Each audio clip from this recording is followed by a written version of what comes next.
You are listening to the story Manga Explained to, where your ike will always be respected. Hope you enjoy listening to the story. Summary. When the boy from the village entered the academy, no one believed he was capable of anything. They thought Ronan would be a punching bag, but when they decided to test him, he quickly showed them who was the boss here. With a single wooden sword, he cut a third-year student's spear into pieces, and humiliated this bastard by beating him with his bare hands like a slab of meat. If the teacher hadn't stopped him, Ronan would have beaten up the whole group of arrogant seniors. Well, in fact, he's not just a simple guy from the village. He's a regressor who fought the gods who invaded this world.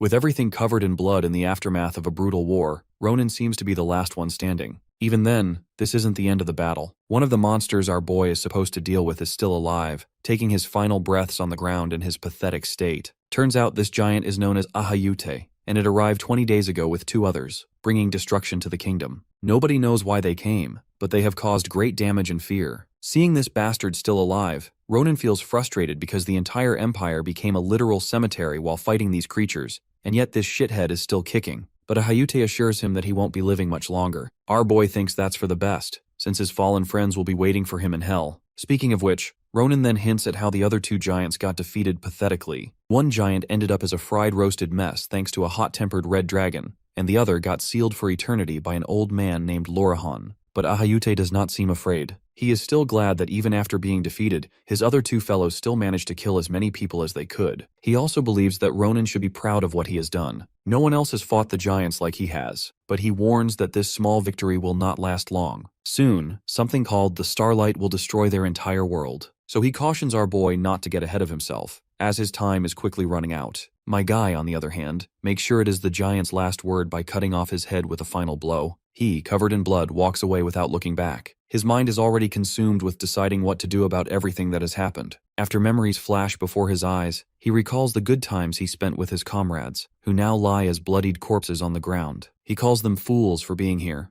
wondering what kind of pride made them fight until their last breath. He questions whether they truly believed they were strong enough simply because he was. In truth, he would have preferred that those fools had run away after realizing it was not their fight, as he gently shuts the eyes of a fallen friend. After all this, he finds himself dwelling on the strange thought of how one of the giants could sense the strongest sword aura. Not only that, he wonders why his sword was the only one capable of wiping them out. Otherwise, a disciplined soldier like him would not have been on the front lines, and they would not have been the first to die. All is done, and he sinks to his knees, sulking with no hope, until a voice cuts through the silence, asking if anyone is there. It belongs to someone who cannot move because of injuries. The sound catches him off guard. He never anticipated hearing it. He had not expected this person to still be alive. After summoning the very last of his strength, he pushes himself up with support and makes his way toward her. At first he clings to the hope, even smiles at the thought that his Grand Commander Adashan is still alive. But when his eyes fall on her severed leg, horror crashes over him again, stealing his words. Commander's expression, however, remains unchanged. The horror of Grand Commander Adashan's severed leg hits Ronan hard. He is stunned to see someone of her rank, a leader who once stood at the very front of every battle, reduced to a single leg. The commander, however, does not flinch. She points out with dry composure that our boy, a corporal in less than ideal condition himself, is hardly in a position to judge. Without lingering on her own state, she turns to the matter at hand and demands to know whether he has finished the Aayut. Ronan confirms the kill, explaining that the giant's body lies not far from here. The news draws tears to Adashan's eyes, and she offers him her gratitude for making what seemed impossible a reality. Ronan stands speechless for a moment, absorbing the weight of her words, before a thought stirs within him. There, he seizes the moment and asks if she would now hear the request he has been holding back. It is about the cleanup of the disciplinary soldiers. By regulation, they are usually abandoned or burned,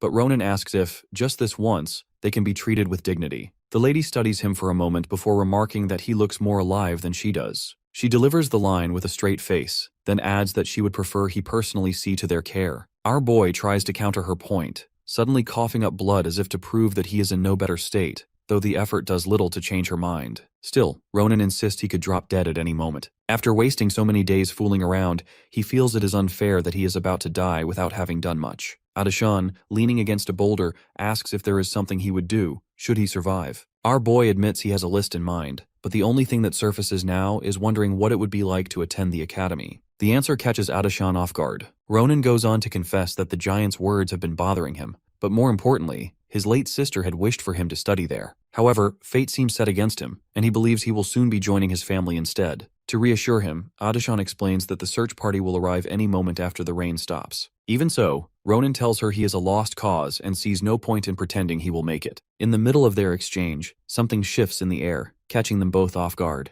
The rain stops without warning. A heartbeat later, the ground trembles violently, throwing them off balance before a divine being emerges into view. Ronan's eyes dart upward, counting a total of 8 wings. The being is not alone. It has brought an army. Our boy cannot fathom where they came from. Nothing like this was in his plans for the day. Meanwhile, Adashan stares in disbelief. She had thought the 3 giants were the end of it, yet here stands another force beyond imagination. A cold shock grips her as she realizes there may be no saving this world. There is no end to them. This is the 3rd time, with only one last chance left, and she cannot think of a single way forward. Her mind begins to numb, the sound of our boy calling for his commander fading into the background. A few seconds later, Ronan pulls Adashan's attention back, urging his Grand Commander to get a hold of herself. He decides to take a chance, asking her to use telekinesis or anything at her disposal to launch him upward. Almost immediately, he realizes his sword will not reach them from here, and frustration flickers across his face. Adashan looks at him confused, wondering if he plans on not killing them at all. Her shock deepens when she sees that our boy, in his current condition, still intends to fight. He asks if she plans to sit back and simply wait for the end.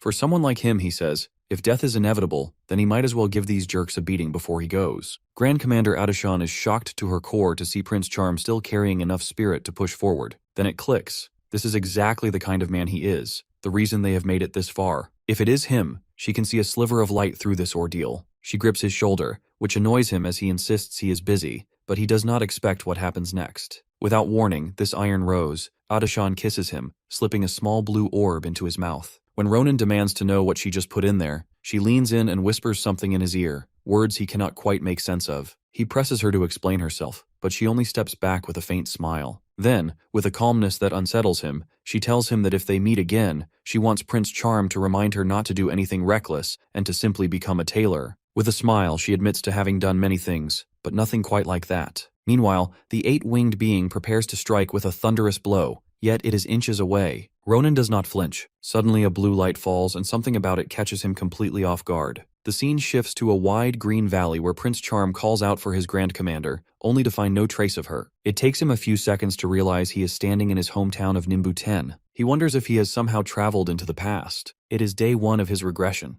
Under the shade of a tree, Ronan tries to process everything that has just happened. He never imagined that the Grand Commander's words would actually come true. His mind drifts back to the memory of their kiss, the moment that became the turning point in the chaos of the battlefield. That was when Adashan placed a blue orb in his mouth, the very thing that has now turned back time. He recalls her explaining that it was the reason she, once a tailor, was able to rise all the way to the position of Grand Commander. Commander explains that the orb grants a total of 4 regressions, but she has already used it 3 times, leaving only this final chance. For that reason, she told him she was entrusting it to him now. She tells Prince Charm she believes he is the key to stopping the world's destruction, the one person with the strength to bring down the giants. To make it happen, she instructs him to hone his abilities, noting with some satisfaction that he already carries the drive to improve himself. She has seen that spark in him, especially in his desire to attend the academy. If he truly wishes to learn, she tells him, then he must set his sights on Fyian Academy and move forward without hesitation. No wonder, Fyian Academy is home to remarkable people who could help our hero grow in his learning. Before parting,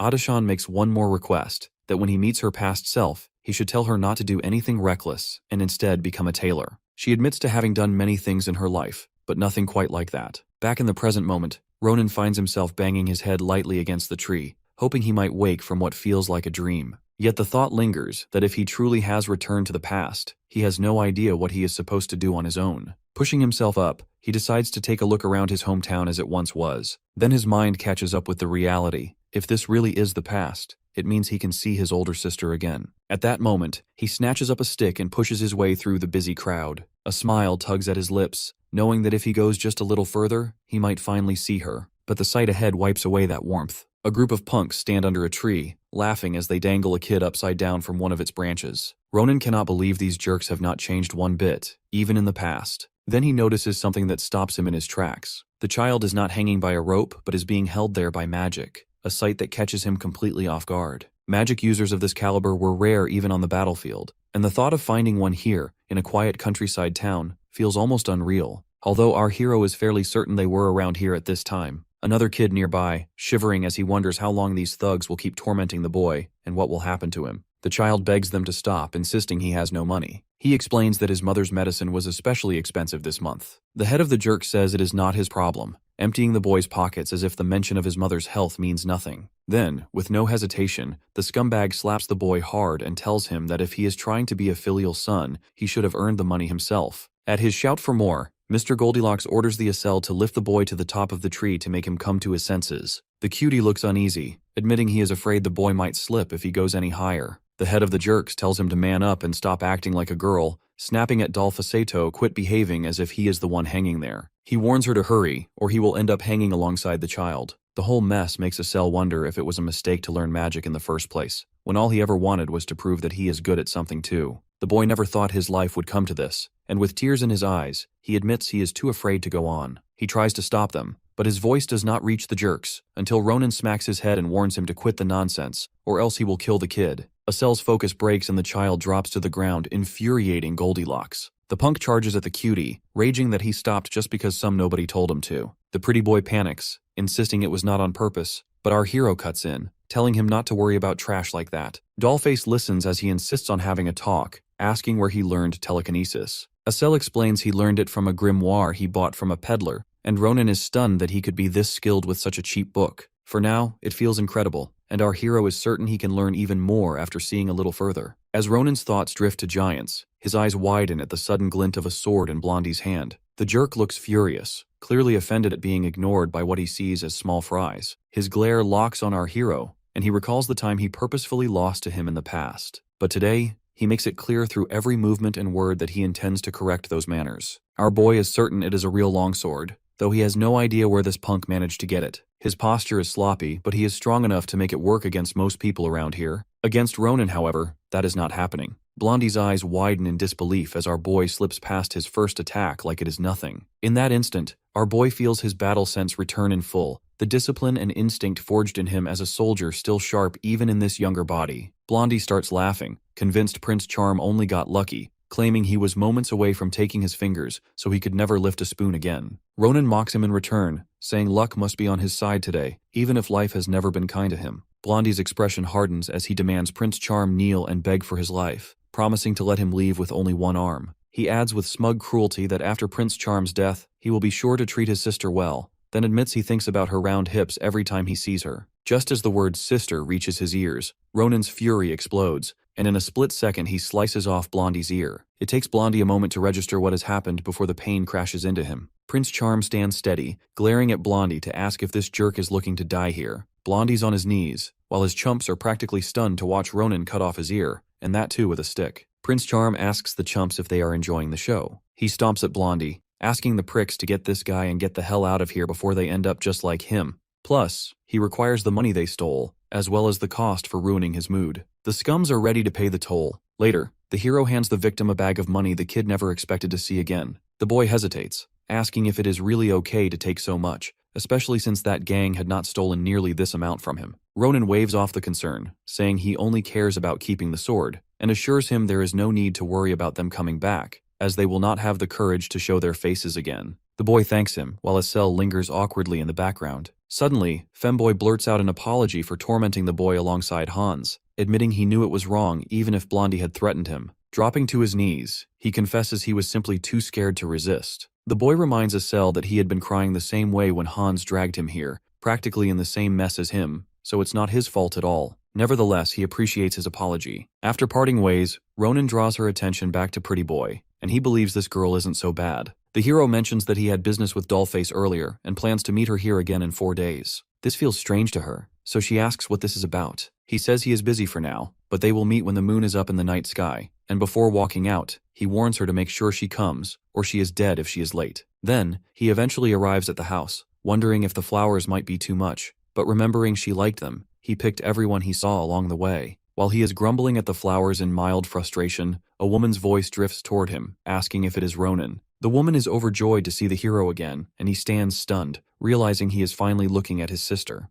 During his years as a disciplinary soldier, he imagined 1,000 different ways to greet her when this moment came. He thought about apologizing for leaving without a word or simply telling her how much he missed her, thoughts that circled endlessly in his mind. Yet now, all he can manage is the simplest thing. His sister smiles warmly, remarking that he is home early today, and Ronan settles for saying he is back. The table is already filled with food, and Iril, his older sister, is startled when her usually cold brother hands her flowers. She lets out a joyous cry, saying she never thought she would live to see such a day, and with genuine care she asks if her cute little brother would like something more to eat, or perhaps more stew. Ronan waves her off, insisting he has had enough already, but then casually asks to confirm her age, which she replies is 22. She tilts her head, surprised he would forget such a thing, and wonders aloud if he has a fever or has hit his head. Lord Ronan's thoughts drift to the grim reality that there are 10 years until Aayut invades, yet as he looks at Iril, he realizes she is just the same as she has always been. With her bright, kind, and warm nature, Iril makes Ronan wish this moment could last forever. Yet he knows that to protect his sister and the world from Aayut's destruction in 10 years, he must do what is necessary. Drawing her attention, he finally admits his intention to join the academy. The confession sends Iril over the moon, especially since he never listened whenever she brought it up before. She rushes about the room declaring she has no time for this. She always knew this day might come, and assuring him that because he is smart, he will excel at anything. Then, she produces his surprise gift, a cauldron full of money she has been saving to afford the academy if he ever changed his mind. Lord Ronan is at a loss for words, moved by the effort she has made, but he knows it will not be enough. Iril, however, is certain this will make it happen, until she learns that Ronan's goal is none other than the Imperial School, Fyian Academy. The revelation is enough to make her scream in shock. The Imperial School of Fyian Academy stands as the Empire's foremost educational institution, celebrated for its unmatched standards and prestige. With the continent's most exceptional professors and the generous backing of the imperial family, it delivers an education of the highest caliber. This factory of heroes has shaped the brightest minds of the age, including Grand Commander Adashan, Swordmaster Shullifen, and even the most infamous criminal, the Winter Witch, among many others. Commander once remarked that Filian's men proved remarkably useful during the war, a statement that made perfect sense to Ronan. Yet the fame of this place comes with its own obstacles, from sky-high entrance standards to staggering fees. Even so, Lord Ronan's main concern is his sister's reaction, as she glitched like a wind-up doll trying to support his choice. Regardless, he is determined to prove himself and show her results. Before that, Ronan hadn't expected the girl, Mazel, to be here at all. She quickly corrected him. Her name is Asel, and reminded him that his earlier threats had left her with no choice but to show up. Lord Ronan adds that they had a busy night ahead, so let's forget that part. He explains that he has plans to test her on something. Then Lord Ronan comes right out with it. He wants Pretty Boy to use her telekinesis to lift him as high as possible, and yes, he's giving his full consent. The sudden request leaves her sweating. It's not every day someone asks to be flung skyward like a sack of grain. She hesitates, aware of how dangerous the stunt could be, but Ronan is insistent, making it clear she's to do exactly as he says. Our boy assures her he won't die from it, so Dollface finally gets on board, conjuring an invisible hand to lift him into the air. The moment it happens, he's stunned. It feels far better than he imagined. Still, he can't help thinking she can do better. The height is lacking, and the stability wavers. During his battle with Aayut, this exact sensation flashes through his mind. Telekinesis was the very thing that let him fight the giant on equal terms. There's no doubt in his mind now. Telekinesis is a rare ability among even the rarest mages, and Asel might just be the key to his next battle against Aayut. While Ronan's busy enjoying his wild train of thought, Asel is struggling to keep her focus, admitting it's getting harder to hold him up. He tells her to hang on just a little longer. He's got one more thing to test. Then, without warning, he drops himself, slashing his sword through the air mid-fall and severing her mana in an instant. Asel's caught completely off guard by Ronan's sudden stunt, demanding to know what he just pulled. Our boy shrugs it off with a flimsy excuse, saying it's just an acrobatic move he's been able to do for a long time. She's not buying it, pressing him for answers, until he finally tells the kid to just drop it. He doesn't fully understand it himself. In truth, our boy knows this is one piece of homework he's still stuck with, figuring out his own ability, especially why his sword had worked against the giant. He intends to think it over slowly, but there's something more urgent to do first. He reassures Asel that she's passed the test, then tosses her a bag and tells her to follow before the moon disappears. When she asks what for, he grins and says it might be the first page of his biography, the Empire's greatest history book. On their way, Asel is surprised to hear they are heading toward Fyian Academy, a place reserved for the Empire's elite. Ronan grows annoyed with her questions, asking if she doesn't want to come. She admits that while our boy has talent for martial arts, she knows nothing and accepts being cowardly and timid. Ronan challenges her, asking if she wants to live like that, pointing out that with her innate talent, she's just wasting her powers on meaningless pranks. He bluntly admits he sees her foolish side, as a coward, a crybaby, and someone easily scared. Asel feels like she could throw up. Ronan insists it's nothing permanent and that change is possible, but time will not wait, and one day she'll regret letting it pass by. He recalls his own regrets from his past life, but snaps her out of her shock, though she is too stunned to believe anyone cares so much about her. Our boy offers her a choice to turn back, reminding her it's her life, and he won't force her. As he starts to walk away, Asel shouts that she wants to change, that she wants to go to Fyian with him and learn from him. Prince Charm feels glad to have word-trapped Asel into this. For the first time, he sees a spark of courage in her, a hint of manliness he hadn't noticed before. Now it's time to present the first hurdle for this manly dollface as they begin their mission. Meanwhile, Ronan smirks like a scoundrel, enjoying how easily he's manipulated her into it. Upon seeing her first obstacle, she gets a chill run down her spine. Prince Charm reveals the opponent he's chosen to test her skills, a lunar goblin leader. Excitement lights up Ronan's face, while hers turns utterly pale. With a grin, he asks if they should begin now. Lunar goblins are a common sight in this area, easily distinguished from regular goblins by their yellow skin and disfigured bodies. But their most unique trait is their obsession with treasure. They go wild over any loot they can find. These creatures often ambush merchants to steal their goods, gathering everything in one place to hold a festival on nights with a full moon, just like tonight. Asel is quick to figure out that they're here to steal all the treasure today. Asel never imagined hearing something like that, and what surprises her even more is that Ronan knows such details. Still, he keeps his past life a secret, refusing to reveal how he knows. Putting that aside, this cunning guy wants Pretty Boy to use her telekinesis to move all the treasure into the bag he's handing her while the goblins sleep. A second passes, and Asel starts doubting herself, worried she might make a mistake and wake them up, which would only make things worse. She considers taking a moment to think it over, but Ronan quickly calls her a coward. He explains they need two things to get into Fyian Academy. First, the money to afford the insanely high tuition fees, and second, real experience. Even if money is a problem, Prince Charm insists that gaining experience is far more important to secure their enrollment. After knowing Fyian is filled with aristocrats who have trained since birth, Ronan explains there's only one way to beat them by gaining real experience through risking their lives. For him, the lunar goblins are the perfect opponents to earn both money and experience, killing two birds with one stone. Still, Asel, a first-class coward, asks if he has a better idea, but Ronan has already decided to stick with this plan. As they begin, Pretty Boy's telekinesis proves invaluable in filling the bags quickly. She pushes close to her limit, but Prince Charm orders her to stop once the last bag is full. He pats her on the back, saying this kind of experience is the best. Honestly, he wasn't confident they'd pull it off, and he never imagined she'd adapt so fast and perform even better than expected. This wicked freak claims he's found a really good minion. Since the bags are full, they decide to get going before anything goes wrong. Somewhere in the forest, men are chasing a trash-talking bird, and the noise catches the duo off guard. Hotshot wonders what kind of psychos are causing a commotion in the middle of the night. To their bad luck, the lunar goblins wake up, shocked to find their treasure chest empty. One goblin wakes the others, shouting that they've been robbed. Unfortunately, Ronan and Asel are exposed near the bushes, making it obvious they're the main suspects. Femboy's face turns pale while the goblins charge headfirst toward them,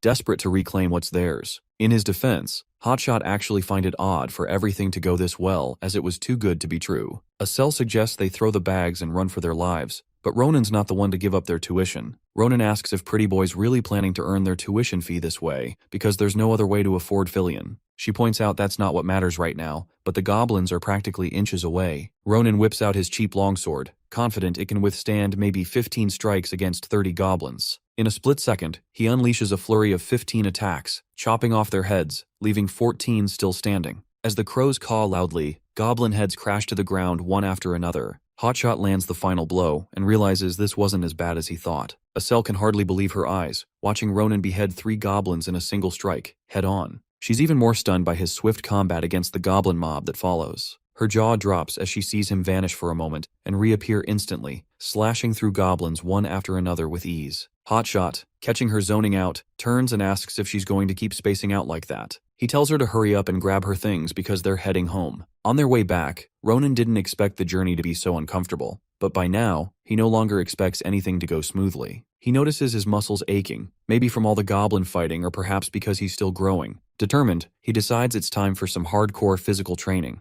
Meanwhile, Asel finally summons the courage to ask about the horrific shriek they heard earlier. Ronan admits he doesn't know either, his memory's hazy, and wonders why there were screams in the middle of the night. He tells Asel to hold on tight, promising he'll make sure to pay for making this so difficult. Amidst the tension, an arrow suddenly flies through the air aimed at Asel, who barely sees it in time. Ronan reacts instinctively, catching the arrow mid-flight, leaving Dollface wide-eyed and shocked at his unexpected skill. She asks where the arrow came from, but Hotshot's frustration quickly surfaces as he mutters that this forest feels cursed, full of crazed fools lurking in the shadows. Moments later, 2 young men leap into view, demanding to know who they are. When they realize Ronan and Acel are just children, Hotshot's irritation grows. The men apologize for startling them, explaining they heard rustling in the bushes and feared it must be a monster. Ronan isn't fooled by their act. When the two men ask if the kids are hurt anywhere, our boy tells them it's all written on their faces, and they can't hide the look in their eyes. He demands they drop the act and reveal who they really are. Sensing serious trouble, one of the men nervously steps forward, trying to introduce himself, but suddenly draws his blade against our boy.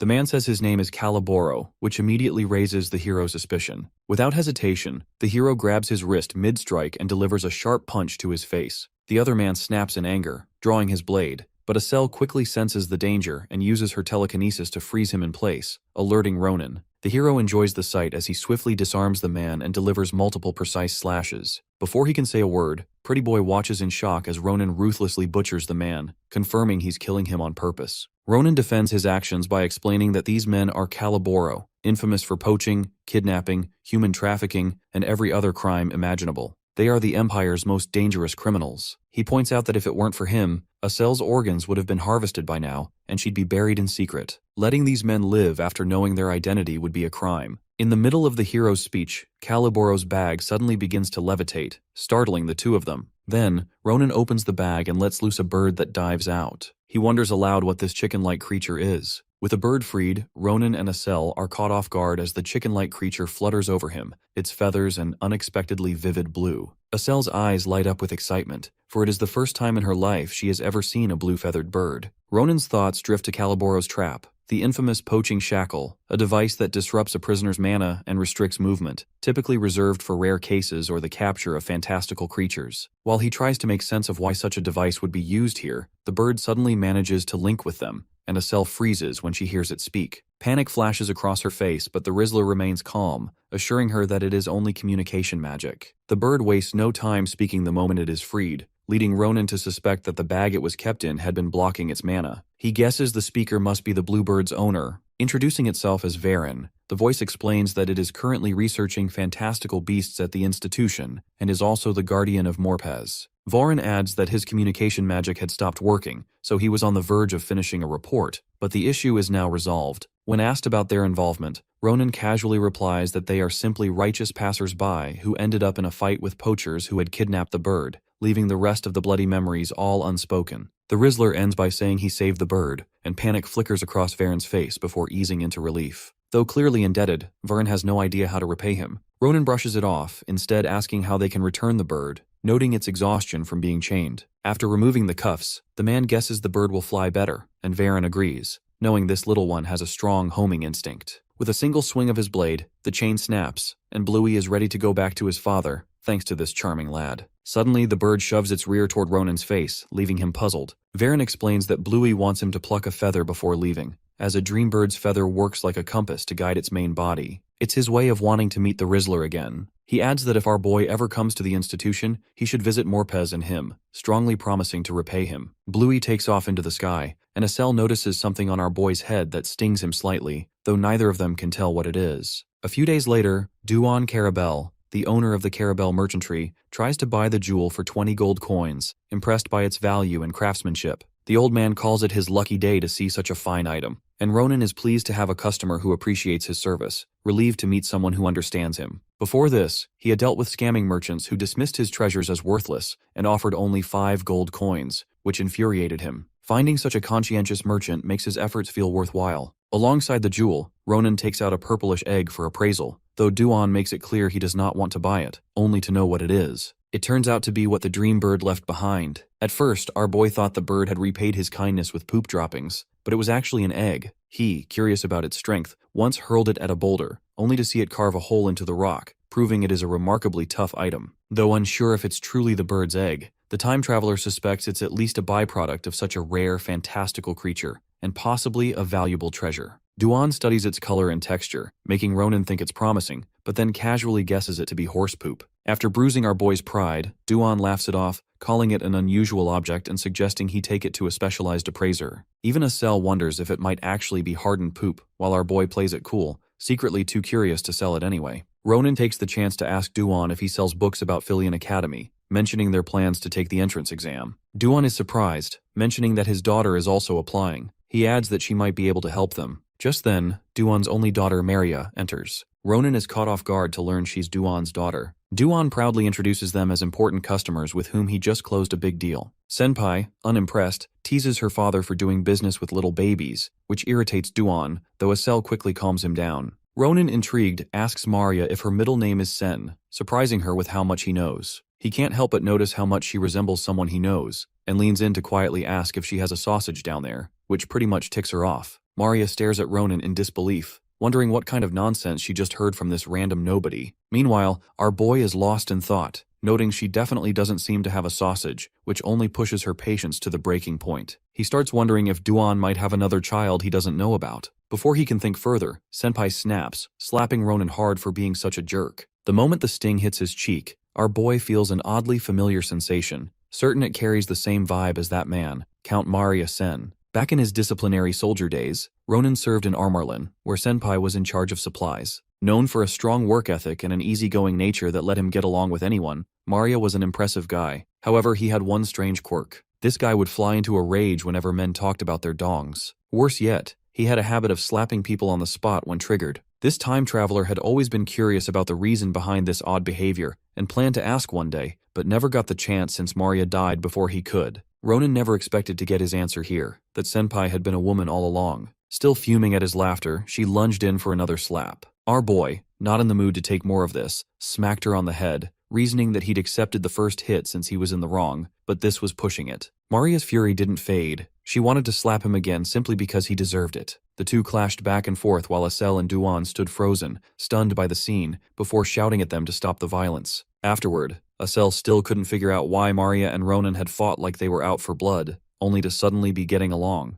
Now, the two dimwits were side by side, casually inspecting the swords on the table to decide which to buy. Next, Senpai questions why they're leaving 3 swords and a magic wand behind, thinking it might be hard to carry them all. Prince Charm explains that his sword use is still a bit rough for now. When asked, Maria says the swords aren't bad, but the black iron one feels the best, as black iron is a sturdy material highly sought after by renowned knights. Plus, Senpai's pretty sure this sword won't break from Prince Charm's rough use. Ronan recalls the black iron sword being his first weapon in the past. Maria then points out that the wand has a good magic stone and quickly figures out that this cutie is a rare mage of some sort. Asel blushes when Senpai asks about her type of magic, and she answers that it's telekinesis. Maria is surprised the cutie wields such amazing magic that could earn her a sweet scholarship. However, she considers Ronan and herself the problem, asking what special technique he plans to use to impress them during the practical exam. Ronan's dumbfounded, so Maria breaks it down. The practical exam is all about impressing professors with their techniques to get into Fyian.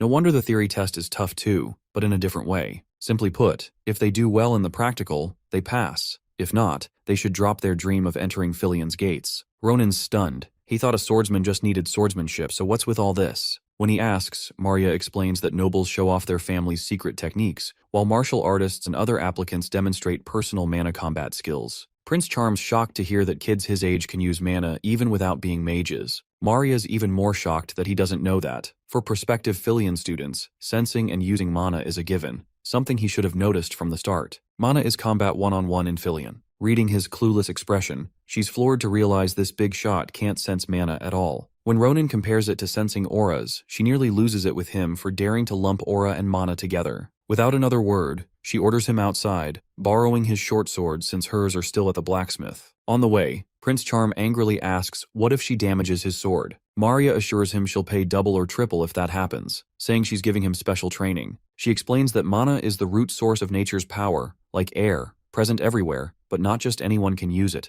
To wield it, one must see and feel their own mana, then use mana sense to progress, train inner talent, and so on. Usually it takes a year to start sensing mana, and Fyian's applicants surpass this stage before applying, already mastering their personal mana techniques. After explaining, Maria is baffled that Ronan can't even sense mana or aura, yet plans to enter Fyian. She explains that aura is a type of mana, but the difference between them is like the sky and the earth. Those acknowledged for their talent usually have at least 10 years of training, and only through blood-curdling effort do they barely awaken the innate power known as aura. Thinking back, Prince Charm remembers meeting aura users on the battlefield, flaunting strange powers. Annoying as they were, their abilities were undeniably impressive, even if they still died when cut down. Maria begins the training, believing Ronan might learn quickly if he relies on his body instead of his head. Just as Prince Charm is thinking she's only a young girl, she suddenly dives at him, catching him off guard. Their swords clash, and Ronan finds himself impressed by her sudden, aggressive charge. Their swords clash, and Ronan's impressed by Maria's sudden, powerful charge, especially for someone so young. Seeing her wield 2 blades shocks him further, making him wonder if it's a mana-based style. Meanwhile, Senpai is surprised by how he handles her sudden attack. She had planned to finish him in one blow, to show the power of mana and make him give up on the entrance test. In her mind, it was better for him to quit than face humiliation at the testing grounds. But now, the situation is completely different. Instead of dominating, she finds herself pushed back by this so-called amateur. Maybe this is the kind of skill that only someone who can't use mana could possess. Amid the fight, Ronan notices Maria lost in thought and asks what she's thinking, besides dodging over blocking. He keeps pressing forward, forcing her back. She retreats, admitting that hesitating would have been bad. Still, she adds he's not normal, something Prince Charm thinks of her too. Aside from her mana use, Senpai finds Ronan surprisingly skilled with a sword, though she admits feeling rusty with her center of gravity. Before leaving, he advises her to fix it to improve. Maria flips out, thinking he actually believes he's won. Ronan doesn't mind, as long as she keeps her word, casually hinting at his damaged sword. She's confused until her own blade suddenly snaps into pieces, leaving her stunned. She has no idea when it happened, but Prince Charm simply tells her to have the sword's price ready. While Maria is still processing everything, Acel taps her shoulder, assuring her she did a good job. The little cutie kind of understands what Blondie's going through right now. Right then, Ronan calls Acel back, claiming he's tired. As they both walk out, Maria stays frozen in place, wondering who these guys even are. The next day, Prince Charm shows up to collect his payment from Senpai, but instead, he finds something else waiting. Turns out she's handpicked Fyian Theory exam workbooks and summaries she personally made to compensate for the loss of his sword. Blondie reminds him there's only a month left until the exam, insisting he needs them. Prince Charm doesn't get why she's going this far. He even threatens her, warning that if she's trying to mess with him, he won't let it slide. But Maria assures him she's taken a liking to both him and Acel. She declares this to be a service so they can all pass for free, even offering to personally teach them if possible. Because of other commitments, she has to leave now, so she tells them to study hard on their own. If they fail after she's given them all this help, she promises she won't let it slide. With that, she boards her carriage, calling out that she hopes to see them in the capital on exam day, insisting they read the book thoroughly until then. Meanwhile, Ronan realizes his weak body needs both training and studying, though luck isn't on his side. Even so, it's not a bad feeling. Life after returning home stays mostly the same, but changes gradually, like eating with Uriel until his stomach nearly bursts from all the calories, hunting monsters on the village outskirts, and working to build his stamina and adaptability. Late in the forest, surrounded by a pile of monster corpses, he tells himself to call it a day until there are no more monsters left near the village. Alongside hunting, he studies hard, which would be unthinkable for a disciplinary soldier. Still, Ronan finds memorizing the North's etiquette unnecessary, though he does his best. A month later, they finally reach Valon, the capital city, whose center houses the Empire's top educational institution in the White Tower's small city. Acel gapes at the massive Fyian Academy, a masterpiece in itself. Ronan steps in, scolding her for wandering the streets like a country bumpkin and warning that they might be late for the exam. She apologizes, but her comment about him growing bigger over the past month earns her a smack on the head and a curt order to get inside. Walking in, Ronan thinks he might meet Sword Saint Schlieffen, descendant of the prestigious Grancia family, a genius, the strongest in the Empire, and roughly his age, though he doesn't care much. Just then, Acel asks if he has the dream bird's feather that will lead them to its owner, Frieren. Prince Charm packed the feather, planning to visit its owner after the test, but it suddenly points to the highest floor, startling them. Meanwhile, Frieren complains that he's not cut out to be a professor and wonders if it's time to return to research. He asks Bluey if she's cheering him on, which she is. So Filian's zoology professor, Varen Fanashir, also a werewolf, keeps going, determined to repay the hero who once saved her. Frieren opens the window for ventilation, wary that a visit from their hero could cause trouble for them. As he does, a creepy figure smirks at the door opening without a knock, startling both. Ronan instantly recognizes Bluey, knowing the big guy was once human. Varen's scream echoes from the top floor, and the big guy cannot tell who the strange man is or how he entered. Ronan steps through the window with Acel, grumbling about being startled and nearly deafened by the noise.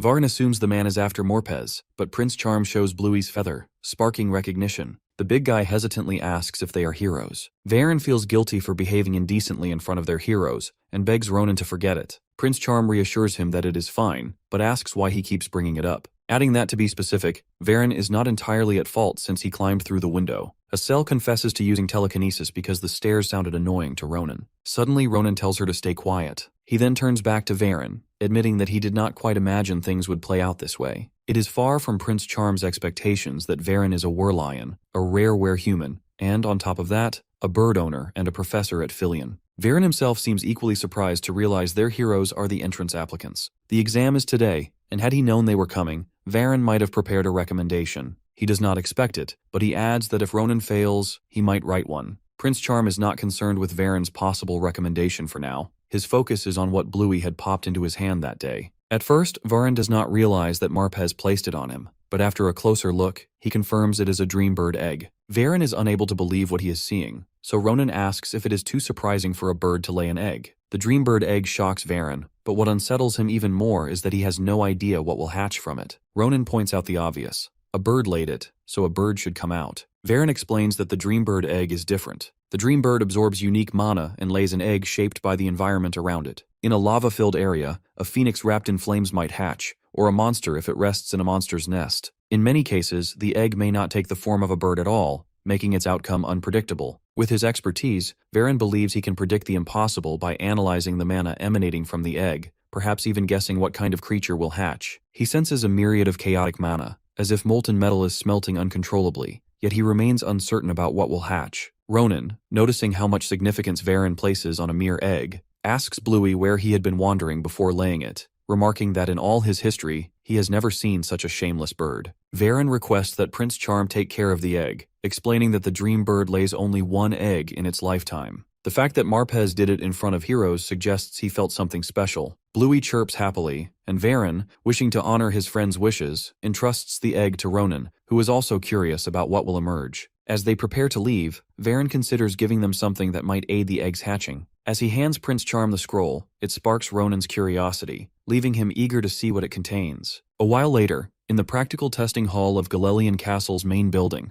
the waiting area for the martial arts applicants buzzes with quiet tension. A man announces that the exam for number 111 has ended, and now it is time for number 112. Ronan grows impatient with the long wait and asks Maria, seated beside him, if she feels the same. She shrugs, claiming all exams are like this. His attention drifts to her slightly uncomfortable attire, but Senpai explains that Fyian is a private academy for nobles who may become valuable clients later, so she has no intention of appearing shabby. Despite that, she wishes their little Asel were here, though the magic testing hall is elsewhere. Ron silently hopes Femboy is not crying. Soon, it is Ronan's turn, number 113, and Senpai reminds him firmly to do his best, warning that if he fails, she will not let it slide. Grateful for her heartfelt support, Ron swears to return victorious. Ronan steps into the hall to face the Fyian professors, each carrying an extraordinary presence, though the old man at the center draws his attention most. He is Archmage Krava Crater, headmaster of Fyian. Beside him sits the swordsmanship instructor, the Grand Sword Saint Nabaros, whose overwhelming aura makes Ron tense. Not even in his past life has he felt such vigor. After a brief introduction, Krava assigns him a match against the magically engineered dummy to demonstrate his technique. When asked what he plans to show, Ronan replies that he has nothing special and that a simple fast cut will be enough for the dummy. His words spark interest when they realize he means to do it without mana. One old man mutters that there is always some oddball who treats the magical dummy like a fool, while another remarks that the applicant must be from a faraway land, unfamiliar with such things. The magical dummy, after all, is built to withstand aura, regenerate quickly, and stands as a masterpiece of precise magical engineering. The old bones gossip about the so-called genius Schlieffen, who barely left a mark on the dummy, wondering what this newcomer plans to show. As they chuckle, Krava, within earshot of their remarks, finds it offensive to speak that way with Ronan standing right there. Krava, however, wonders if this child might prove them wrong. Suddenly, he senses a vigor he has never felt from an applicant this young. Then Mr. Calm makes his move, cutting the dummy clean without using mana,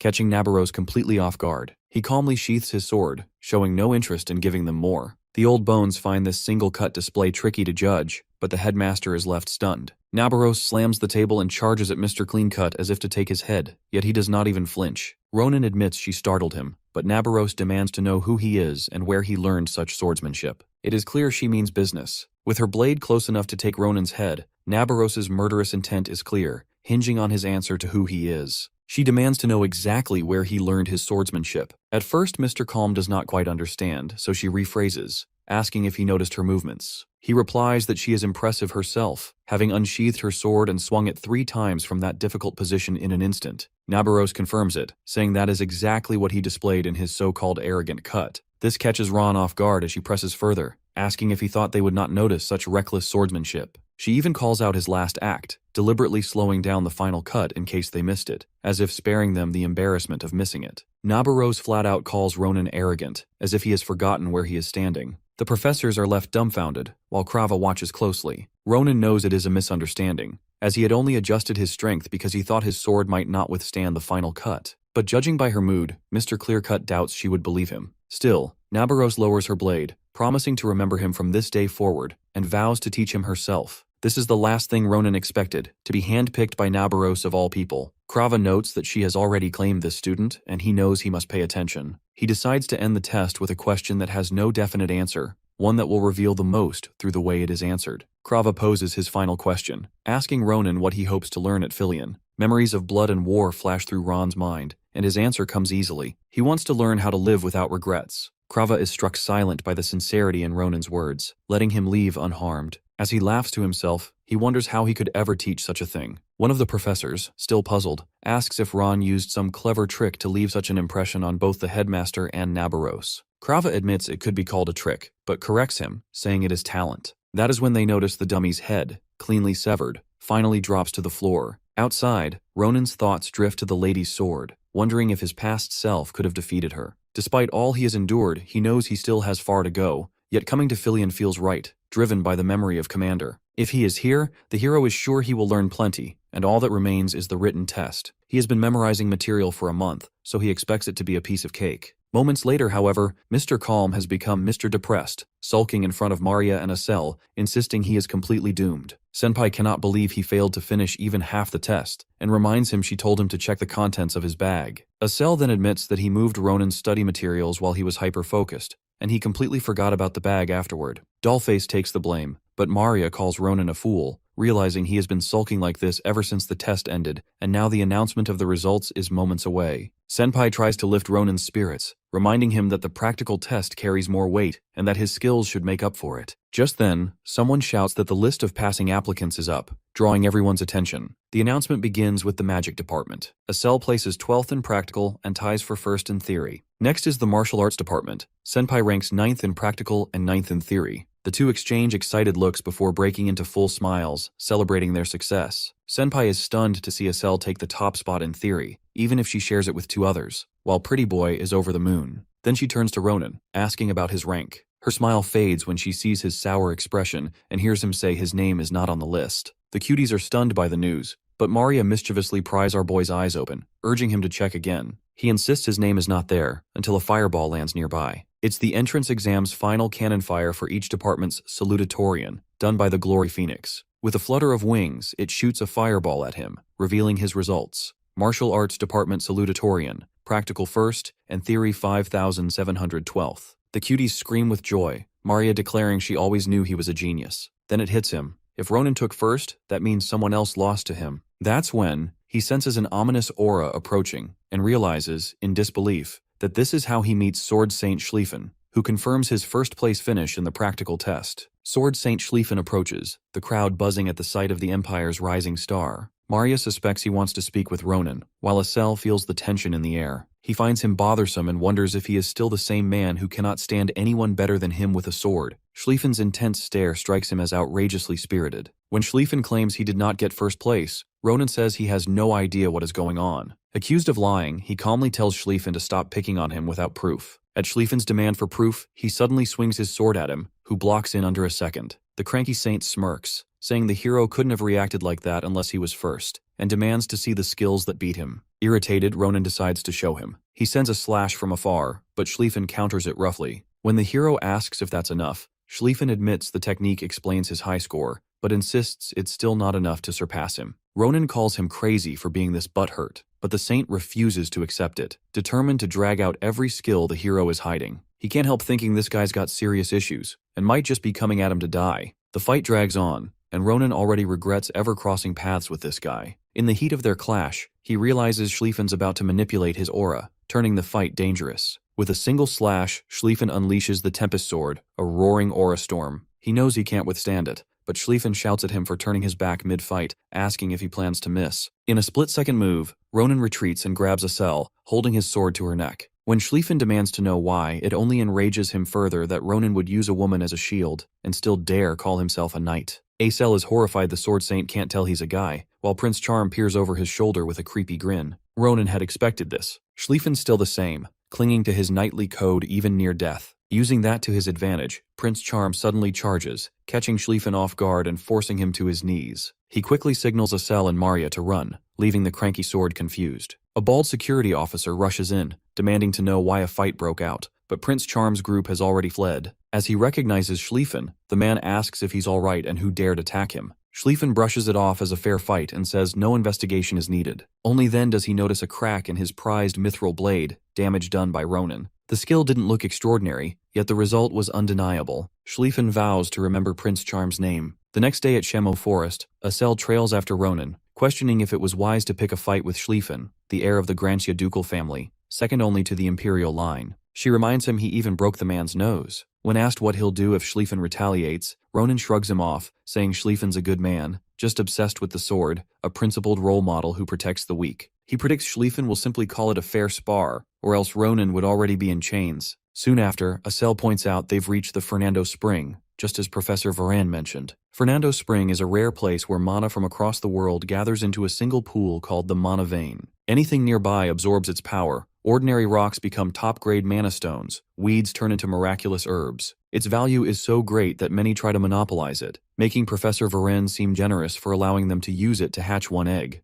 Acel, overwhelmed by the dense mana, admits it's her first time feeling such power, strong enough to amplify her magic. Noticing the egg in Ronan's pocket absorbing mana at an incredible rate, when Acel asks about the smell of blood, Ronan is certain someone arrived before them, and it's a visitor that are not welcome here. A group of masked men appear, ready to fire crimson arrows, but Prince Charm does not even flinch as he cuts them all down in an instant. From their weapons, he recognizes them as the same men from the disciplinary squad's former campsite. He recalls a red-haired boy boasting that these very arrows could blow an orc's head clean off, trying to sell them with his ridiculous pitch. Ronan found the talk boring then, especially since the boy was caught poaching, yet the redhead had the nerve to keep bragging. Now, the redhead claims that anyone who has used the arrows 100 times has succeeded in poaching and earned a place among Caliboro's bloodhounds, an elite unit whose name carries more weight than Ronan would like to admit. Ronan's irritation spikes when he realizes it is Caliboro's group again, ranked as bloodhounds. Taking matters into his own hands, he warns Acel to hide unless he wants to end up like a porcupine. The masked men gape at how easily he cut through their mana-infused arrows, while their leader orders them to surround him. Ronan shouts for them to stop and demands if they cannot recognize their own allies, boldly declaring himself the youngest bloodhound of the Damas branch, Aayut. At first, the head of scum scoffs at Ronan, refusing to believe a kid like him could be a bloodhound,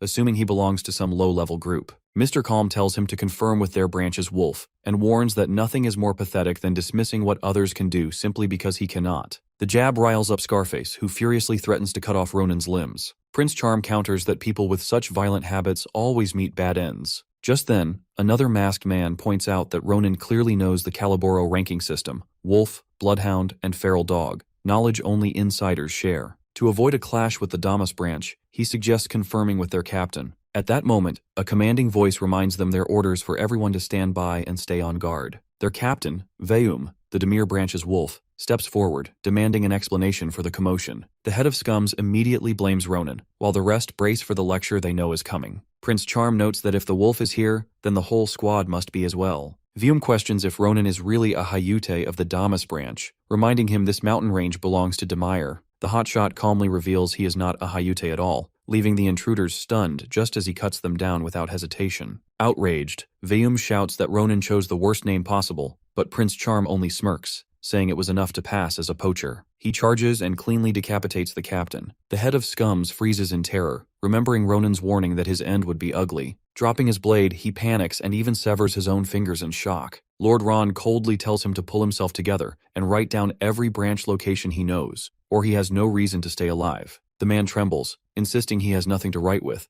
but Ronan points out the bloody pen already in his hand, his severed fingers dripping onto the ground. After he finishes, Lord Ron mockingly praises his effort before cutting him down as well. Dusk settles in as Acel struggles to catch her breath. He had warned her to be prepared, but the trail of animal corpses proves too much for her. When she asks if this is the work of Caliboro, Ronan coldly replies that letting those scum live would be the true crime. Acel still finds the scene gruesome, but Lord Ron reminds her they were wanted criminals who needed to be dealt with, adding that Frieren would be crushed if he ever witnessed this. Just as they turn to head back, something strange interrupts them. As shivers run down her spine, Dollface urges Ronan to look ahead, and what he sees unsettles even him. Droplets of blood from the corpses rise into the air, gathering at a single point. The sight terrifies Acel, and Lord Ron prepares for battle, only for his dream egg to suddenly glow with blinding intensity. To their shock, the egg itself is absorbing the blood, leaving them both with no understanding of what they are witnessing. Ronan is certain that whatever lies inside the egg is no ordinary creature. Once it finishes draining the mana, the shell begins to crack in an instant, throwing them both off guard. Excitement surges as they prepare to witness the hatching,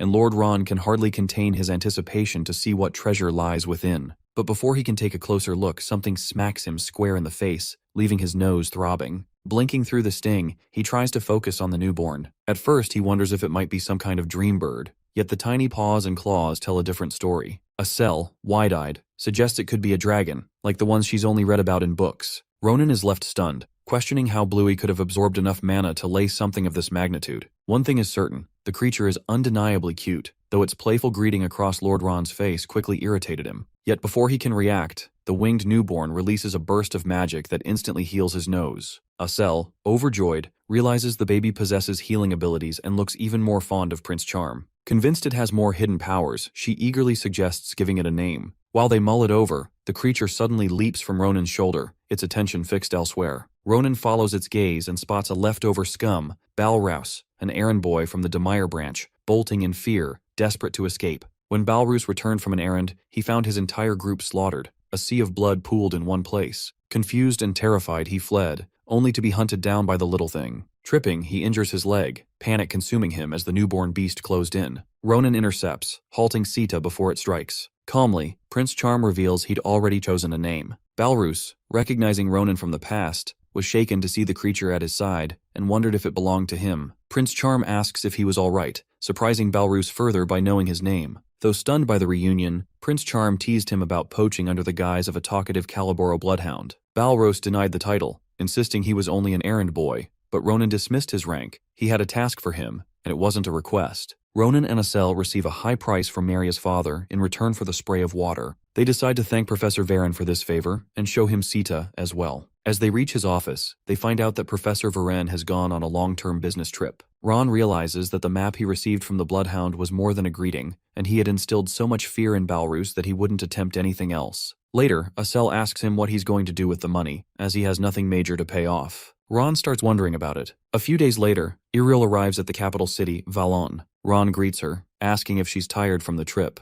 Iriel excitedly explains how surprised she was after seeing the carriage Ron sent for her, and then asks if he's eating well, to which he reassures her. He also introduces Sita to her. Then he suggests they hurry as he will get very busy after entering the academy, so there are things he must do beforehand. Later, Ronan gives her many beautiful, expensive dresses as a gift which suit her perfectly. Iriel is surprised and says that, apart from the fact that he made a lot of money and also receives a scholarship, those gifts are still too much for her, to which Ron refuses, saying it's about time she benefits from him. Iriel gets teary, realizing that her little brother has grown up. Then Ron suggests exploring the workshop, as his sword was damaged a while ago. As he opens the door of the workshop, Schlieffen stands there, startling Ron badly. Ronan asks if he was stalking, to which Schlieffen explains that he came to order a new sword, as the previous one got defective because of him. Ron curses him as he gets annoyed and pulls out his sword to show it's equally damaged, insisting on a rematch. Schlieffen agrees, but suddenly Iriel comes between them, asking Ron not to use foul language and apologizing to Schlieffen, taking the blame herself. Schlieffen, the heir to a noble, the Grantia family, is nervous and blames his lack of discretion. Iriel excitedly grabs his hand as he's the only friend of Ron and asks him to take care of her brother. He is clearly blushing now.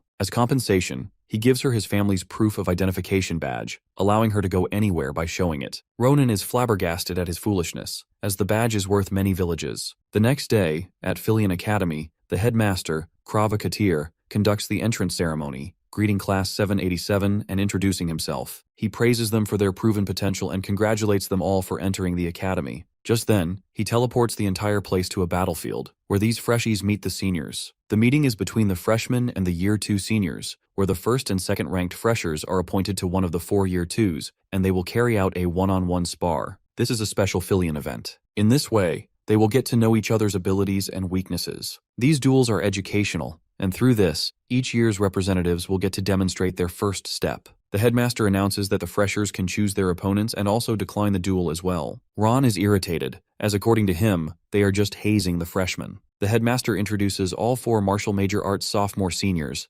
Nazdo, Braum, Karun, and Irna, with ranks 1, 2, 4, and 3 respectively, along with Ronan and Schlieffen. They are excited to fight each other. Ron decides to show his older sister that he doesn't go around getting beaten up. As the headmaster asks them to choose their opponents, Prince Charm interrupts, confidently suggesting that he would like to duel with all 4 seniors at once. The headmaster is astonished and discusses it with instructor Navaros to get her suggestion. She agrees with it, as according to Fyian's overarching principle, the skilled one is free to do whatever. Karun and Irna get irritated, as Ronan looks down on them, but Nazdo suggests they calm down, as although Ron is arrogant, Schlieffen is the skilled one, and they can't look down on him. He commands them to go all out from the start. Iril is worried and screams at Prince Charm to be careful. Just then, the announcement commences the first match, and Nazdo pulls out his first strike on Ronan, which makes him realize that these seniors are a couple of levels higher than Marya. Ron dodges them smoothly and tries to block their attack. Their teamwork is really impressive. Suddenly, Braum shows up behind him and delivers a swift and finished move, which he dodges again. There is a follow-up attack afterward from the remaining 3, but Ronan, with his incredible speed, manages to sidestep them all and strikes back. Braum unexpectedly turns up again, on which Ron comments that he should remain considerate till the end. With that, he chops his sword into pieces, shattering it around. Braum is clearly surprised when he realizes that the stance Prince Charm used is exactly the same as Instructor Navaros's. The crowd is loud, as they didn't expect this kind of fight from a freshie. Iril is clearly being a bully out of excitement. The seniors are in shock, but Nazdo isn't upset, as the fight was one-sided. Everyone calls Ronan unreal. Just then, Prince Charm shows his gratitude towards the seniors, and politely thanks them for accepting his challenge. He also praises their unimaginable strength and apologizes for his earlier rudeness, saying he looks forward to learning more from them. They are confused by his politeness. Then Braum steps forward, realizing he was wrong about Ron, and instead encourages him to be confident. He praises Ronan in front of the whole academy. Later, at dinner, Ron wonders why the entrance ceremony banquet is so grand. He isn't surprised, as the institution is the best after all. Asel asks about his sister, to which Ronan explains that it took him a while to reassure her, as she is always so worried about him. He left Sita with her to get home safely. Suddenly, as he starts eating, that creeper Schlieffen startles him. He appears, asking for information about Iril, the condition of the road to her home, and many other random things related to her. Ron is annoyed to death and starts abusing him. As the two argue, Akalusia shows up. She wants to have a word with Ron out of interest. Schlieffen knows it's her evil hobby and takes his leave. Asel tries to explain about her, but Ron already knows how overwhelming and powerful she is. Akalusia explains that she is here to offer something a mere criminal could never dream of. Akalusia's invitation. It's a bright purple badge. The Akalusias prioritize talent, unlike others. They debuted many talented individuals and became one of the 2 pillars of the empire. They offer an opportunity to become part of their family to those who display potential, and the symbol of that is this invitation. Ronan asks about it and realizes he had heard of it from a passerby. He remembers when his Grand Commander, Adashan Akalusia, showed him the invitation and explained that he would become part of the Akalusia family like her once he had it, but only if he could pass the test given by the Patriarch, which only the skilled can complete. She also predicted he would end up receiving the invitation since he is talented. Elizabeth suggests he make a wise choice and leaves. Ronan is glad, knowing it will be helpful for him. Fyian Academy prioritizes students' abilities above all. Here, the environment changes depending on one's grades, such as the dormitory system. Intermediate rank students are assigned to Nitya Hall, where everyone gets a clean room, a high-grade cafeteria, and other nice facilities. On the other hand, students in the bottom 30% are assigned to Kratir Hall, a shabby and old place where 4 students share a room, and the cafeteria, showers, and bathrooms are all shared. Lastly, the top 10% of students, including Ronan, are assigned to Nabaros Hall, which can be described in one phrase: a huge luxury hall. As Ron enters, he sees the class registration form, where he must write down the classes he wants to take. He's heard not to choose too many classes, but they all look interesting, so he decides to take all of them. It's a common misunderstanding of a first year who has yet to experience hell. Later, the main instructor of the Empire's Swordsmanship Basics class tells Ronan that he no longer needs to attend, as he performed all the basics of the Empire's swordsmanship at the start of the class. Ronan sits alone,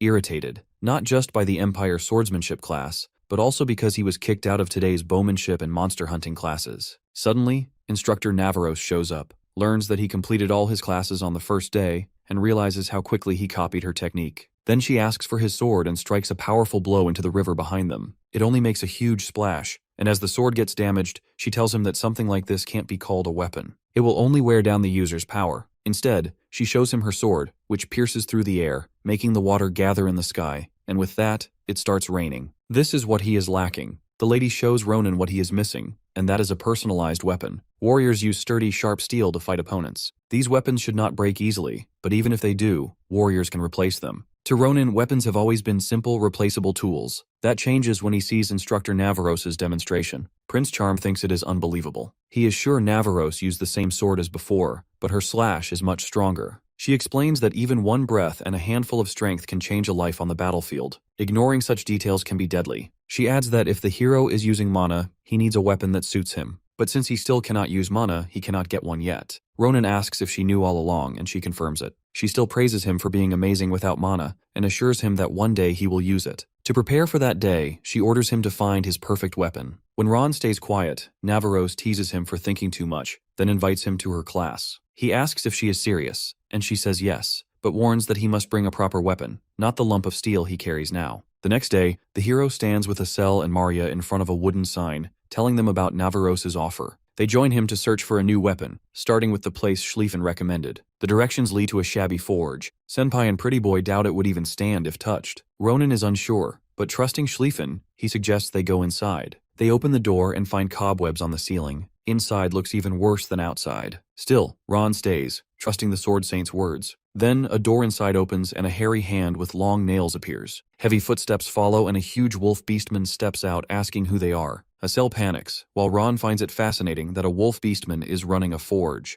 The wolf grows impatient and threatens to send them away, but Ron shows the thing that Schlieffen gave and explains they came to buy a weapon. The wolf inspects them and senses mana from Asel and Maria. He yawns, saying the symbol means nothing unless the hero is truly from the Grancia family. With a grin, he adds that he might accept the request if Ronin gives him Dollface's arm, because he is hungry. Asel hides behind the hero. Ron warns the wolf that he has crossed the line. In a swift move, Ronin attacks and the strike sends the wolf backward. The hero notices that the impact felt like hitting hard armor, and he asks where the wolf got it. Ron walks toward him, saying the armor is not important, and he will just destroy it. The wolf panics and quickly admits that it was only a test to check Ronin's skill. He adds that he wanted to try his invisible armor, and that this is their verification process for strangers. Ronin calms down, and the wolf apologizes, especially to Asel, saying he does not eat people. The wolf introduces himself as Didikon, an apprentice and sometimes gatekeeper of the forge. He confirms Ronin is here for a weapon and tells them to follow him. He adds that the shabby area is only the entrance, and behind a door lies the real forge. Didikon asks if they are all good and tells them to prepare mentally. He presses a hidden button, and the gears turn as the floor slowly goes down. Didikon tells them that this is a magic stone-powered elevator. He adds that this is the fastest way to get to the forge and is the best and largest forge in the capital. Soon, an underground forge appears before them, named the Grand Carpadoki. Ron praises it,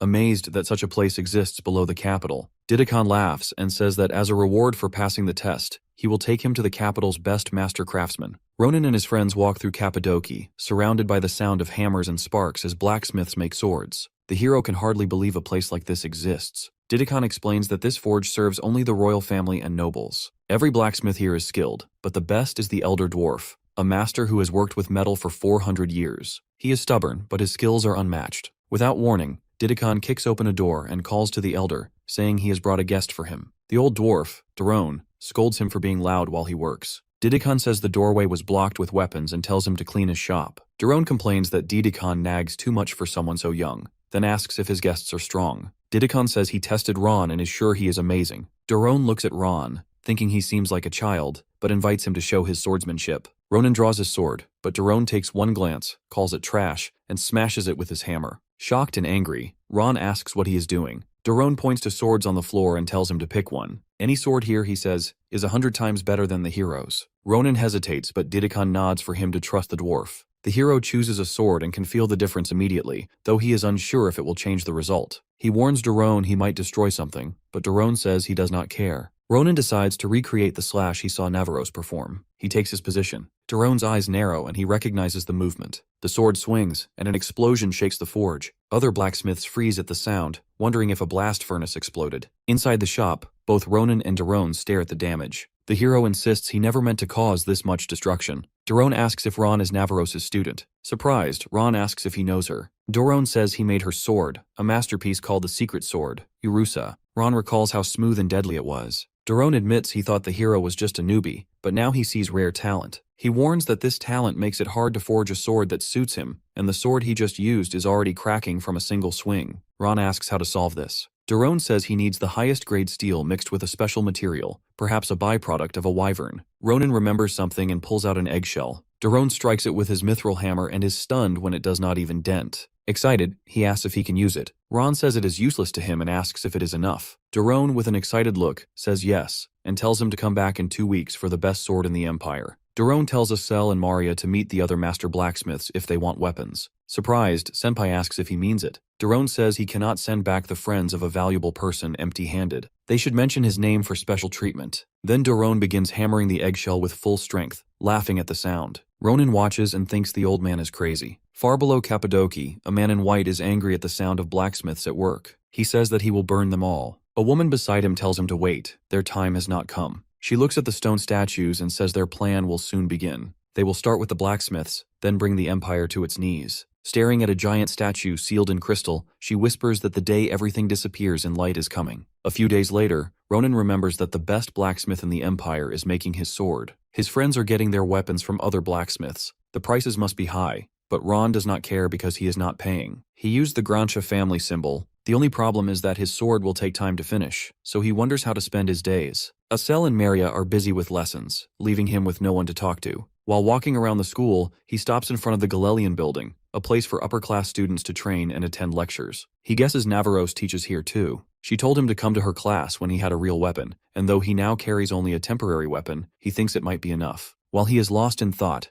Navaros suddenly appears beside him with a fierce look. Ron freezes. Before he can speak, she grabs his ear and demands to know why he has not attended her class. She asks if he has been skipping. Ron tries to explain, but she does not listen and drags him toward the building. He cries out in pain, begging her to let go. Inside, a girl carrying a stack of files hears his voice and stops to look out the window, wondering who is making such a noise. Someone bumps into her, and when she turns to apologize, the boy, Carden, scolds her for blocking the way. He mocks her for being slow, even though she is a teacher's assistant. He calls her a loser and orders her to prepare for the day's lessons. She agrees and hurries away. In the first sparring room, students gather as Navaros announces that Ronan will be joining their class. Some are surprised he skipped a grade. Others whisper that he does not look as strong as the rumors say. The hero notices both friendly and unfriendly faces. The teacher's assistant enters, out of breath, and apologizes for being late. Ronan hears her voice and freezes because it is familiar. Navaros tells her not to worry and asks her to introduce herself to the hero. She smiles and says she is Adashan, a second-year martial arts major and teacher's assistant. In another life, she was Adashan Akalusia, the Iron Lady, the first woman to become a grand commander, a leader feared and respected on the battlefield. Ronan remembers serving under her, never expecting to see such a bright smile on her face. She clearly has no memory related to regressing, and he wonders what he should do about the last wish she made before she died. As he watches, Ron notices the students bothering her with errands and orders. She works more like a servant than an assistant. Carden approaches Ron and challenges him to a duel, saying he wants to learn from someone with such an impressive interview record. Ronan declines, saying he has something on his mind. Carden assumes Ron is avoiding him because he has no weapon. He shouts at Adashan to fetch his spear, calling her a loser again. She hurries off and returns with a long spear. Carden snaps at her, saying he now uses a short spear. She apologizes, explaining that he used the long one last class. He hits the spear on her head, telling her not to talk back. He insults her for begging Navaros to let her join the class and still failing at simple chores. Ronan cannot stand it any longer. He grabs Carden's spear. Carden stares at him in surprise, asking what he is doing. Ron says he accepts. Carden asks what he means, and with a terrifying look he calls Carden a loser and repeats that he accepts the duel. Carden looks surprised by Ronan's anger. He asks if the hero accepted the duel because of Adashan. Then he smirks and says Ron must be protecting her because they are both commoners. The hero hands back the spear and tells him to defend himself if he does not want to die. Ron grabs a wooden sword and attacks with so much force that it sends Carden backwards. Carden cannot believe Ron has this strength without using mana. Ron says that since Carden complained about the spear being too long, he has shortened it. The spear suddenly snaps in half. Ronan asks if Carden likes it now. Angrily, Carden tells Ronan to know his place and charges at him, saying Ron will not get away unharmed. Before Carden can strike, our hero cuts the spear into small pieces and tells him to worry about himself instead. Ron then beats Carden without holding back. He hits him in the face, making Carden lose balance, then strikes his hip. Carden falls to the ground and faints. Ron tells him to be thankful they are in the academy, because outside, he would be dead. The other students are frozen in shock.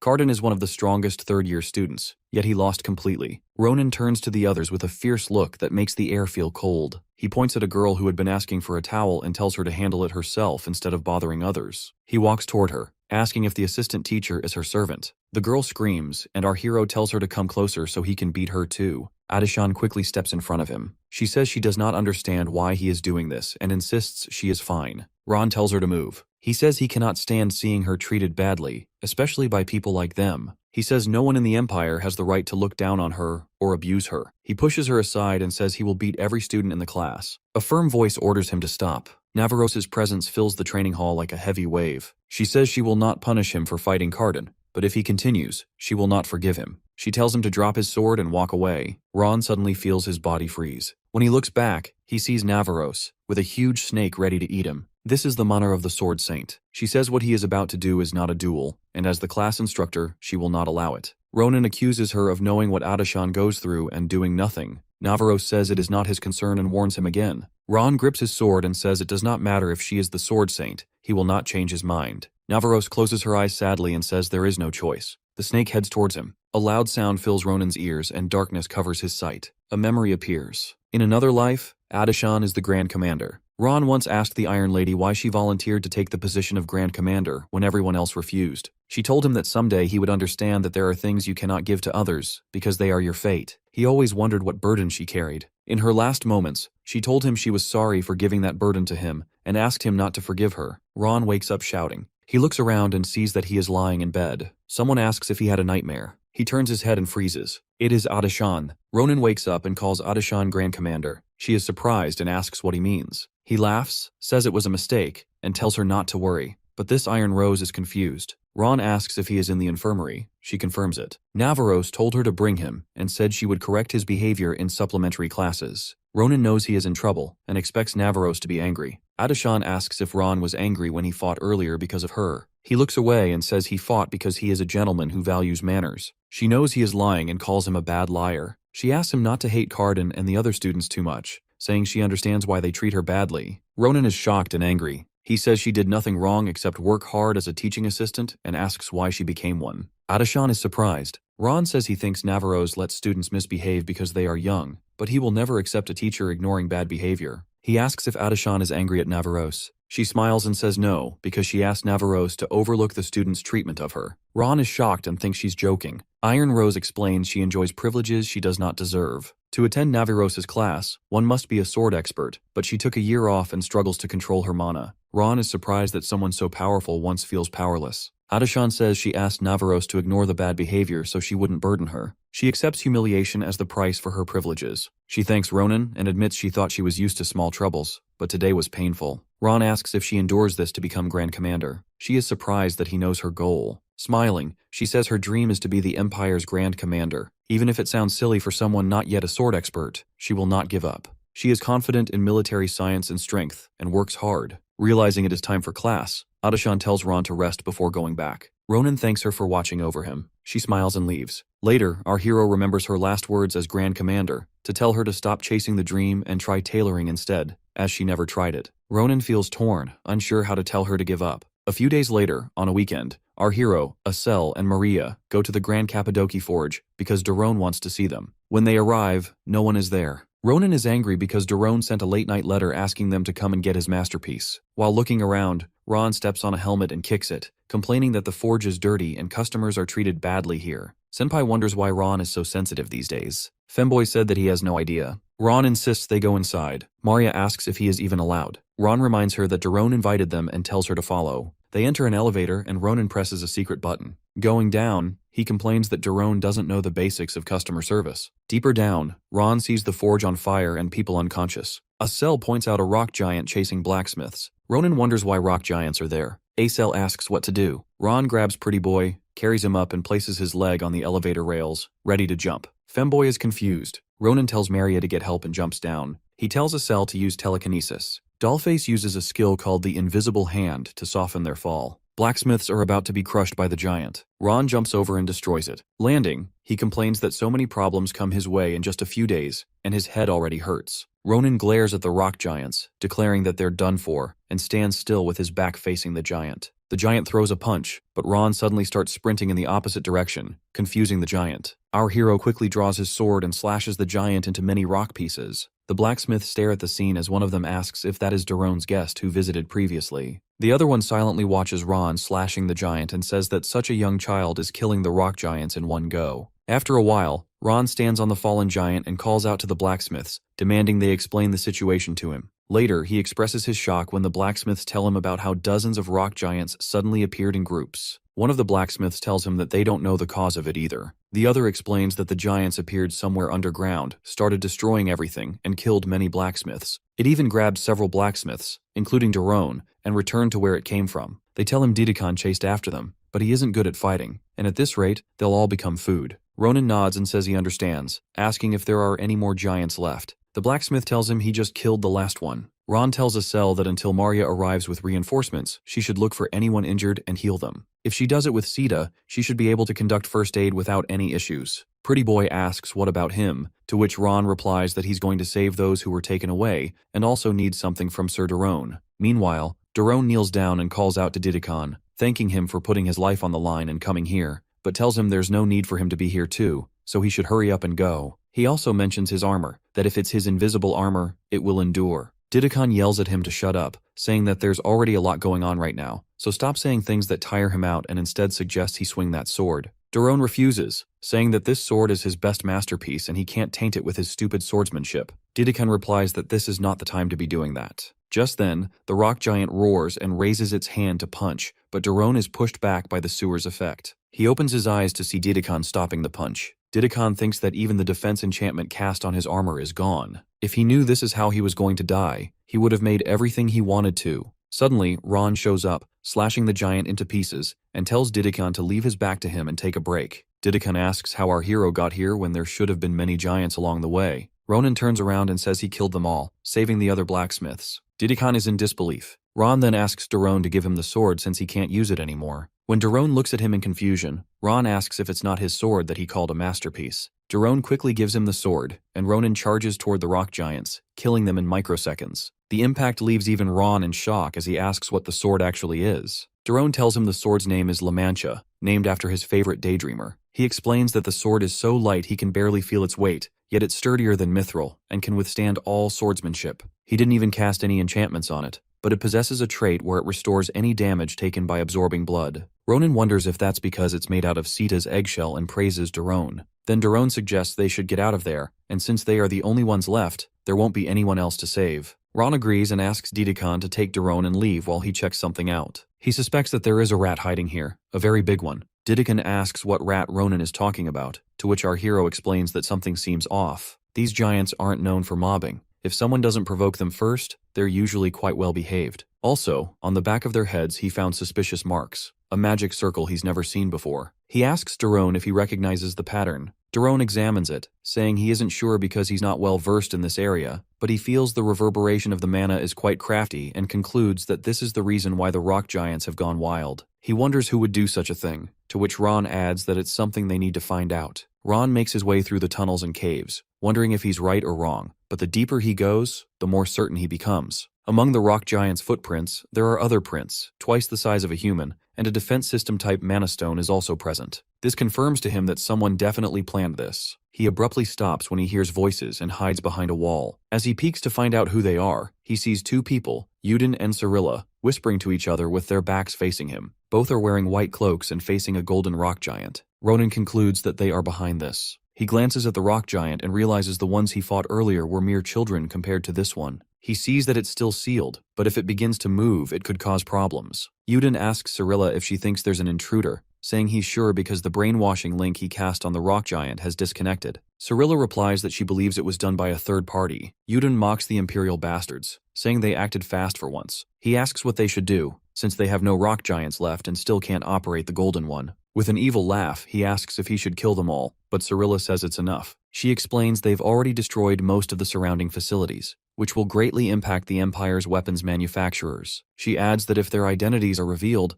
that person won't stay still, so it's better to retreat for now. Yudin asks if he should destroy the golden one, saying that the one snooping around smells like Smith's sulfur, and it's getting on his nerves. Suddenly, flames follow Ron as he tries to dodge them. He wonders about Yudon, and seeing how quickly and powerfully the magic was cast, realizes this guy isn't average. Yudon asks Ronan how he got here, since that defense system wasn't easy to break through. But that's what Ron wants to know. Who they are and why they're meeting at this place in such an extreme way, even if they were eager to be together. Yudon jokingly asks Cirilla if he should kill the kid, to which she disagrees, but Yudon suggests they have some fun, saying there isn't much time left for the Emperor to be buried in starlight. Ron, burning with anger, questions what he means. Yudon wonders about his sudden mood shift. Ron demands they come with him, saying he has a lot to ask. Yudon sarcastically asks if he's planning to capture them. Just as Yudon is about to strike, Ron swiftly slices his hand without him even noticing. Yudon drops to his knees as Cirilla freezes, stunned by the situation. Ron grabs her by the neck and orders her to answer his questions obediently if she doesn't want to end up like him,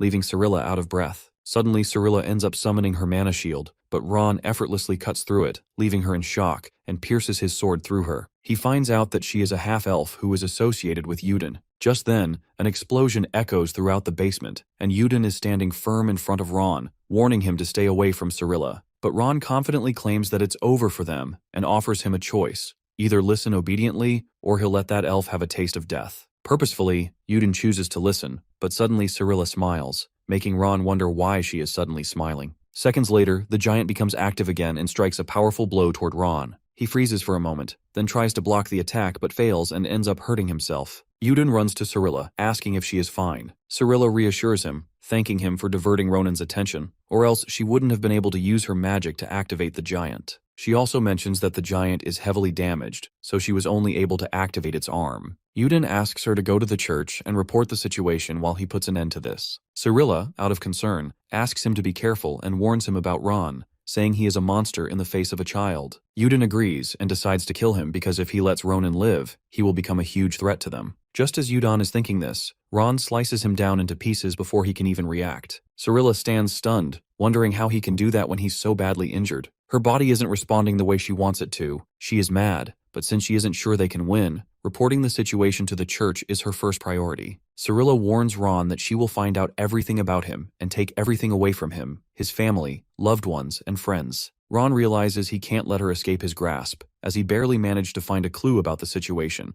or else there will be no difference between this and his past. Ronan screams at her to stop over and over. Just then, Instructor Navaros shows up, paralyzing Cirilla in place, and states that she has a lot of questions. But first, she wants to confirm whether it was Cirilla who hurt her disciple, Ronan. She burns with anger, her aura terrifying. Our hero is relieved to see her. She is also glad to see Ron and find out that he is fine. Cirilla is shivering with fear as Navaros's aura takes the form of a snake and paralyzes her whole body. She almost recognizes her. Navaros walks toward her and grabs her face, adding that she has done a few things that shouldn't have been done, but it makes her even more furious that Cirilla hurt her disciple. She tells her to see the future before her eyes. Her stars begin to burn. As the stars burn, Cirilla collapses to the ground. Navaros suggests reporting the situation to the principal after treating Ronan's wounds. Just then, Ron asks her if the future she mentioned is Laudelin Prison. It's the prison used to interrogate criminals who have gone against the Empire to make any sort of confession. Ron requests that he be allowed to observe their interrogation, just once. He insists, as it is really important to him. Meanwhile, Asel and Maria ensure every injured person receives treatment. After they're done, Femboy grows concerned about Ronan and hopes he comes back soon.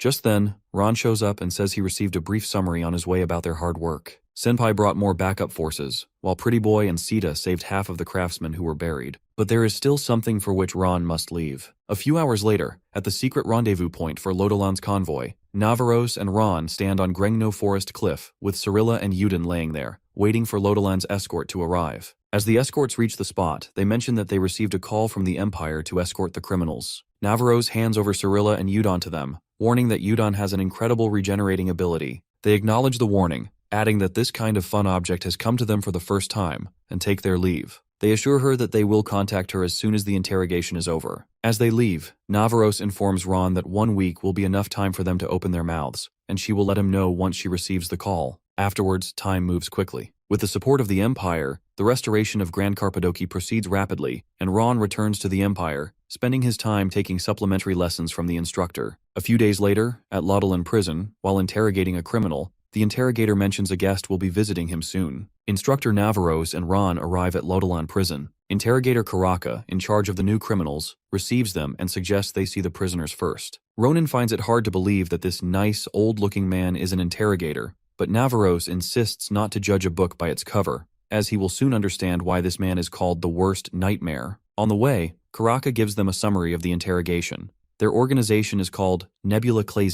Navaros asks if this is a criminal organization like Caliboro, to which Karaka agrees, adding that they are more dangerous. From the Great Fire that destroyed the Nalanda granary to the explosion at the Magic Engineering Research Facility, Ottoman, it has been confirmed that they were responsible. Ronan wonders why he never heard of them in his past life. Then he asks Karaka if they mentioned anything about starlight or the star's advent, which he heard during the capture. Karaka, now irritated and feeling ashamed for not having the full information, decides to show the criminals his full sincerity. As the door opens, Ron glances at Cirilla and Udon, wondering if they are the same people he met before, because they have been brutally interrogated and are barely recognizable. Karaka, in his creepy form, adds that Udon has quite an impressive dark regeneration ability, so he suggests burning people like him, piercing a burning arrow through him, and cutting his limbs with full effort. Udon screams in severe pain. Karaka makes him suffer even more, asking why he hasn't revealed everything. Udon claims he has already told them everything, but Karaka decides to end the conversation with Udon and turns to Cirilla, as she has no regenerative abilities, so it won't be hard to get information from her, especially since she knows that if he tortures her anymore, she will die. Cirilla, her voice trembling, begs him to kill her. Just then, Ron realizes that even in the disciplinary squad, he hasn't seen this kind of violence, but he wonders how Udon can still hide something in this condition when their identities have already been revealed. Suddenly, it hits him. He informs Navaros that it might be forbidden cursed magic that's preventing the information from being disclosed, as this method was used on soldiers to protect secrets. As Karaka hears this, he brings out a creepy, horrible-looking monster, Cursed Eye, that devours curses placed on criminals who are unable to speak due to magic. He starts with Udon and lets the eye monster devour his head. As the curse breaks, he asks Udon about the star's advent. Udon says it is an eternal entity, the only grace that will save the lowly beings of Earth. The small lights that are waiting for the star's advent begin beyond the skies. They work to ensure nothing interrupts their long-cherished wish. Cirilla asks him to stop, but he doesn't. Karaka asks what it is that he says will fall from the sky. It's the star's children, he replies. As Ronan hears this, he realizes that Udon is talking about Aayut. Ronan fails to hold himself back after hearing the mention of the children of the stars, and steps forward toward Eduan. He then demands Eduan confirm if he is referring to Aayut by the children of the stars. Eduan is surprised as he looks up at Ronan upon hearing him say the word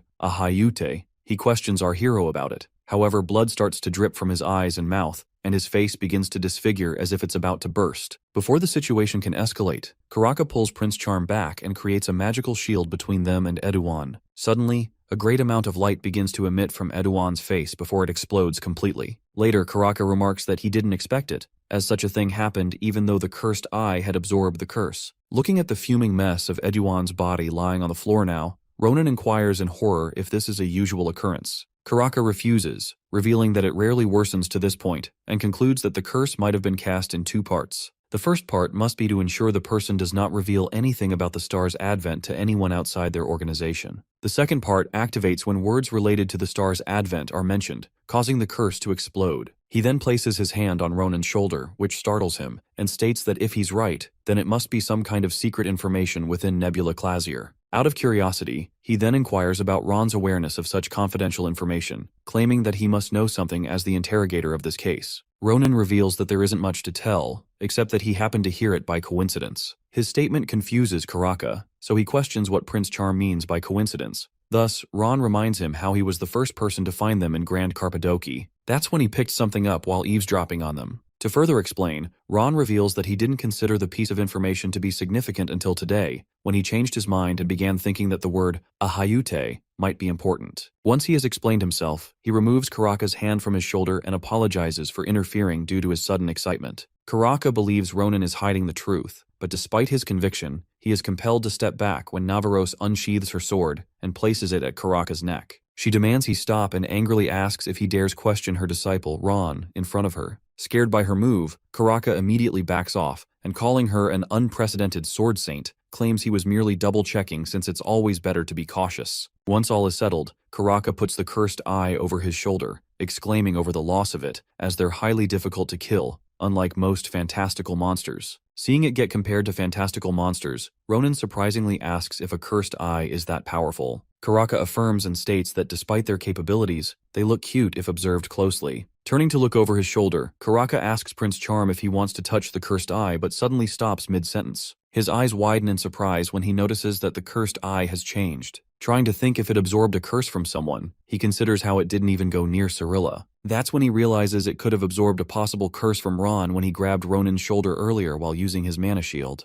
Karaka apologizes to Prince Charm for his rudeness before placing the cursed eye on the back of Ron's hand, and it begins to croak and puff up until it explodes. The sudden explosion of the cursed eye confuses them. Karaka calms Ron down and informs him that he's cursed, before asking if he's ever faced difficulty running or holding objects made of steel. This makes Ronan go quiet, which indicates that he has indeed faced such circumstances. Therefore, Karaka lets him know that he won't force him if he wants to hide it. However, he informs Ron that judging from the power of the curse, it contains an enormous amount of ill intent from the one who cast it on him. Karaka sees Ronan and Navaros off and thanks them for their hard work. Further, he promises to inform them about Cirilla's interrogation once he has lifted this strong curse. When he notices the look on Ron's face, Karaka asks about the troubled look, to which Ronan admits it's due to the revelation of being cursed. Acknowledging his concern, Karaka advises him not to worry too much since he is a Fyian student. It makes Ronan confused. To clear the confusion, Karaka informs that it looks like the curse has resided within Prince Charm's body for a long time, so he recommends Ronan visit Professor Maya's secret because he's the only mage on the continent who knows the most about all curses. On their way back, Ronan continues to rub his right eye endlessly, wondering what's wrong with him. After a while, when Navaros also gets irritated by his restlessness, she asks him if it's really that itchy for him to not stop.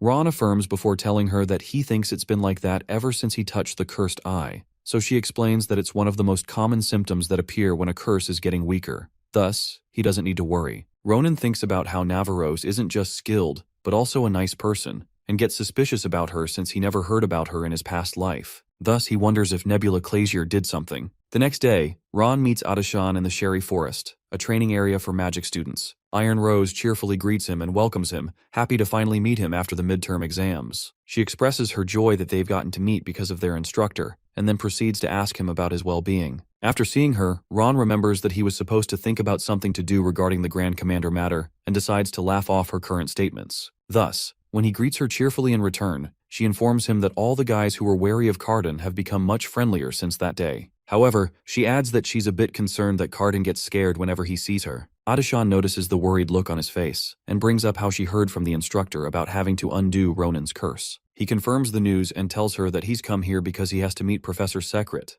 However, he seems like a unique man to be found here. After hearing Ronan's comment, the lady confirms that Professor Secret and his office are indeed unique, which is why non-magic students don't come here. She reveals that she asked a younger magic student for guidance, and turns around to see if she's arrived yet. Suddenly, the junior student Eli appears in front of Adashan and hugs her happily. While the two of them greet each other, Prince Charm takes a look at her and remembers that she's the same girl, Akalusha, who was yapping about the wolf and sheep. Once the two of them are done with the meet and greet, Eli asks the Iron Lady what she wanted to meet Professor Secret for. Before she can answer, she looks at Ron, and her eyes widen in surprise. Thus, he claims that he was the one who asked for help. He then greets her by calling her Elizabeth, and teases her about whether he should call her Eli. Eli screams in panic after seeing him there, but she eventually calms down and leads them to Professor Secret's office. Ronan teases her and asks if she brought him to this creepy place to bury him alive for seeing something he shouldn't have, but she yells at him for teasing her and demands that he not call her Eli. As Elizabeth leads Ron to the office, Ronan finds it strange to know that she's friends with the Grand Commander. This makes his suspicion turn into belief that she was the original Akalusia, and he wonders how they met. The two of them walk ahead, and once Elizabeth has opened the door to the office, they see an old woman sitting on a rocking chair. Prince Charm asks Eli if she's Professor Secret, but she tells him not to get ahead of himself because there's another step. She then leads him right in front of the old lady and draws her hand forward before telling him to stay still no matter what happens. After saying some words, she calls out something to open and draws back her hand. With no patience, Ronan remarks that nothing has changed,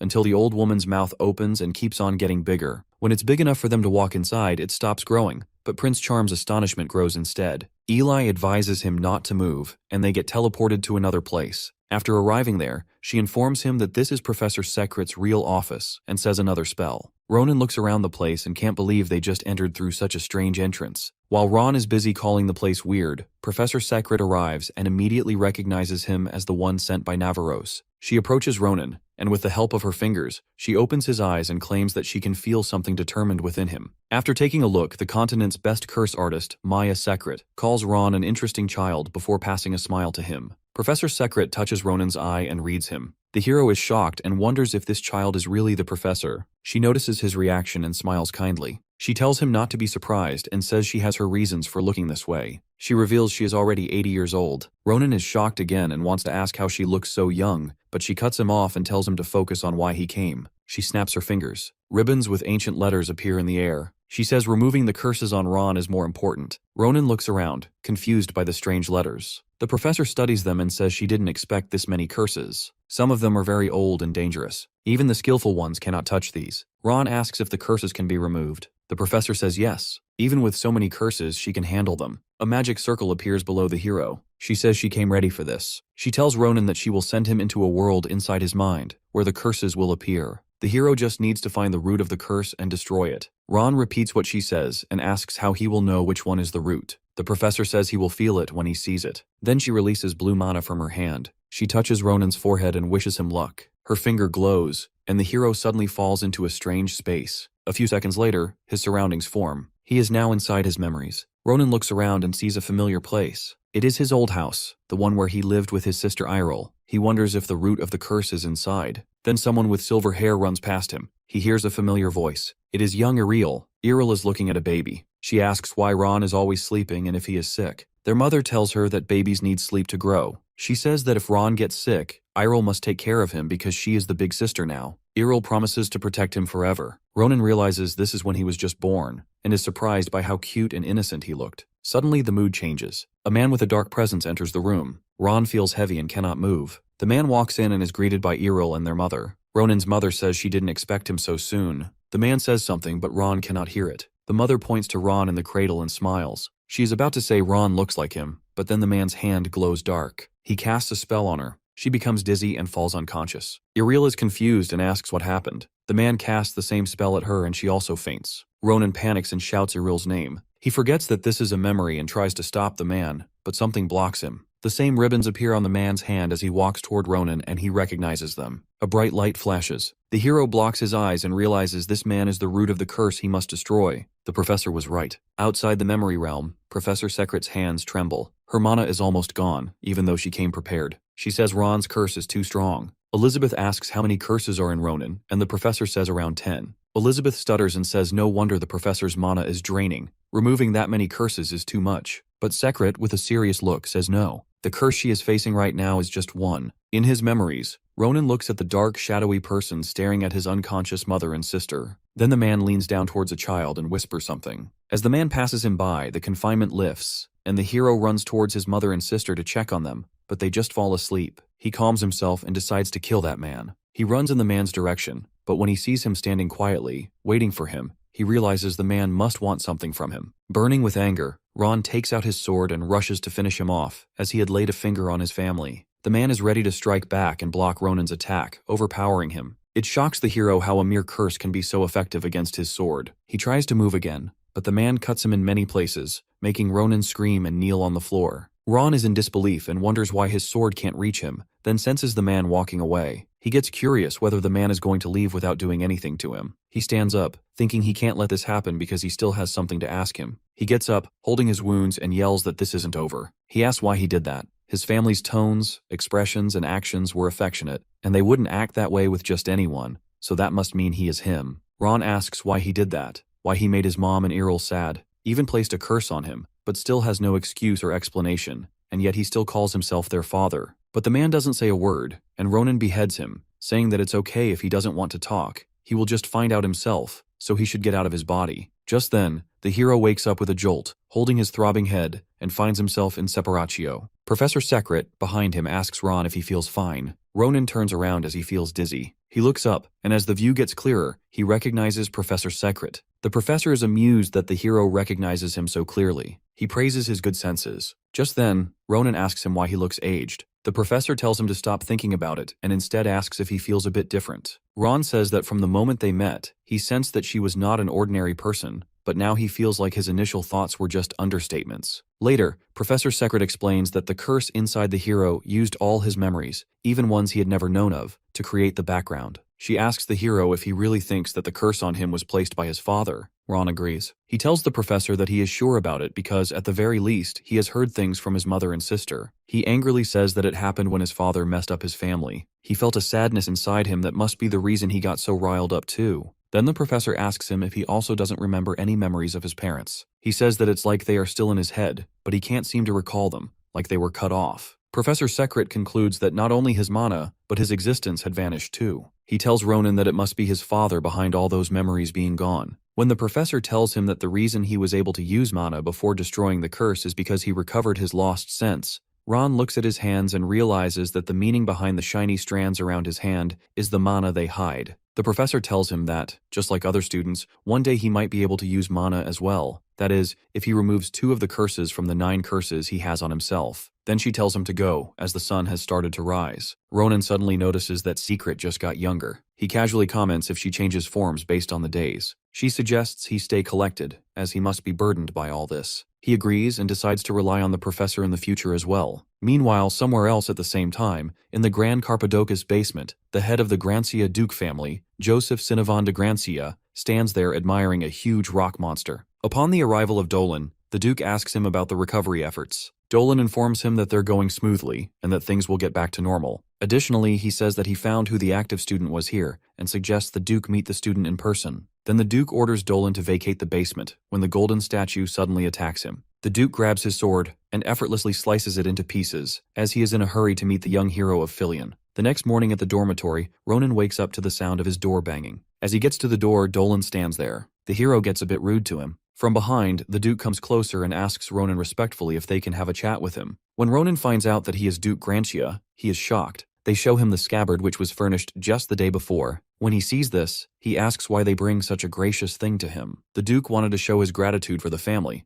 and says that his own sword, Pale Road, was made by Master Daron, who insisted on giving that sword to Ronan. He also offers him the Grancia's medallion, which leaves Ron astonished. With the worth of this medallion, Ronan could buy 3 villages. The Duke tells him that by now, the 2 students who assisted him, Asel and Maria, can also receive their prizes along with the medal. Later, the Duke asks him about the person behind this incident. Ron suddenly senses something and tells him that he doesn't know how much he knows about all this, but those rats are much more than he thinks they are. When he says this, Ronan senses strange energy from Dolan and realizes that it is familiar, like when he fought those disgusting things. When the Duke asks him why he stopped talking suddenly, Ron wonders why only he can see the mana emitting from Dolan, but not the Duke. He decides to provoke Dolan and asks the Duke if he knows about the star's advent, and informs him about the organization Nebula Classier. Dolan is clearly irritated. The Duke is in disbelief and asks if he really gathered the information on his own, to which the hero confirms. Later, the Duke takes his leave, suggesting he will find out the rest himself. Ronan offers that he will send more info about the Nebula Classier and the star's advent to him at night. It will be interesting,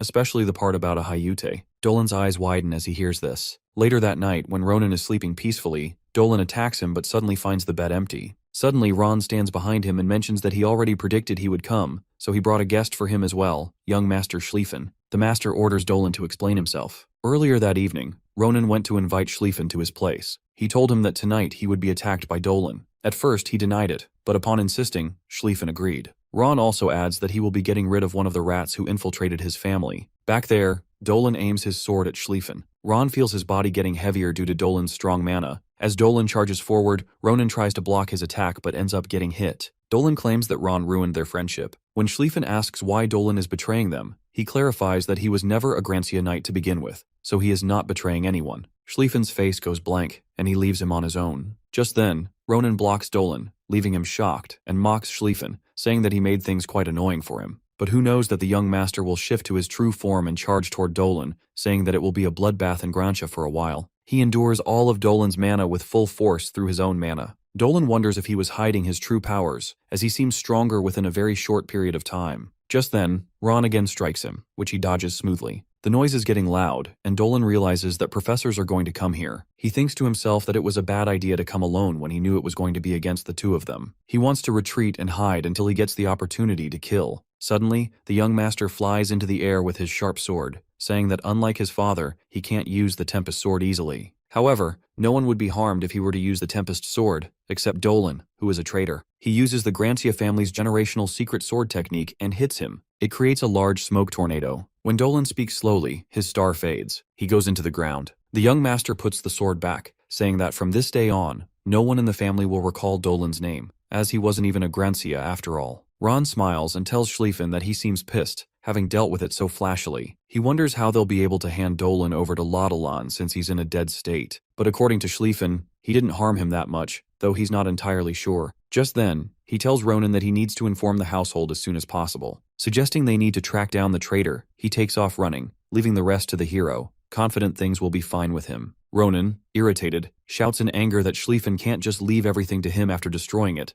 and he starts cursing him. Just then, the headmaster shows up from behind, asking about the situation, along with instructor Navaros, wearing cute and catchy pajamas that catch the hero's attention. Later, the headmaster sighs in relief that Ron isn't hurt and asks him to explain the situation, but Ronan first tells them about Aayut while cursing him, which shocks both of them. Later, in his office, the headmaster sits calmly and realizes there were moles hiding among the Grantia family. The issue is bigger this time, but he thanks Ron, as he did quite a service this time, and they were able to stop something bigger from happening. Ronan silently says to himself that he should keep it a secret for now that he can see the special mana. He's not sure about it, but if this info leaks, then everyone around him will also be in danger. Furthermore, the headmaster tells him this incident will soon be investigated, and adds how their empire is constantly indebted to him since the blacksmith village situation. So, as a reward, the headmaster asks what Ron wants in return. Ronan's face brightens as he hears this and asks him to approve something he wants to do in school. The next day, at the Fyian Grand Plaza, Ron gathers all of the students and informs everyone that since they're tired of the on-campus club activities, he has created a special adventurer club for everyone.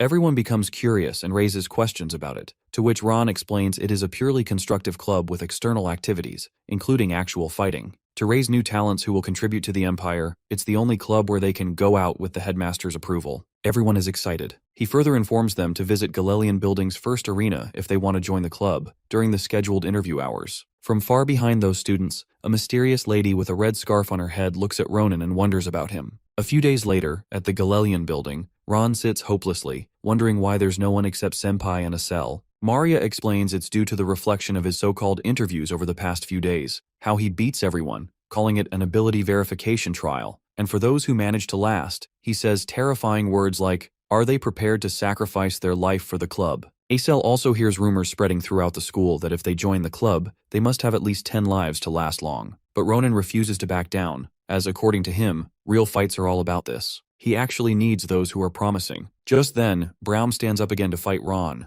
Ron also stands, asking if he's refreshed now, and insists that he didn't need to see his abilities, but since Braum kept insisting on a fight passionately, he announces that Braum has passed the interview. With that, Ron asks them all to leave and have some rest before things get practical. He also decides to stay a little longer, hoping that maybe someone skilled will drop by. The whole day passes with none of the interviewers showing up, and they start packing up, during which a girl assistant with him politely adds that she would have tried it out as well if it weren't for her assistant instructor duties. Ron freezes and says to himself that even if she tried, he couldn't accept her. She gradually needs to decide whether to give up her dream of becoming the Grand Commander or not, and should think about it carefully. Just then, the red scarf lady shows up. Ronan excitedly asks if she's here for an interview to join their club, to which she agrees and asks for his permission to touch something, pointing toward his body after joining the club. Ronan gets nervous and anxiously scolds her for saying such a shameful thing so suddenly. The girl clarifies that she is talking about the thing sitting on his shoulder. It's Sita.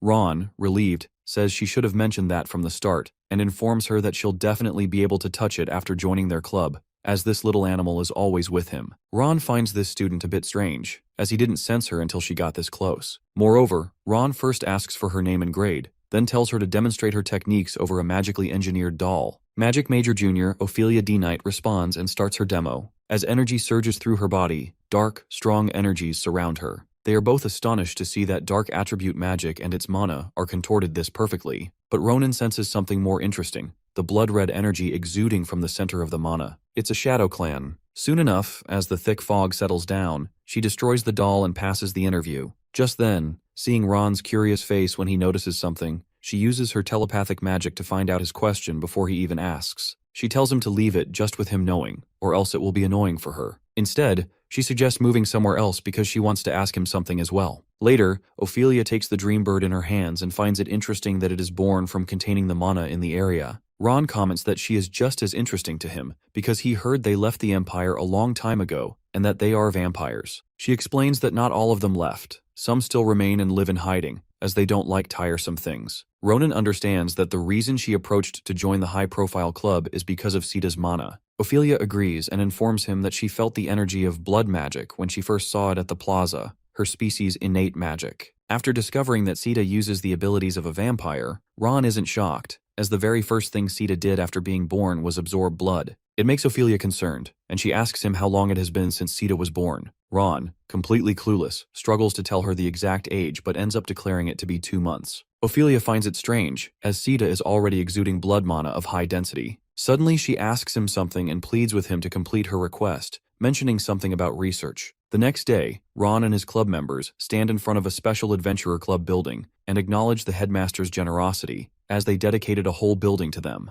Later, Ron notices a change in the club members' weapons and asks if they are from Grand Carpadoc, sent by Gracia, to which they confirm. Then he notices Maria's sword, which she explains was made suitable for her strength by the Great Commander, so she wants to try it. Acel receives a magic bracelet made with the techniques of the Magic City, and its mana control is much better, so her speed and power have increased twofold. Then Senpai asks Ronan why he wanted them to come armed. Ron suggests they go inside first. Later, Ronan informs them that the one goal for the club is to improve their abilities through real-life experiences to prepare for the imminent day. He continues that the first place they will be discovering is the Vadian mountain ranges, which haven't been explored yet, making the club members nervous. According to him, it will be a good experience as this place is quite unusual, and he has some personal business there as well. Anyways, he commands them to fight from then on. The hallway is empty. Acel asks Ron what he meant earlier. Ron explains there is a problem, and to fix it, they should finish their classes early. Pretty Boy is surprised. Ronan mentions that it's obvious. If they leave, they'd be gone for about a week, but both Femboy and Maria had classes. Doing club activities while still in class would be hard, and the headmaster wouldn't allow it. So the best way is to complete their classes early, just like Ron did. That is the key to being free. In the training room on the second floor, Ron told them he wanted to test their skills before they started their own training. He told them to attack him. He promised not to hurt them, and said he'd only use the back of his sword. With a creepy face, he tells them to try hard, or it wouldn't be fun. Maria replies sarcastically, saying it is already comfortable enough. Senpai comes up with a plan. She wants to show Ron how much they have grown.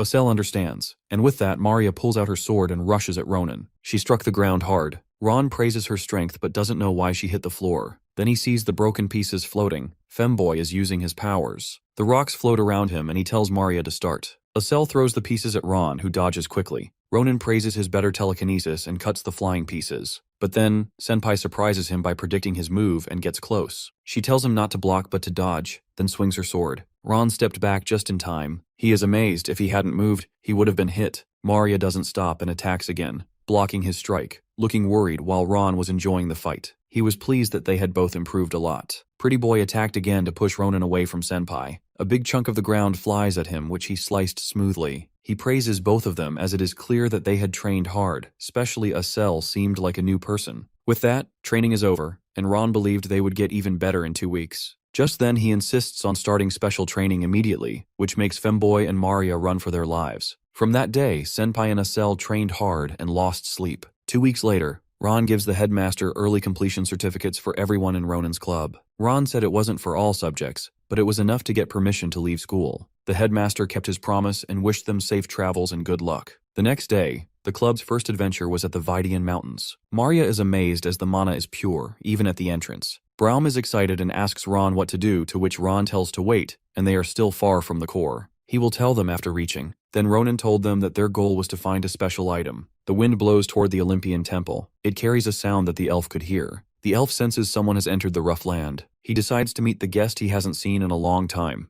Ronan finally manages to find the orcs. Those orcs have already built a whole village for themselves. Not only that, but they also seem to have strong fertility. That means they will grow in number very fast. If things keep going like this, soon there will be enough orcs to cover the entire mountain range. Ron understands that this is going to become a serious problem. The people living near the mountain are going to suffer great losses if the orcs are left alone. To stop that from happening, Ronan decides that they have to dry their seeds, which means to end their ability to reproduce and expand. This is going to be their first real battle. Ron's comrades are a bit confused when they see so many orcs, but Ron doesn't seem afraid. He actually says that these orcs are going to be the best opponents for them to fight against. Still, even though the orcs are strong and many, there is another level of danger ahead. That is the dominant species of the mountain range, the ogres. These ogres are far more powerful. Ronan knows that they are going to be very hard to defeat. Their leader, the twin-headed ogre, is extremely strong. Ron himself was not able to beat that ogre in the past. However, the good part is that this ogre is not a current problem. He is going to appear later, so they do not need to worry about him just yet. While Ronan and his group are discussing their plan, out of nowhere an elf appears behind them. Ron didn't sense him at all. He starts to guide them and says that even though their intentions are good, this is not the right time to go after the orcs. He tells them that he is just a priest who lives in the mountains. He is actually an old-age spirit with a divine name, Seniel. Sarante suggests they move to another place to have a proper conversation. This area is not safe, but Ronan stays alert and points his sword towards him. He adds that lately many lunatics have been appearing in their way, so he does not fully trust him right away. He asks the priest to follow what he says and curses him. Later, he somehow manages to guide them calmly and says something that makes him feel very embarrassed. He says that what Ron did to him is the most embarrassing thing that happened to him in the past 200 years. From this, they understand that he is very old and ask about his age. But since he stopped counting his age, he is not sure about it. But there is a rough estimate of about 1,000 years. Everyone froze as they heard it. Ronan realizes that he has been alive since before the Empire was even founded. That shocks all of them. Ron asks about what he said earlier, that the time is not right. Elf explains that he said this because something strange is happening with the monsters these days. The orcs, who are not even nocturnal by nature, are moving around the mountain range every single night. This is very unusual. Even the ogres, who normally never leave their territories, are now seen at the outskirts of the mountain range. This is not normal behavior at all. He advises them to stay very careful, even though they have not yet discovered the real cause behind these changes. That means they are safe for now, but they should remain alert. Just then, he pulls out his barrier magic, and a temple, Seniel's temple, appears in front of the whole group. All of them, including Ronan, are confused. Braum and Acel discuss that this barrier magic is on another level, even greater than their masters. She asks Ron if he knew about it, to which he mocks her, saying,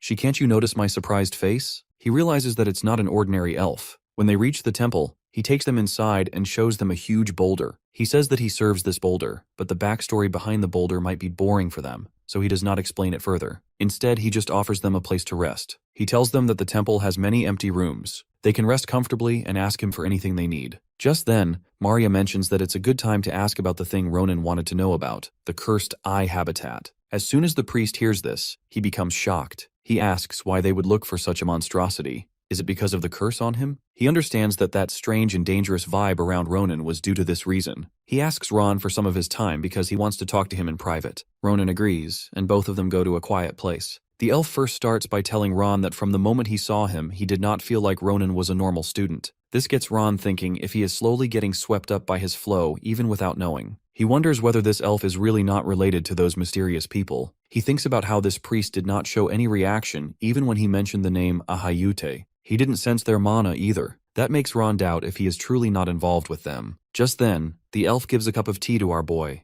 adding that it will help him clear up his mind. The tea has a fragrance that Ronan has never smelt before. It seems strange to him. While Ron is trying to understand the scent, he suddenly senses the clear flow of mana. The priest looks at him with a very odd expression and asks our boy in a sarcastic way if he likes the smell of the tea. The question feels strange to Ron. The whole moment feels odd, and he begins to feel a little uneasy. Something about that elf does not feel right, and the strange tea and weird expressions only make it more confusing. Ronan feels like something strange is happening to his eyes, as if his pupils are being replaced by something else entirely. The priest watches him closely and calmly explains that the tea Ron just drank is brewed from a rare herb that grows deep within the mountain range. This herb has a special property. It pierces through veins that have been blocked or suppressed and helps to revitalize a person's senses. It doesn't show its effect in one go usually, but since his energy is blocked due to the curse, it's showing drastic results on Ronan. He tells Ron that he is going to pack the ingredients for him so he can continue drinking the tea regularly. He carefully instructs Ronan to stick to the dosage and take it properly because his condition will only improve slowly and steadily with time. Then, in a firmer tone, he warns our boy to stop using his cursed eye to cleanse his own curse. As Ron gets curious about it, the priest explains that while that monstrosity gets rid of a curse, it also eats away at the person's life force. It may not seem like much damage if used once or twice, but if he overuses it to detoxify, his life will be in much danger. Ron listens, but he cannot help admitting that he wants to resolve the curse as quickly as he can. He's tired of carrying it, tired of the limitations it places on him. He wants to be free. But the elf, with wisdom earned through years of experience, suggests to him that rushing will only end up needing to take a step back. If something bad goes wrong, he won't be able to take back his decision and will end up incurring it. Ronan realizes that Professor Secret, a skilled one, once told him the same thing, that this curse is difficult for him to remove as well. It takes time and some necessary preparations. Even though he knew that there was someone, Professor Secret, who would help me, and after meeting that person, he felt rushed. He understands that if things go wrong, he will end up losing his life before he can even think of it. Later, he begins to wonder about the elf, as he can't remember that he has met him in his previous life, but he also doesn't feel unfamiliar. Ronan tells him that he feels rushed because of all the religious fanatics going around lately, those gloomy and eccentric people who await the star's advent.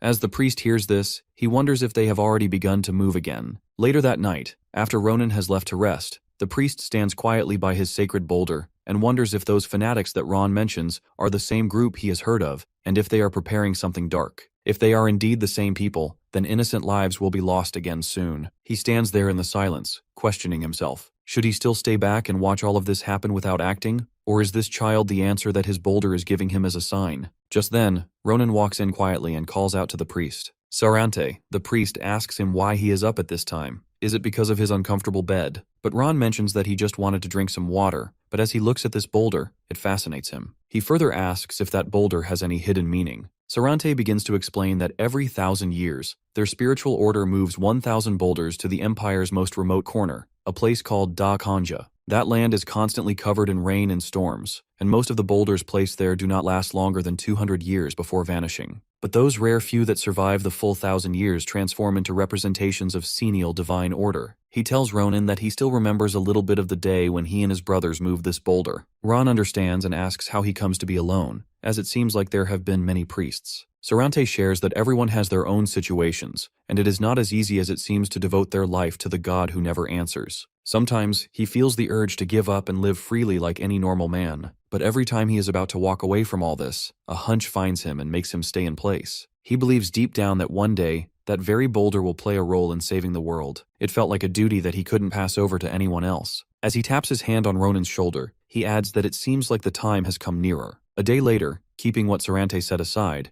they officially began to reorganize that special tea, which also shows significant results on the others. With the energy and mana veins, it was a great help in enhancing sensitivity. While the other comrades enjoy the tea, Ron travels around the mountain with Sarante and helps forage for roots. He feels strange as he sees this elf, as he is very kind to them when he just met them for the first time. He shows his genuine heart in all his actions. 2 peaceful days passed with not much happening, but as always, troubles show up from the bottom of the group and leave pain that can't be washed away to everyone. Eventually, the day of the raid on the orc village arrives. Sarante worries if they will be really fine by themselves. As they still didn't find the cause behind those monsters' abnormal behavior, he suggests they prepare a bit more. But Ronan reassures that it will be fine, as he said that the actions of the monsters are changing, but they haven't gotten stronger yet. He praises his comrades that these guys will handle it smoothly. Everyone nervously admits. Ron also adds that they need to head back to school, as their duration of trip is over. To ensure their safety, Sarante gives them a spell, a bit of magic that can allow them to return through the barrier, and with this, they will be able to freely visit the shrine again if needed. He offers for them to come back immediately if they sense anything going wrong, or if they're ever in danger, and suggests never letting their guard down,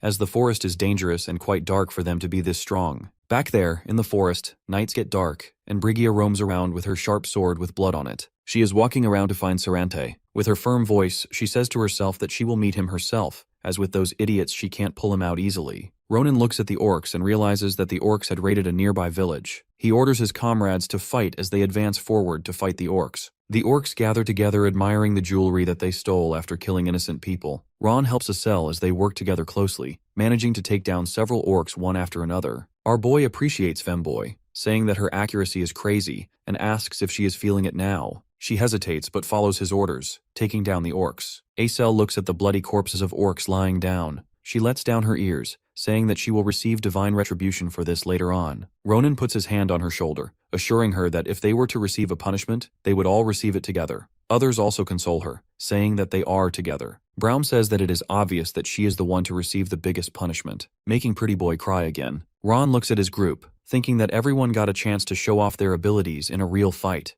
so it was worth it to come all the way to these mountains. Suddenly Sita tries to get his attention, alerting him to some direction. He asks if something is there, and they find an elf tied to the tree. Acel asks if the orcs left their emergency food as Ron runs to save her. He tells Sita to use healing magic. The elf slowly opens her eyes. Upon realizing, she asks if they are using mana and coughs up blood. Rowana notices that Sita's healing magic is not working. The elf asks if he is from the shrine and then holds his hand, begging him to take her to him. Ronan looks at her in confusion, but the elf keeps saying that they are coming, and if they waste too much time here, then Sarante's life may be in danger, saying that she faints, and the portal opens as Ron runs to the priest with the elf on his back. He asks for his help. As the priest asks if there was an accident and why he is back so soon, he tells him to take a look at the elf first. But Sarante recognizes the elf and calls out her name as Brigia. He raises his hand, asking what happened to her. While Ronan was with Sarante and Brigia, Maria told Braum that she looked around as our boy told them to, but there was no one else there. He replies that luckily it seems like that elf was the only prisoner. Senpai says that it's better to head to the shrine now but sees a cell kneeling in front of the dead orcs. She asks what she looks for as Pretty Boy tells her that there's something weird about these orcs. Senpai asks if she knows what's wrong with them,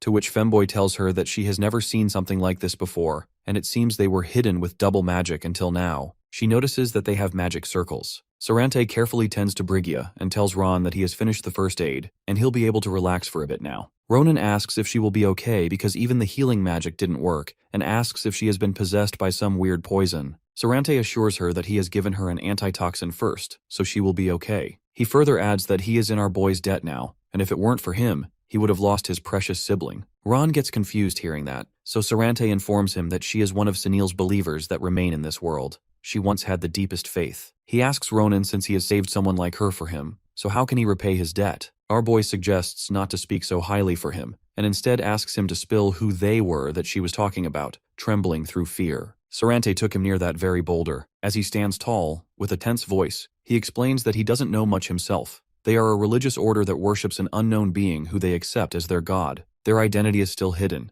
Even the priest doesn't know about them. All he knows is that he has been committing several evil crimes. They call themselves Nebula Clasier. The moment Ronan hears that name, he realizes that they were the ones aiming for Sarante. The priest told him they had already sent several guests to him several times in the past. At that time, Sarante believed they had finally given up, especially since he had been living quite in peace for the last 100 years. But they are still out for him. Seeing him this calm, Ron shouts with concern that this isn't such a thing he should talk about this calmly. He suggests Sarante should run to the archipelago like them. But Sarante refuses, as he can't leave this place with that negative spirit roaming around and harming the innocents' lives. Instead, he asks Ron to leave this place with his comrades. He genuinely doesn't want anyone to get harmed. Ronan understands, but he adds that he will bring the strongest girl he knows to hide till then. Sarante laughs quietly and acknowledges what he says. He grabs our boy's hand and gives him a ring to repay him for saving Brigia. It's like an entry pass at the Magic Tower. If he ever visits the tower, he has to show the ring to the librarian, so they will definitely find info for his curse. He shows his concern towards Ron, as spending time with him has been a gift to himself. It makes our boy hesitate as he gets emotional, and he adds that they will definitely meet again. He will be back soon, so he suggests Sarante take good care of him. As Ronan steps out of the house and the door of the temple closes, there comes Brigia, standing surrounded by violent energies, and greets her sibling Sarante with an evil voice. He is frozen and astonished as he sees her. Sue smirks and sarcastically asks him where he was all this time. The priest understands and says that her religious body sure is violent, to which Brigia comments that it's the same for him, who gave a paralysis poison to his patients. She refers to the antitoxin he gave to her. Sarante admits and explains there is no option when she is captured by the energy of those mere orcs. Brigia tells him how meeting him isn't very easy for her. Even though she tried to catch his attention through those monsters, it wasn't of any help. But unfortunately, she ends up meeting those toys, Ronan and his comrades roaming around with his energy. She decided to cut them and sprinkle them into the air so you would come out, but as a believer, she held it inside. This makes Sarante burn with anger, and he tells her with a deep voice that he wouldn't have let her be. Brigia mocks him, saying he can even make jokes. She suggests they talk now and informs him about the order's command to win over Sarante's Ramation, and if he refuses, then make him dead. Back there, Ronan feels something strange. His comrades rush to him as they were looking for him. Our boy asks them if they checked all the surroundings. Maria tells him that there is no problem, but Acel has spotted something strange. Pretty Boy explains after Ron left, she found a magic circle in the orc corpses she had never seen before. Just then, a loud explosion echoes. It is from near the temple, Acel says. Ronan freezes, his eyes widening as he thinks about Sarante. Seconds later, a large number of twin-headed ogres show up from the surroundings and block their way. Back to the temple, Brigia flies to strike and attack towards Sarante, but he pulls out his technique, Ventus, and manages to block her way. Brigida smirks and adds this is what she wants from him and runs to him swiftly, swinging her sharp sword in the air. But somehow Sarante manages to block that strike as well. She tries again, but this doesn't work on him. Helpless, she chuckles and comments that it will be a waste to kill him, so she asks him to let go together so he can get an executive position like her. But he refuses to serve a cult, as he is too religious. However, he mocks her, asking if her order's teaching isn't working for her, as she gets quite rusty to think Rohaheim's shadow is this slow. Brigida tells him that she is just a bit bored of how he didn't pay attention to her, because he was way too busy to make those kids escape. She also mentions how he puts up an act in front of Ronan so he could leave with peace. She is curious why he is protecting them so much. Sarante warns her not to lay a hand on them pointlessly, as they were just guests whom he happened to meet coincidentally. If she does anything wrong, it will not be able to let her go graciously, Sarante adds boldly. Brigida smiles and informs him that she can't do anything, as she has done it already. A large thud echoes. This makes the priest worry, as the sound is from the direction where Ronan and his comrades appeared to be. Just as he lets his guard down, Brigida takes that opportunity and cuts his arm. Meanwhile, in the forest, Ron commands everyone to get their weapons and get behind him, as they can't handle those huge, powerful ogres. Braum stands there still, as he is not able to move his body. One of the huge ogres slams him far onto the ground. Maria and Asel realize they should run away, but just before they could think of it, the monster throws his powerful strike, which Ronan blocks with his astonishing strength. He commands them to take Sita and look after Braum, as he is injured badly. He can handle them. He swings his sword in the air as he orders them to go. He clenches his hands, holding the sword more tightly, saying in full rage that this bastard will be killed by him. He clashes his swords against the monster's tight and strong body, and screams as he orders his co-members to run and take care of the wounded. As he sees the monster's eye, it makes him realize that the circle of magic in its eyes he has seen somewhere. He remembers that it looked like the same magic circles as before, the ones that were controlling the monsters. He tightens his wrist again around the sword as he realizes that it's definitely Nebula. The monster roars, coming toward him. He smashes the sword at the monster's head as it reaches him. He tries attacking it multiple times, but it's not affecting the giant monster a bit. Just as Ron clashes the skin of the monster using powerful strikes, the monster roars and growls, comes at him, and punches him down to the ground. Ronan falls, and wounds are all over his body. He thinks to himself that he would have been quite delighted to be able to continue a fight that he couldn't finish,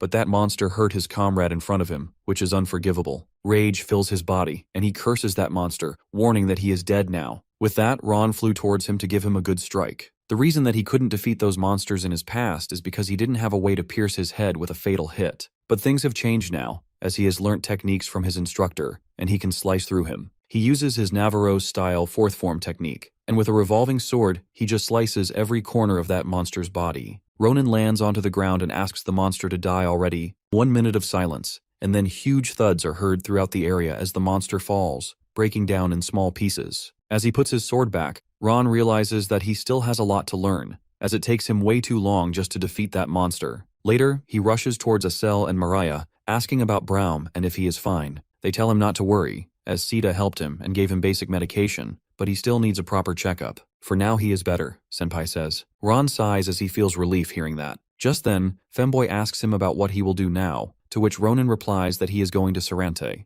As he reaches there, he sees all the blocks and roads blown off as it was destroyed. He realizes that it hasn't been long since he left, so how did this happen? Just then, he hears rocks creaking, and there stands Sarante, all wounded and bleeding, saying that he didn't realize that Ron was going to be safe. Sarante apologizes to him in a breaking voice, as he should have gone to save him. Ron rushes to him and says he won't manage to save anyone in that state, and asks him about what happened here and who did this, but he isn't mentioning anything. Instead, he asks him not to worry and leave as soon as possible, as they've managed to take care of the things for now. As Sarante forces him to leave, mentioning that they will return any moment, a large black shadow appears and pierces his heart, leaving Ronan frozen. Ronan stands there. His eye sees Sarante kneeling on the ground, spitting out blood. As our boy's hand reaches the priest with a flash, Brigida shows up floating through the air and steps on the ground mid-air. She mentions how she almost died. Furthermore, she mocks Sarante, asking if he is fine doing this to his old comrade, using such a dangerous skill after losing one arm, which almost killed her. But as she has the blessings of the stars, she is safe.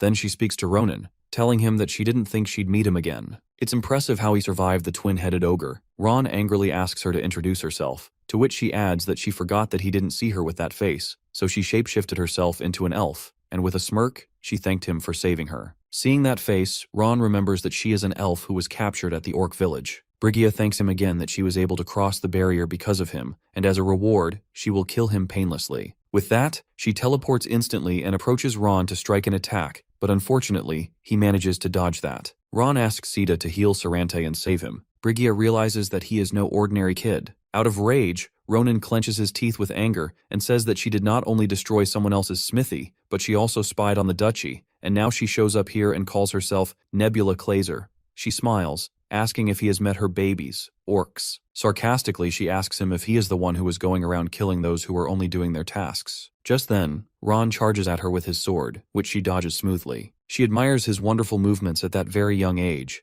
There is no doubt that her babies were killed. She strikes back towards Ronan, mentioning that he has made her curious, and now she wants to see more of him. Somehow Ron manages to block her sword, struggling, and realizes that she is strong and she is reading his every movement. He decides to strike her while she lets her guard down. He again slashes his sword towards her, which she blocks with her great power. Both the swords are in a one-on-one battle with each other. According to Brigia, it will be a waste to kill him, so she throws an offer to him. The offer is to join their order, and he will be treated well. She sarcastically asks him if he likes the offer. Just as Ronan shows his distaste, she warns him that he doesn't really have a choice, as she will kill Sarante in the most painful way possible if he refuses the offer. That elf's life is on him now, Brigia adds. With a breaking voice, he asks him to leave, as he will be fine. Ron clenches his wrists against the sword as the anger burns his body, and he confidently informs her that shredding her into pieces is the only decision he makes. With that, he flashes through the air and approaches her to slice her down. But as strong as she is, it is no trouble for her to block these blows. Brigia adds that she will want more of him if he continues to act like this. Ronan continues to blow his attacks, which she respectfully blocks every time. She smiles, realizing it's been a while since she fought this strong, and it will be such a waste to kill him, and grabs his hand, asking him to cooperate, or else she will kill him. Soon enough, her sword pierces through his body, and she mentions that when he wakes up, he will be greeted by starlight. Just when Ronan was struggling to block that sword, Sarante put out his mana shield over Ron. He curses Brigia, saying that he told her if she laid a finger on our boy, he would make her pay. His eyes burn with anger. Ron screams to stop him, but Sarante says that if he keeps pushing himself, he won't be able to make it, and says he will handle her as Ron has done enough. He also adds that he bought him plenty of time, and now he'll take it from here. As he fills up with energy, he orders Ronan to stay back. Brigia comes raging towards Sarante, asking him if he thinks that she won't act out of it. She runs to him, but as she moves, the priest pulls out his magic circles. The flow of energy is so strong that almost Brigia can feel it rumble through her body. He says to her that this is where this fight ends, and with that, he says goodbye to her. Blood spills from his mouth as his body weakens through pain. He needs to end this even if this takes all of his energy. Brigia, struggling to stand still, says in her breaking voice how foolish of him to believe in ghosts. They are the chosen disciples of the star, so as long as they have their blessings, no one can stop them, and there is no need for her to make him change his mind anymore. She screams die and moves towards him. Sita shows in front of him. Sarante gets directly to Ronan and informs him that this is his end, as it seems like Brigia can nullify attacks through the magic blessing of star. But her attacks are restricted due to her injuries, so he suggests he run away and prepare for the day when she comes back for him. He takes the responsibility for all that destruction. When Ron realizes that he is saying his goodbyes, he stands up and shouts out loud, suggesting not to give up, as the fight is not over yet. There is one thing that Sarante doesn't know about him. He never runs away from fights, so he requests to trust him just this once. Brigia gets annoyed and asks him to keep himself in his place as she strikes an attack towards him. A lightning rain appears, which she finds annoying, and she says to Ron that he can't do anything, as she has the blessings of the star. Seconds after, our boy smoothly slashes his sword through her hand without her realizing. Her arm slices and falls to the ground. Ronan confidently mentions that this is what he wants her to think. A moment of silence as she wonders how he gets through the blessings of the star. Scared, she screams and burns with anger in a complete disbelief of what just happened. Our boy suggests she should ask her idiotic star herself about how he manages to attack it. Brigia can't believe this to be the way she'd die. Blood flies around from her wounds and the chopped-off arm as her body slams onto the ground. A desperate wish for a little more time is all that Brigia is left with because after so long, she was finally going to know the truth. Her head hits the ground after she is reminded of Sarante's words, and she takes her last breath. Leaning onto his sword, Ronan stands near Brigia's body. While panting, he turns around to look at her and finds her lying down in the pool of her own blood. The sight of that makes him realize that it could have been him in her place if only she hadn't let her guard down by being overly confident about her blessing. Ron recalls the events of his past life and remembers that even then, no one, except for him, used to be able to even point a finger at the giants. This was due to the giant's ability to nullify the attacks of others. This makes him wonder if the higher-up subordinates of Nebula also possess that power in the name of blessing. A shaky call of his name shakes Ronan out of his thoughts. Sarante asks him if he's fine, which makes him realize that the priest's also pretty injured. Blood has spread around him, and when our boy notices it, he quickly backfires on Sarante, asking him if he's alright. Out of worry, he runs to the priest and questions Sita about why she isn't healing the priest with the help of her magic. He then tries to comfort him by telling him that he only needs to hold on for a bit longer since the battle is over. However, Sarante grabs his hand, catching him off guard, and assures him that he is fine.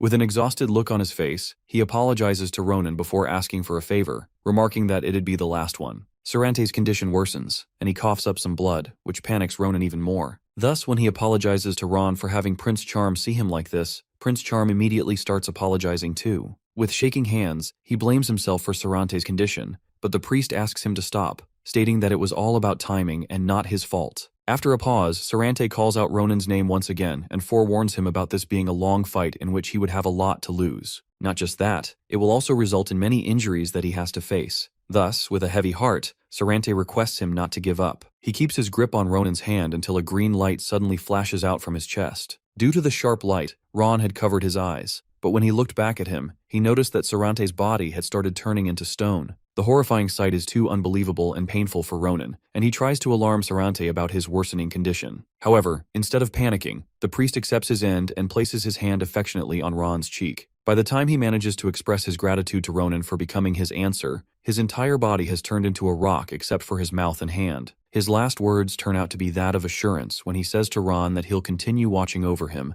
and will always be there from Senial's side. As soon as Sarante lets out his last words, the light flashes once again. Once Ron opens his eyes again, he finds a green ball floating in the air, right above where the priest was just sitting. The sunlight prevails over the darkness, and the green light fades away. With that, he bids farewell to Sarante and leaves the mountains. After going through the devastating adventure, Ronan returns to school, and all now that he's left with is what Sarante had handed over to them. The club activity report, which is written by Ronan, gets submitted to Principal Krava. He reads through it and acknowledges that the difficulty of their first adventure was quite high. When he asks Prince Charm about his opinion on this, he rather smiles awkwardly. Hesitantly, he states that it was because of that crazy woman Brigia and ensures that it won't be happening again. Thus, he requests Principal Krava not to ban their club activities. Ronan's answer confuses Principal Krava, and after an awkward silence, he clarifies that he wasn't referring to Prince Charm's injuries. Rather, he acknowledges the pain of the death of a close one, and even though Ron hadn't known him for too long, it still isn't a light matter. Thus he asks Ron if he's actually okay. The question weighs heavy on Ronan's heart, and he clenches his fist as the pain floats to the surface. He accepts that claiming to be alright will be a lie, but he states that if he'd just sit around grieving over Sarante's death, it'd sadden him more. Therefore, he asks Principal Krava not to worry about him and thanks him for being concerned. At the unexpected response of Ron, Principal Krava sighs and decides to let go of the matter. It is so because he can't punish his students for raiding the orc habitat and killing a criminal since it's actually a great accomplishment. Thus, Principal Krava asks Ron if he could promise not to be this rash again if he is to ever come across the same organization again. He continues that he can't bear to sit still and watch his students get injured, as he is the principal of the school. Ron cheers up and gladly agrees to be careful about it. Before Principal Krava can say something, Ron rushes off to get out of the principal's office and promises to see him again after his next adventure. When Ronan has exited the door after apologizing for stirring up trouble, Principal Krava realizes that Ron hasn't been attending the classes for some time, which means that he must not be unaware of how that is going to start soon. Prince Charm heads straight to the Special Adventure Club building after coming out of Principal Krava's office. He opens the door in a hurry, but before he could step inside, he is met with a familiar face, which is that of Schlieffen. Ron is surprised to see him sitting inside and asks him about when he returned. However, instead of answering the question, Schlieffen acknowledges Ronan's arrival indifferently and reveals that he has got something to talk about with Nebula Classier with Prince Charm. Ronan notices the seriousness of the matter when Schlieffen asks him to talk. Thus, he quickly gets inside the club room and gets seated against Schlieffen. Ron asks him what he wanted to talk about with Nebula Classier. However, before Schlieffen can answer, Ron throws another question at him and inquires about whether he has dealt properly with the rat problem in his house. Schlieffen affirms and replies that from about a fortnight ago up till today, they have carried out a large-scale search. They managed to track down 19 traitors till now, and among those, Schlieffen claims to have dealt with 5 himself. He further continues that the rest of the 14 traitors are getting moved to Laudelan soon, and there they'll receive a more proper interrogation. After a pause, Schlieffen reveals the main problem and says that Prohibition isn't working on those traitors anymore. This news shocks Ron, and he questions his own hearing. Schlieffen explains the situation by disclosing that Prohibition stopped when 19 of those traitors were tracked down and the investigations had begun. Thus, considering how thorough those traitors have been, Ron and Schlieffen recognize that they must have already dealt with prohibition before. This revelation annoys them a lot and starts to wreck his mind about whether there's any other way, but he finds it quite hard to be able to look into their mana and single them out. Meanwhile, Schlieffen gets up to leave, promising to share any further information he might get. Before leaving, he tells Ron that he'd be looking forward to the moment where he can face Ronan once again in the upcoming midterm exams. When Ron hears the mention of exams, his eyes widen in shock since he wasn't aware of the upcoming exams due to not attending the classes lately. 2 days have passed, and Nabaros' midterm exams, the real battle high-ranked sword techniques, have begun. It took place on an island under Filian's possession, called Finland, and Navaros conducts the exam. Once all the students have gathered, she starts to explain the instructions of the midterm exam. Since all of her classes have been focused on real battles, she states that she'd want to go to a battlefield somewhere if Schlieffen had the authority. However, it's impossible due to the school guidelines. Where on one side the students are feeling relieved for not getting sent to a battlefield, there is Ron on the other side who feels sad about that not happening. Nevertheless, Navaros instructs them to spread around the island and start a limitless real duel. To clarify the possible confusion, she assures them that no one's going to actually die because she's prepared gear for their safety and points to the bracelets beside her. She explains that as soon as the wearer of this bracelet becomes incapable of fighting, they'll be automatically transported to Fyian Grand Plaza. Their injuries will then get fixed there, with a single hand movement by the best healers that will be waiting for the injured student. Thus, in other words, an actual battle is possible in which no one can die, so Navaros tells them to use whatever measures and techniques they've got. Once she's done telling them to go at their full power and try to kill each other as much as they want, she instructs them to come forth when their name is called. Navaros picks up a bracelet and announces that once they put it on, they'll be teleported to the fixed coordinates. The first to get called is Adashan, the Grand Commander, and Ron is surprised to see that she's also participating. When she walks up to Navaros, the other students start gossiping around about how she came in with preferential treatment as a paid student. One of them even calls her shameless for getting graded, but when the other mocks her by calling her a dunce, Ronan gets pissed off. Ron despises the phrase, a paid dunce, but that's now the main objective assessment of the Grand Commander. However, he thinks that if she enters the battlefield with such abilities of hers, she would end up dead. After a while, Prince Charm's name gets called too, and he also gets teleported to a fixed coordinate. When he finds himself alone, he wonders if he's the only one that's got isolated. He thinks about how lucky he's been, because he realizes that in reality, his seniors are hiding from him. When one of the seniors notices that it's Ron, he calls him a monster in his heart, and seethes in anger upon his appearance. On the other hand, Ronan teases them by remarking how uncomfortable they look hiding around the trees. Thus, one of them finally comes out and jumps onto Ronan from behind with his axe. Quickly sensing the attack, Ron immediately dodges the attack and stands behind his senior, who just attacked, and questions his intentions of being harsh on his junior, fragile Ronan. With that being said, Ron places his sword on the shoulder of his senior. By now it's clear to Ron that the ones who got teleported to the same place have formed some kind of temporary alliance, but he mentions that since this is Filian, maybe their abilities to handle situations have become quite good. Before saying anything more, Prince Charm picks up a stone and throws it straight to the student who is sitting on a branch of a tree behind him and is currently aiming at Ronan's head with his bow. MC's grip stays firm on his sword that is placed over the first student's shoulder, whereas the stone he threw at the other student hits him directly on the face, and the student falls off the branch after losing his balance. My guy then insults their strategy, and one of them, after seeing the student fall off the tree and get teleported to Fyian Grand Plaza, calls out the rest of them to get prepared since their ambush has failed. The student calls out to others to give their best, because even if Ronan is a monster, he's alone right now. Therefore, all the sophomores come out of their hiding spots, and that one student commands the others to take advantage of being large in numbers and yells at them to attack our boy at once. The sophomores lunge onto him together, but my guy figures it out. Even though they were seniors, all it took him to send them to the Fyian Grand Plaza was a little more time than usual, but he wonders if it's really okay. On some other side of the island, a bunch of seniors encircle a female student. Despite being alone, she gives them good competition until they corner her on a cliff and announce that they're going to finish off this battle. Calling her by her name,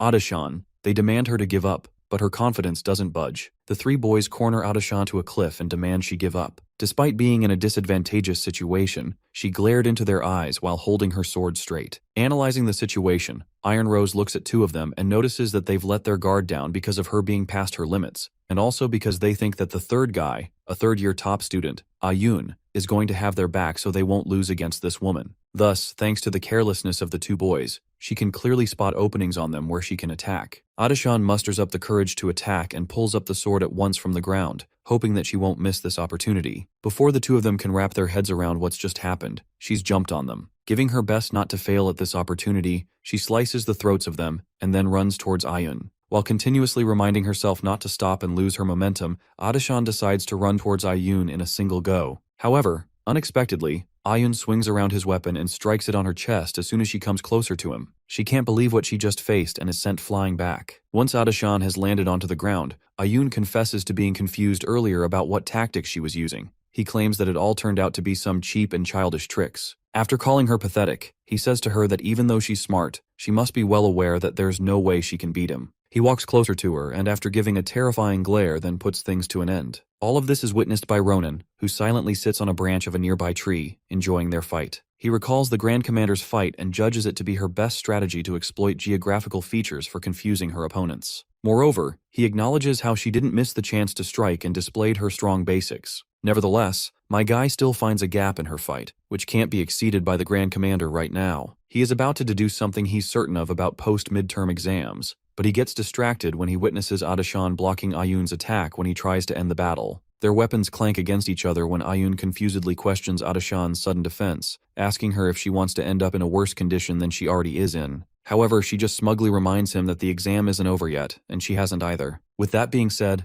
this Iron Rose ducks and slides to get beside Aayut and swings her sword around to strike his neck. Despite her tactic, she again fails in doing so when Aayut blocks her attack with his weapon, but still her sword makes a shallow cut on Aayut's cheek. This turns him furious and he hits her back with his weapon. Grunting out of pain, Adashan falls to the ground after getting hit. Aayut points his weapon immediately to her head, remarking how it's making him look bad against a mere dunce student. Thus, he asks her a question. While she keeps her head down, he asks her about who's backing her for her to act up like this. Aayut claims that he's always been curious about her background and abilities and questions why she isn't giving up when she isn't even that excellent, like the new student Ron is. He continues to look down on her and keeps asking her regarding her actions while degrading her abilities. The continuous defeat and negative comments remind her of her childhood, and she finally answers to Aayut that the reason that she's doing all of this without considering giving up is because she has to become a Grand Commander at any cost. Her answer catches him off guard since he wasn't expecting anything like that, so he expresses his disbelief. However, she claims that she doesn't have the option to give up, because it's a dream that no one else can fulfill for her. Her confession has moved something inside Ron as well, as he begins to stare at her in a weird manner. When she claims to have faith in her fate to make her achieve her dream, Aayut gets pissed. He fails to understand anything that she just said to him,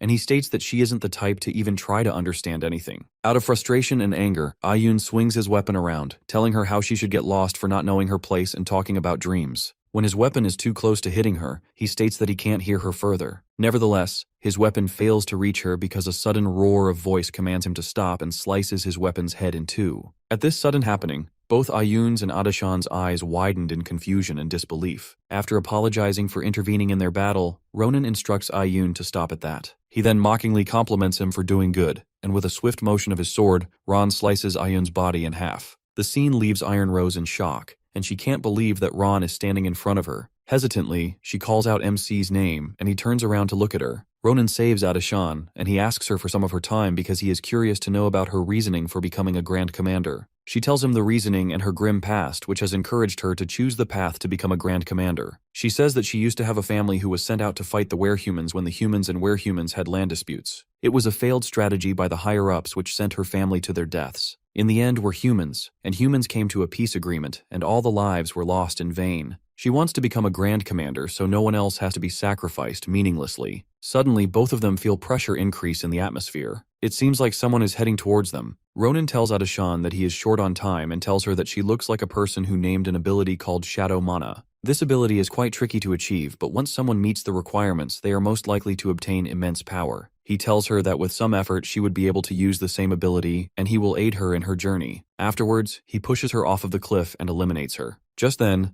Schlieffen arrives there, and both Ronin and Schlieffen engage in combat after talking briefly. A new battle begins between two opposing forces. Adashan gets teleported back to the school and realizes that she has returned to safety after getting eliminated by Ronin. The only ones who are left in battle are our boy and Schlieffen. All of the students, along with Iron Lady, observe their fight. Both of the fighters clash against each other with neither of them backing down. Ronin is surprised by Schlieffen's adaptability to the Tempest Sword. He has managed to become way more powerful than he used to be in his past life. The battle continues and both of them manage to cut each other right from the gut. The students who are observing their battle are left in awe. They cannot comprehend how the first-year students are fighting like that. Nabaros looks at the battle and she finds it interesting since both of them have grown a lot since their last encounter. However, they both have depleted their mana reserves and the next clash will decide who will become the winner. Schlieffen compliments Ronan by saying that he is lucky to have a rival like him, but they realize that they need to end this fight soon. They both power up to max and prepare to give it their all in one last blow. MC is determined to bring Schlieffen to his side, but in order to do that, he first needs to make the hierarchy clear. He needs to show his superiority over Schlieffen. He moves with rapid speed despite his injuries. Schlieffen is unable to keep up with his speed and in a desperate attempt, he uses the Tempest Blade and launches slashes all around him. He ends up hurting himself in the process. Ronan respects his will to win and responds with appropriate determination. Both fighters are bleeding heavily from all the attacks they have tanked. In the end, both of the fighters clash their swords one last time. Students look at the fight and hold on to their hearts as this is the end of the match. Both of them finally collide, screaming their lungs out, and with a large explosion their battle ends. When the dust settles, Schlieffen falls down first and Ronan follows him and falls as well, but not before declaring that he won the match. The students cheered loudly as this battle was so immense and impressive that they couldn't hold it inside any longer. Ronan wakes up in the medical room after the battle ends, and Nabaros and Adashan tell him about the outcome of the battle. It was a tie. To Nabaros' surprise, our hero takes this outcome lightly and doesn't cause a ruckus. She thinks that he has matured in both physical and mental ways. After a small conversation, Nabaros tells him that he was able to use mana just in his last attack. However, he doesn't seem to have fully grasped it because he doesn't remember using it. She guides him and tells him to go and meet up with Professor Jaredin, who is a master of mana. Adashan and Ronan head out to find Professor Jaredin. She tells him about Professor Jaredin, who is a master of mana, and even other professors ask for his help. She asks him about his encounter with Schlieffen after he got discharged from the medical room. In a flashback, Ronan asks Schlieffen to join his club, which he refuses. However, when our hero mentions his sister Iriel, who is going to move to the islands, Schlieffen quickly signs the paper and joins his club. Ronan and Adashan finally arrive at Tower 41, where Professor Jaredin is. Top G comes to them and asks why they have come there. Adashan tells him that they were sent by Nabaros to help Ron manifest his mana. Top G tells our boy that he better have some money on him because he doesn't do anything for free. He charges a fee for any work that he must do outside of his working hours and demands the same from Ronan. Ronan and Adashan arrive at Jaredin, who asks for money in exchange for helping him. He demands 10 gold per hour for each person, and Ronan finds this offer quite expensive. He thinks that Top G is ripping off students. He asks him if there is any other way he could pay it off, since he doesn't have any money on him. Top G tells him to go back to where he came from and refuses to help. Just then, he notices strange mana emitting from Ronan's ring. He offers to help as he says that it seems there is a way he could pay off his dues. Three of them head towards Top G's place while Ron talks about the ring. He wonders what kind of place this is since it has been locked down pretty tightly that not even a sound can be heard from outside. Top G requests if he can observe the object before beginning. Ronan hands over the ring and tells him to treat it carefully. Top G studies the ring and finds out that there was an elf who devoted over 2,000 years into all elements to make mana this clean. He puts his conditions and says that the conditions to which he would help them is that he will be allowed to absorb a little bit of mana from the ring. He explains that he needs that mana in order to conduct an experiment that he has been working on. He promises to provide his utmost support if Ron will allow him to absorb some of the mana. Ronan finds the offer pleasing but demands that Jaredin deal with Adashan's problem as well. After a brief negotiation, Top G finally agrees to Ron's terms. He compliments Ron's negotiation skills. Jaredin makes a magic circle on the ground and asks Ronan to stand there. He says that his problem takes priority since that scoundrel sent him to him. Ronan goes and stands in the circle, and Top G places his hands on his back and says that it doesn't seem like it has been long since his senses were opened. He says that he cannot find many traces of magic being used in his body, and asks if he has never used his mana until now. Ronan tells him that he could only see it, but is unable to use it because some evil person casted a curse on him. Jaredin tells him that it is no ordinary curse either, and he starts to use his mana and tries to open it forcefully. He says that Ron will feel like a knife is cutting his spine when he begins it, and asks if he can endure it. Ron asks what he means by that, but before he could get his answer,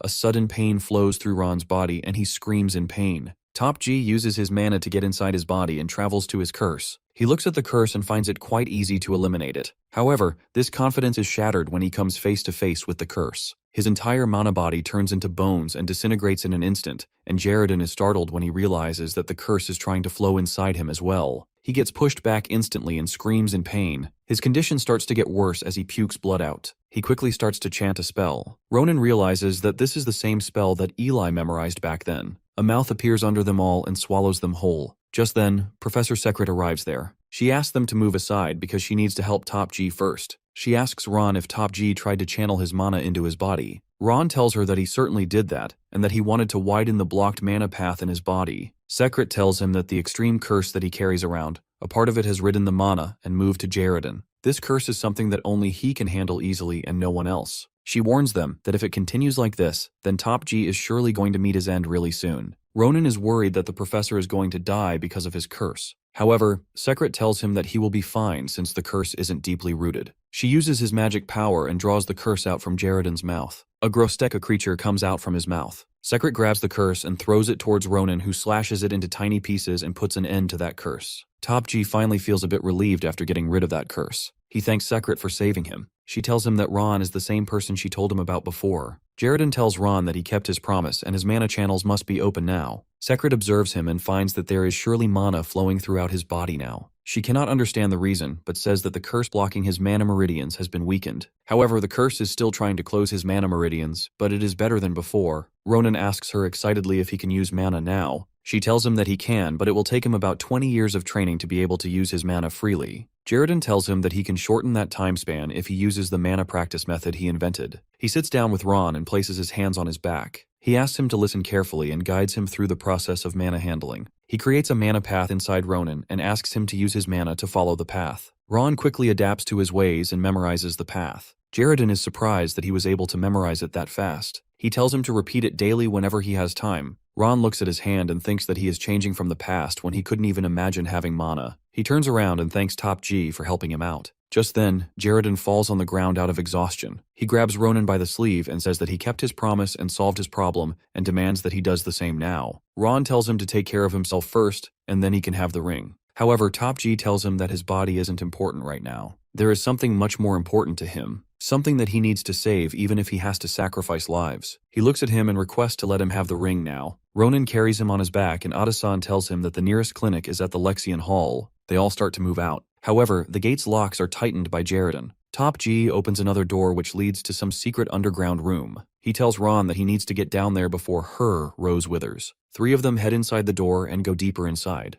They are shocked to find out that Jaredon has secretly been experimenting on something. There is a woman inside a tank who seems to be in deep sleep. Ronan puts down Top G and looks around to find anything that can be used to heal him. He finds a book which belongs to Jaredon. He reads the book and learns about all the past experiments Top G has done in order to resurrect her dead wife, Suna. Top G has been experimenting on his dead wife's body by using different materials from the monsters that are so rare to get his hands on. This explains why he needs a lot of money. Headmaster Kratir aids him and appoints him as a professor. Jaredon transfers Sonya to Fyian's Mage Tower basement in order to keep on experimenting on her and try to revive her. After attempting to revive her for 134th time, he still has not made any progress. Ronan understands why Jaredon required tons of money, because the materials he has been using are pretty rare, and he requires money to buy them from black market. He finds a suspicious paper hidden inside the book and takes it. He thinks that it may belong to the rebellious crowd. Jaredon gets up and asks Ron if he is going through his stuff. He denies the allegation and assures him that he has no mana, so he was just looking around to find something that he can use to aid in his recovery.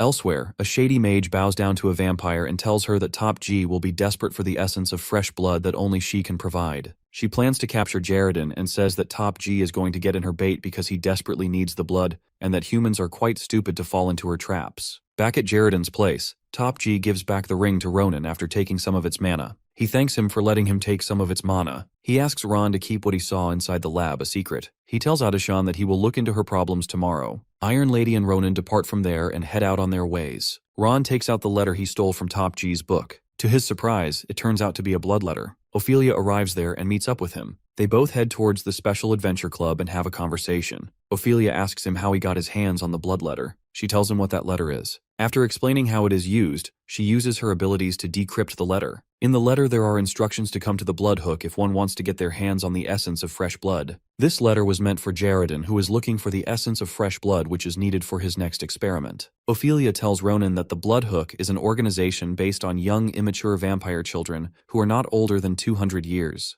Their objective is to revive the prime of vampires by doing all sorts of gruesome things. She asks him who this letter belonged to. He tells her that this belongs to Jaredon. She seems well aware of his strengths and powers. However, she tells Ronan if Top G really is after the essence of the fresh blood, then he will have no other option but to accept the vampire's offer. since the essence of fresh blood can only be activated by the will of the vampire who gave it away. After some time, a few vampires are standing outside a cave waiting for Top G's arrival. A guy with a hood arrives there and the vampires think it is Top G, the new kin candidate their master spoke about. They chatter amongst themselves since they cannot sense any powerful energy from him. After a brief conversation amongst themselves, they greet Jaredon. One of the vampires requests Top G to take off his hood in order to verify his identity. He accepts the request and takes off his hood and confirms his identity. The vampire thanks him for confirming his identity, but when he looks down, he finds that Jaredon is carrying a sword despite being a mage. He can't wrap his head around why a mage type would be carrying a sword. Suddenly, Top G grabs his sword and moves real close to the vampire and slashes him in pieces. It turns out that this is not Top G but Ronan, who is disguised as Jaredon. A few days ago, Ophelia gave Ronan a potion that would help him to shapeshift for 30 minutes and become Jaredon. She offers to come along to aid him. However, Ron refuses and says that he will be fine. She may get in trouble if she goes against her own kind for this trivial matter. He cuts the rest of the vampires in pieces and spares one. He gets information out of him about the cave and vampires before putting an end to his life. He heads inside the cave and finds that there are no traps, just like that vampire said, and he continues to move inside and thinks that he would have spared his life if he knew that he was honest. Ronan gets deja vu as he continues to look around the cave and its patterns. Suddenly, a strong scent of blood passes by his nose and changes his focus from the cave to itself. He comes across a door from behind where the smell is coming from. He heads inside and finds multiple vampires feeding on corpses of humans. Zwei von Arnstaffel welcomes him and asks if he would like to join them in the feast. Ronan stays calm and rejects the offer and asks why so many of them have gathered for a deal. Zwei von tells him that it is only fair to welcome such a talent like himself with this much effort, and says that it has been a while since all of the Bloodhook has gathered like this. Prince Charm asks the conditions to obtain the essence of fresh blood from Zwei von. She tells him that they are quite simple. He simply has to become one of them in order to get his hands on fresh blood. She tells him that if he refuses to accept the offer, there is no way that he will ever get the fresh blood. He says that she is asking something ridiculous, and he doesn't plan on becoming anyone's slave. She tells him that this is no master-slave relation, but a big leap towards the future, a rebellion against the old generation vampires, and she wants Jaredon to be part of it. Ronan looks around and says that it doesn't seem like he has any choice because if he rejects the offer, it doesn't look like he will be allowed to leave unscratched.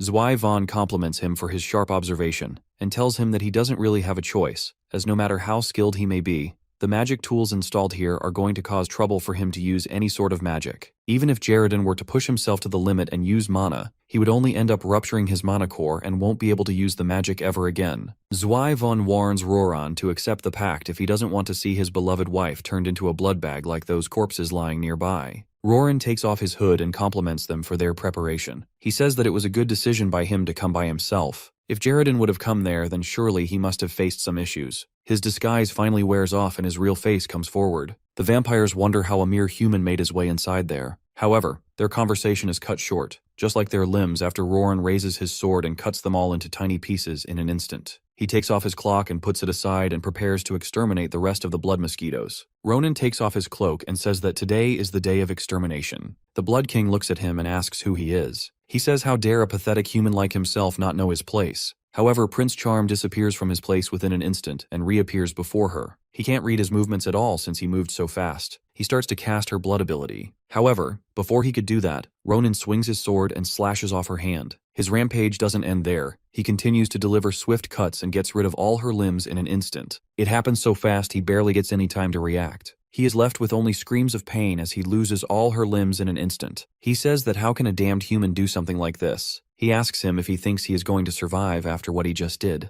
However, before he could finish her sentence, Ronan hits her nose with a sword's butt and throws her against the wall. He tells her to fuck off and sit in corner for a while, and that he will make sure to especially take care of her till the very end. The other mosquito goons are left in awe. One of them comments that even if their boss was being sloppy, there is no way he would get attacked like this. They start to fear him and say that Prince Charm is no ordinary human. The Bloodhook prepares to attack. Ronan calls them blood mosquitoes and says that he heard that they can use blood as weapons, and it turns out to be true. One of them uses blood bog ability and freezes his feet at one place. The rest of the mosquitoes start to launch their attacks using their blood daggers and swords. However, Ronan stays at one place and deflects their attacks with ease without any effort. He slashes off some of them and cuts the limbs of others. Despite that, the mosquitoes continue to attack him. Try to land any attack on him, but they fail to do so every time. Prince Charm thinks that they sure are quick as expected of the mosquito bastards, and their regeneration ability is quite annoying. One of the mosquitoes uses his bloodshot ability to try and attack Prince Charm from afar because they can't attack him in close combat. This effort seems worthless as well because he dodges that as well. He thinks that these mosquitoes have a magic ability that rivals an intermediate rank mage. He leans back and thinks that if this is the fighting power of the Bloodhook, then there is no problem. He shouts as his fangs come out, and with swift movement he throws slashes all around him, taking care of all the mosquitoes in an instant. The limbs and bodies of dead mosquitoes fall all around him as he stands there in the middle of all this chaos and blood. One of the Bloodhooks remains, who used his ability to restrain Ronan's movement. He wonders what he is witnessing. He questions himself how a human can move like this, despite being restrained by his ability. He wonders if he really is a human. Prince Charm stands there with flesh parts rain around him. He asks why he is standing over there instead of attacking him. He tells him that he is the only one left. He compliments him by saying that his efforts are praiseworthy, that is why he was pretending to get stuck at a place. However, he tells him that his swords are a bit special. He exudes a menacing aura which makes Bloodhook tremble in fear, and he thinks about running away. Just when he turns around to run, Ronan jumps and slashes him from center and cuts him up in 2 clean pieces. He tells him that he shouldn't have run and left his friends behind. Prince Charm looks at King and says that since he has dealt with all the interrupters, now is the time to finish their postponed conversation. He smirks evilly and his eyes glow red. The Blood King starts to regain his consciousness and he wonders what is happening around him. He thinks to himself that there is some kind of needle stabbing him. It turns out to be Ronan, who is stabbing his sword into his thigh. Prince Charm tells him that he was starting to get worried that he might have died on him. King thinks what this is. How a single human child murdered all their members in that brief moment. Ronan tells him that his friends aren't in good condition because they kept regenerating, so he couldn't just leave them be. He smiles and tells him that if he doesn't want to follow them, then he better take out the essence of fresh blood, while he is asking nicely. The king looks down and seemingly talks to someone there. He asks where he was when all this happened. He says if it was him, then he could have saved them all. He screams and asks just why he didn't help. Ronan asks him if he has finally gone crazy because he keeps talking to himself and asks who he is talking to. Just then, a figure appears behind Prince Charm. He says that he won't repeat again and asks him to move. Ronan is surprised by his presence and feels threatened. He moves back swiftly and thinks if that guy had shown any killer intent, then he would have died just then. Balzark von Barshaba talks to the king and says that he is quite disappointed in him. He says that when he made an offer to him, he said he would bring Jaredin into kin. Balzark von Barshaba looks down on him and says that he spoke great words for someone who would end up in this pathetic state. He tells the king that he is unbelievably brazen, a child of the Arnstoffel family. He says that not only is he pathetic, but he also cannot see the reason. He lifts his palm and says that he has failed the plan, and starts to take the essence of fresh blood back. Ronan looks at this scene and wonders what is happening. Balzark von Barshaba starts to drain the essence from the king. The king begs for another chance, but he doesn't receive it, and Balzark von Barshaba drains all his blood and leaves his body dried of blood. Balzark von Barshaba fully extracts the essence out of his body. Ronan calls out to Balzark von Barshaba and tells him that he cannot just come here and take that with him. He raises his sword towards Balzark von Barshaba, seemingly challenging him to a battle. He tells him that if he is the owner of the essence, then he will need to cooperate with him. If he wants to return in one piece, that is. Balzark von Barshaba tells him that his boundless arrogance is similar to his. He finds his words quite interesting. He looks at him and says what he is going to do if he refuses to cooperate. Ronan prepares to attack and moves towards him and says that if that is the case, then he just needs to get beaten up a bit. Prince Charm manages to land an attack on Balzark von Barshaba's palm, and it starts to bleed. Balzark von Barshaba compliments him and says that his fangs are sharper than they appear to be. He says that it seems that he is worthy of impersonating his name if he was able to damage his body, which was strengthened with the mana of blood. He starts to get curious and wonders if Ronan has any other talents. He says that he will especially lend him a hand, so it will be in his best interest to do his best. Balzark von Barshaba starts to accumulate blood in his hand and uses the blood cutter to attack Prince Charm. Ronan takes up his sword and blocks the attack, but starts to get pushed back by the sheer force of the attack from Balzark von Barshaba. Ronan swings his sword and manages to cancel out the attack eventually. However, to his surprise, Balzark von Barshaba prepares another attack and uses the bloodshot. Prince Charm is surprised to see this attack and remembers that he previously faced an attack like that, but managed to dodge it without any issue. However, this attack is far greater than the one he previously encountered. He takes up his sword and repels the attack. Balzark von Barshaba smiles and says that he has never seen this in his entire life. He tells the hero that he is not only offsetting his magic, but he is able to cut through mana itself. Balzark von Barshaba says that he didn't have high expectations, but it turns out to be rather interesting. The hero says that he sure is the head mosquito bastard, who keeps buzzing away so noisily. Ronan asks him to shut up and hand over the essence this instant. Balzark von Barshaba smiles and says that he loves his spirit, and he will demonstrate the worthy respect for giving him a fun time. He starts to power up an attack, and Ronan starts to move closer to him. Suddenly, a voice calls out to them and asks both of them to stop. It turns out to be Ophelia de Knight, who lands between them both. Balzark looks at her and asks if she is really the Ophelia de Night. Ophelia says that although she is not delighted to see him, it has been a while since she met Balzark.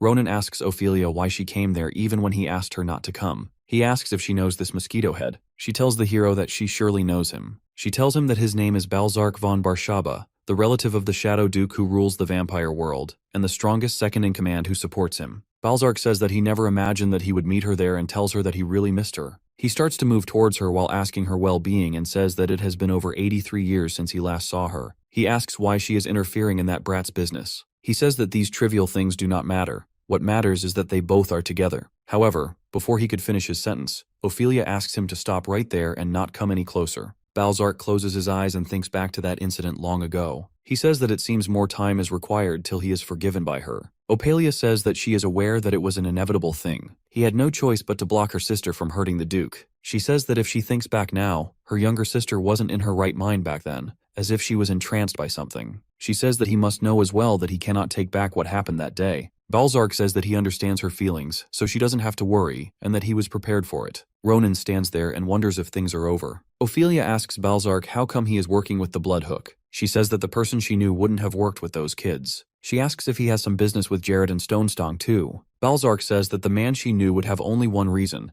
and says that he has an unfinished fight with him. He tells her that he coincidentally met him on the west side of the continent, and fought him with a fighter's pride on the line. He has fought many strong people with strong abilities, but only a few were good enough for him. If only the rising sun had not interrupted, he is sure that would have gone down as one of his best fights. Afterwards, he chased Top G again, but he was already gone, so perfectly that even he couldn't find any of his traces. After that, a few years passed. While he was suppressing that unappeased thirst, those children came to his castle with an offer. They said they will find Jaredon's whereabouts, and that if he lends them the essence of fresh blood, they would not only drag him in front of him but turn him into their kin as well, so that he can have an eternal battle with him. He says that it was clear what they had planned, but it didn't matter, since at most, it was the struggle of some kids. In the end, it was all for nothing. He points out Ronan and says that it was all thanks to this kid who is next to her. Balzark thinks that even with a restriction to his power, the fact that the hero was able to keep up with him, even for a moment, indicates that in the next 5 years, he will definitely become a rival who will be able to put a sword to his neck. He looks at him and thinks that this strange energy is something he has never felt before. His hand starts to twitch in excitement. However, he controls himself and thinks that he cannot do it again. He cannot hurt his friend twice. He hands over the essence to Ronan and asks him to take it. The hero asks if he really is going to just give it to him and asks if it's super rare even for vampires.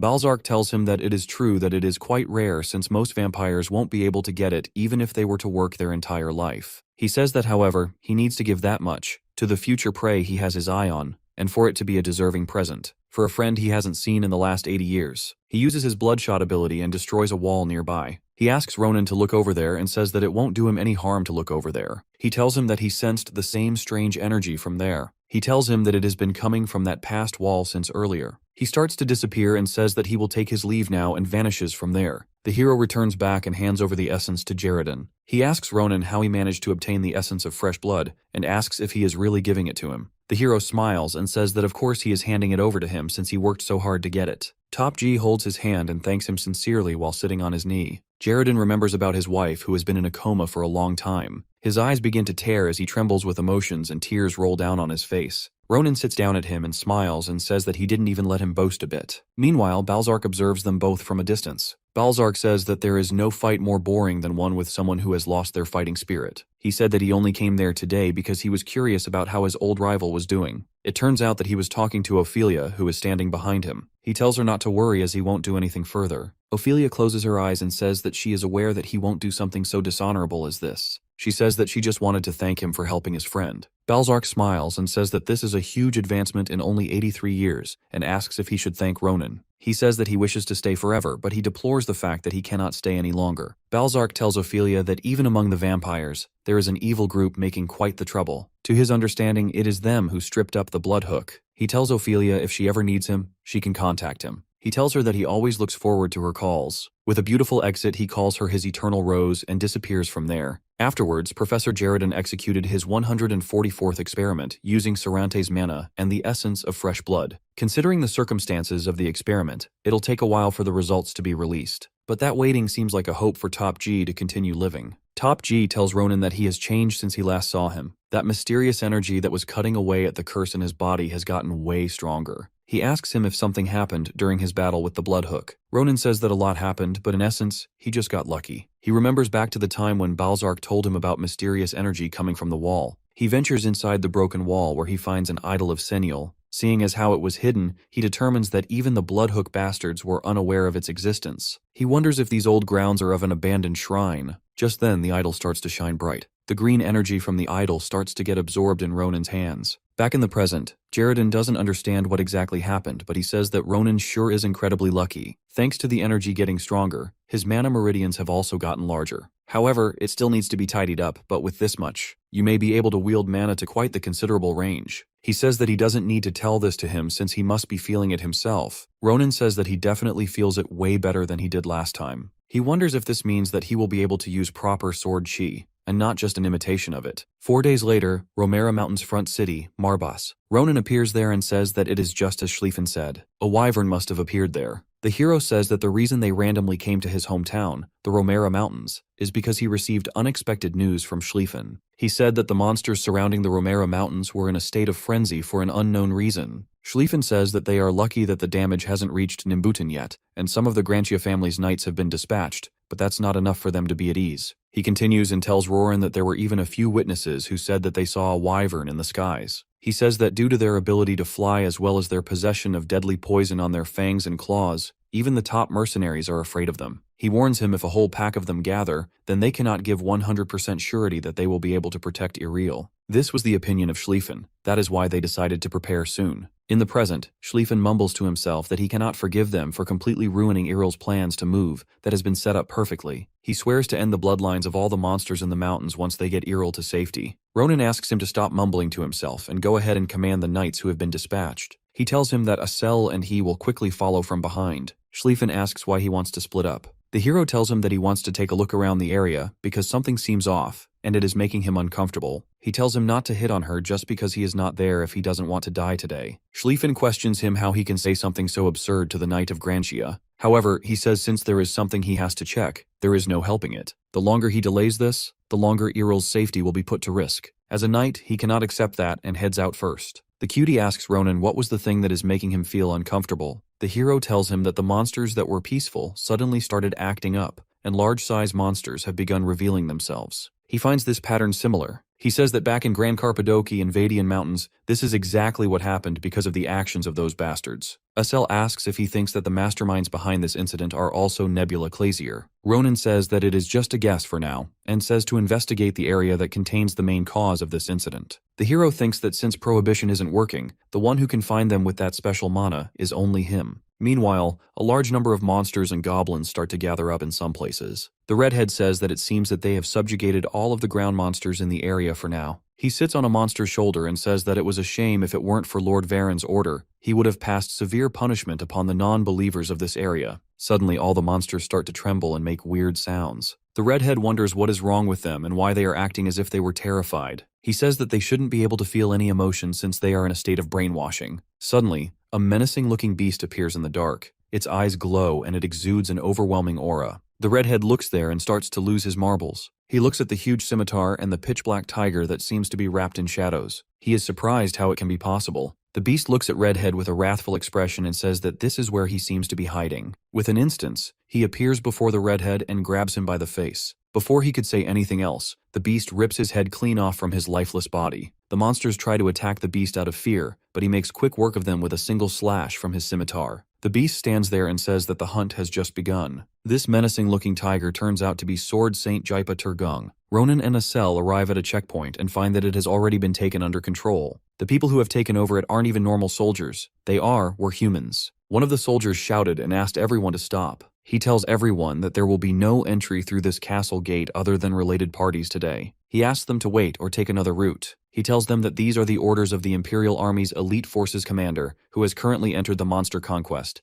Jaipa Turgung. Ronan thinks it is the same Jaipa who is the commander of the Imperial's strongest forces. the elite force. He was also the one who beat instructor Nabaros to become the strongest swordsman in the Empire, the Sword Saint Jaipa. Asel says that if the Sword Saint personally came, that means the situation must be grave. Ronan says that there is no way the most elite force of the Empire moved just because of a few monsters. The hero thinks that it seems his guess was right, and Nebula Glacier must be involved in this incident too. He asks Femboy to be ready to use telekinesis because they are going past the walls to investigate the nearby forests. He says that their traces are definitely there. Both of them start to head out. Meanwhile, Aqua is riding wyverns in the sky and thinks to herself that her connection got cut with her brother on ground. She wonders if something has happened, but she decides to follow the plan and control the wyverns. She is scared that if the plan didn't go out as planned, then Frieren will definitely punish her. She tells her wyverns to follow the planned route, and that it won't do her any good to make too many changes to the plan. Ronan and Asel stand on the ground. The hero asks Dollface to begin, and she starts to use her telekinesis and hits one of the wyverns with a giant boulder. She then explodes that boulder into small pieces and hits multiple other wyverns. Aqua is in a state of shock as she wonders how can a boulder of that size be manipulated like that. She says that it has to be the top mage of the mage tower for that to be possible. Just then, Ronan leaps into the sky and appears before a wyvern.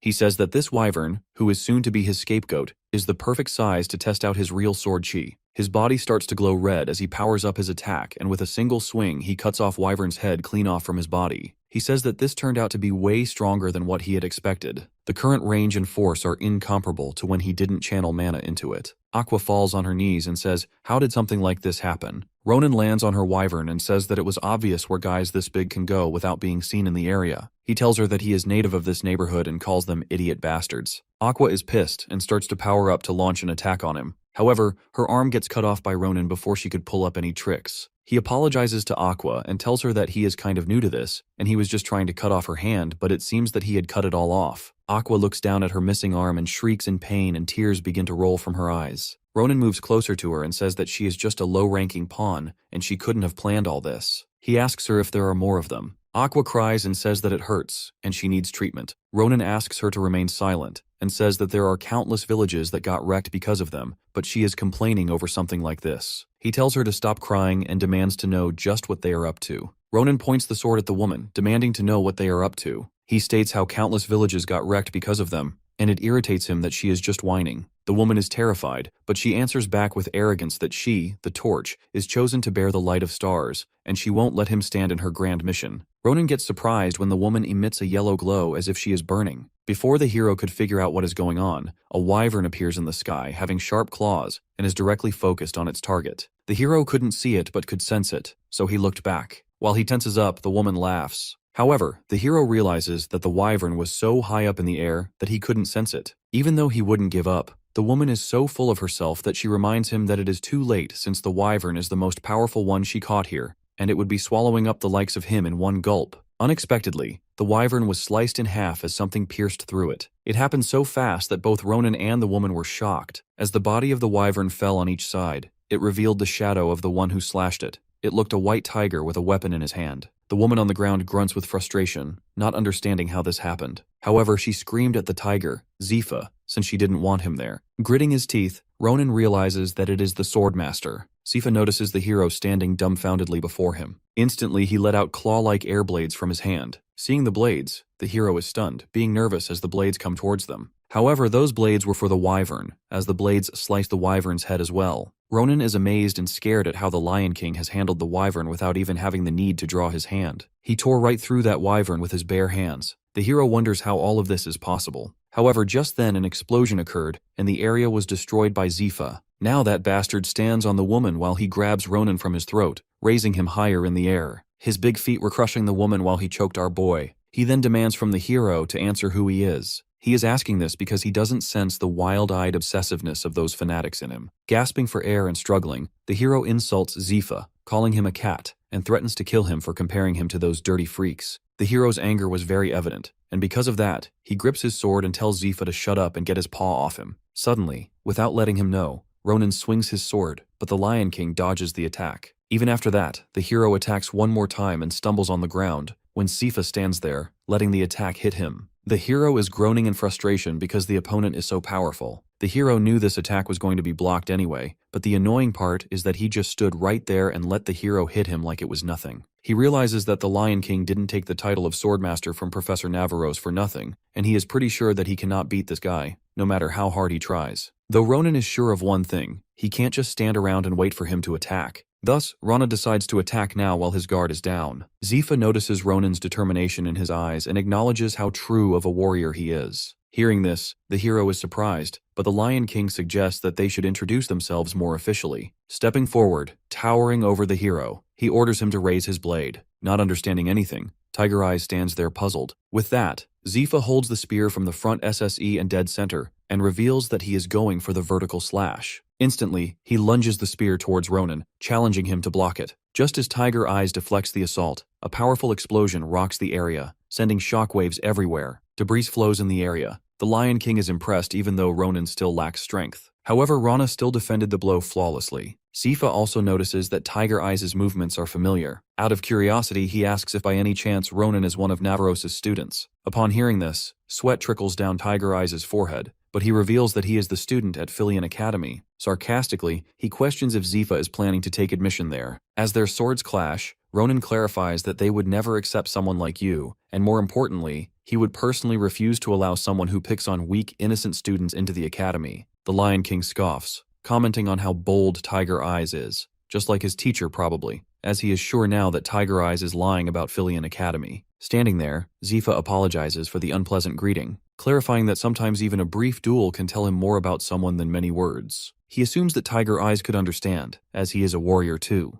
That being said, Tiger Eyes smiles and instantly charges forward, declaring to offer Zifa a little greeting of his own as well. However, the moment Tiger Eyes' sword was about to strike the Lion King, his attacks were interrupted by two werbeast warriors. One of them dodges the attack with his sword while the other grabs Ronan by his throat. Ver, the hyena werbeast and third squad commander within the Zifa unit, confirms from Zifa if this guy is one of the fanatics too. While Betty, the bear werbeast and the second squad commander, is sure that the guy is one of the fanatics and encouraged to resolve it by themselves. Just then, Betty grabs him by the neck and throws him on the ground. Ronan is taken aback and regains his footing as he glares at them. Attacking with his claw, Betty runs forward to attack Tiger Eyes but ends up being startled when Ronan manages to slip behind him. While Ronan lunges with his sword, Betty praises him for having some guts. Now both of them have swords pointed at their necks. The woman who has pointed a sword at them orders them to stop. The woman, Nemia, the lion werebeast and unit commander, scolds Betty for fighting in front of Captain Sypha without his permission. She asks Betty if he needs some sense in himself. However, that is when the Lion King approaches them all with Ver and informs Betty that the boy he is fighting is not an enemy, as he was simply responding to his greeting. The moment Betty hears this, he gets shocked when he realizes that the boy survived Zifa's attack from his crescent blade. The more surprising part is that no one in the unit is able to dodge these attacks. However, things get cleared when he reveals that it is not surprising since the kid is a Navaros student. Betty shivers with fear when he realizes that he is talking about that monstrous former Swordmaster who alone wiped out their unit. Instantly, Betty's attitude towards Ronan shifts. He grabs Tiger Eyes' hand and apologizes for his quick temper. With that, Betty nervously insists that he keep this between them and not mention it to his teacher. Seeing this behavior, he wondered what Professor Navaros did to make the bear this terrified. Ignoring all this, Zifa is talking to Nemia, and seeing her, it makes it clear that they have completed the assignment. Nemia admits and explains that they exterminated all the monsters in the area, and any suspicious person who might belong to the fanatics was captured alive. Before Ronan could figure out what they were talking about, he saw tons of silhouettes jumping, their paws landing on the ground, and now they stand in front of Zifa and his team. Tiger Eyes is confused, not understanding what all this is. However, the Lion King approaches Ronan and introduces himself officially. Zifa explains that he is the captain of the Empire's most elite werebeast unit, and on the Emperor's strictest orders, he has been charged with rooting out members of Nebula Clasier hiding within the Empire. Accordingly, the Emperor has made him the leader of the Nebula Clasier as eradication unit, and his name is Zifa Torgon. Upon hearing all this, Ronan is shocked to hear that there is a Nebula Clasier eradication unit. At that same moment, in another part of the Romera Mountains, Nimberton Knights were on the street, and people were gawking at them, confused as to why the Knights were here. Iriel, our boy's elder sister, is puzzled. However, Schlieffen, the knight of the Grantia family and the friend of Ronan, apologizes for alarming her. He explains that he was in such a hurry to assemble the knights that there was no time to let her know about their arrival. With that, Schlieffen kneels down and introduces himself. Swearing, he claims to assist with her relocation to the imperial capital. Gazing upon her, Schlieffen's cheeks grow warmer due to a blush, yet he suggests that they should begin by packing up her belongings. Back to Ronan, he stands at his place frozen, not believing that there is a Nebula Clasier eradication unit. He lowers his gaze with confusion because the last he remembered, there was no such unit in his last life. He wonders if maybe the Empire decides to take action after hearing about the members of Nebula Clasier that he caught. Even so, he didn't expect them to make Zifa the unit leader. Though Ronan didn't understand one thing, and asked him how they will be going to find the members who are hiding their identities, and are all hidden all over the place. Our boy mentions how he had heard interrogating them using the binding spell doesn't work anymore. Zifa comments on how it seemed like Ronan knew more than he expected, and questions if Navaros explained all that. When he heard the question, Ronan was about to answer when someone nervously called out his name. Our boy looks back, and it is Acel, who looks scared to death because the werebeast, Ver, is holding him in the air by his clothes. Dolphus cries, asking for help from our boy. Ignoring the whining, the Ver reports that he found this kid roaming suspiciously in the area, so he brought him here to interrogate. Looking at him angrily, the Ver asks for permission from Zifa to execute the kid because he is so done with his crying. However, poor cutie keeps clarifying how he was just looking for his friend. He begs Ver to not eat him. Witnessing all this, the Lion King asks Ronan to confirm if this kid is his friend. Embarrassed, he admits that he is his friend. Later on, at night, Nemia informs the commander about eliminating all the suspicious creatures and monsters in the area. She reports how Nebula Clasier has been brainwashing monsters to cause trouble everywhere, but that is no more than a distraction. Basically, their target lies in the center of the mountains. Upon receiving all the information,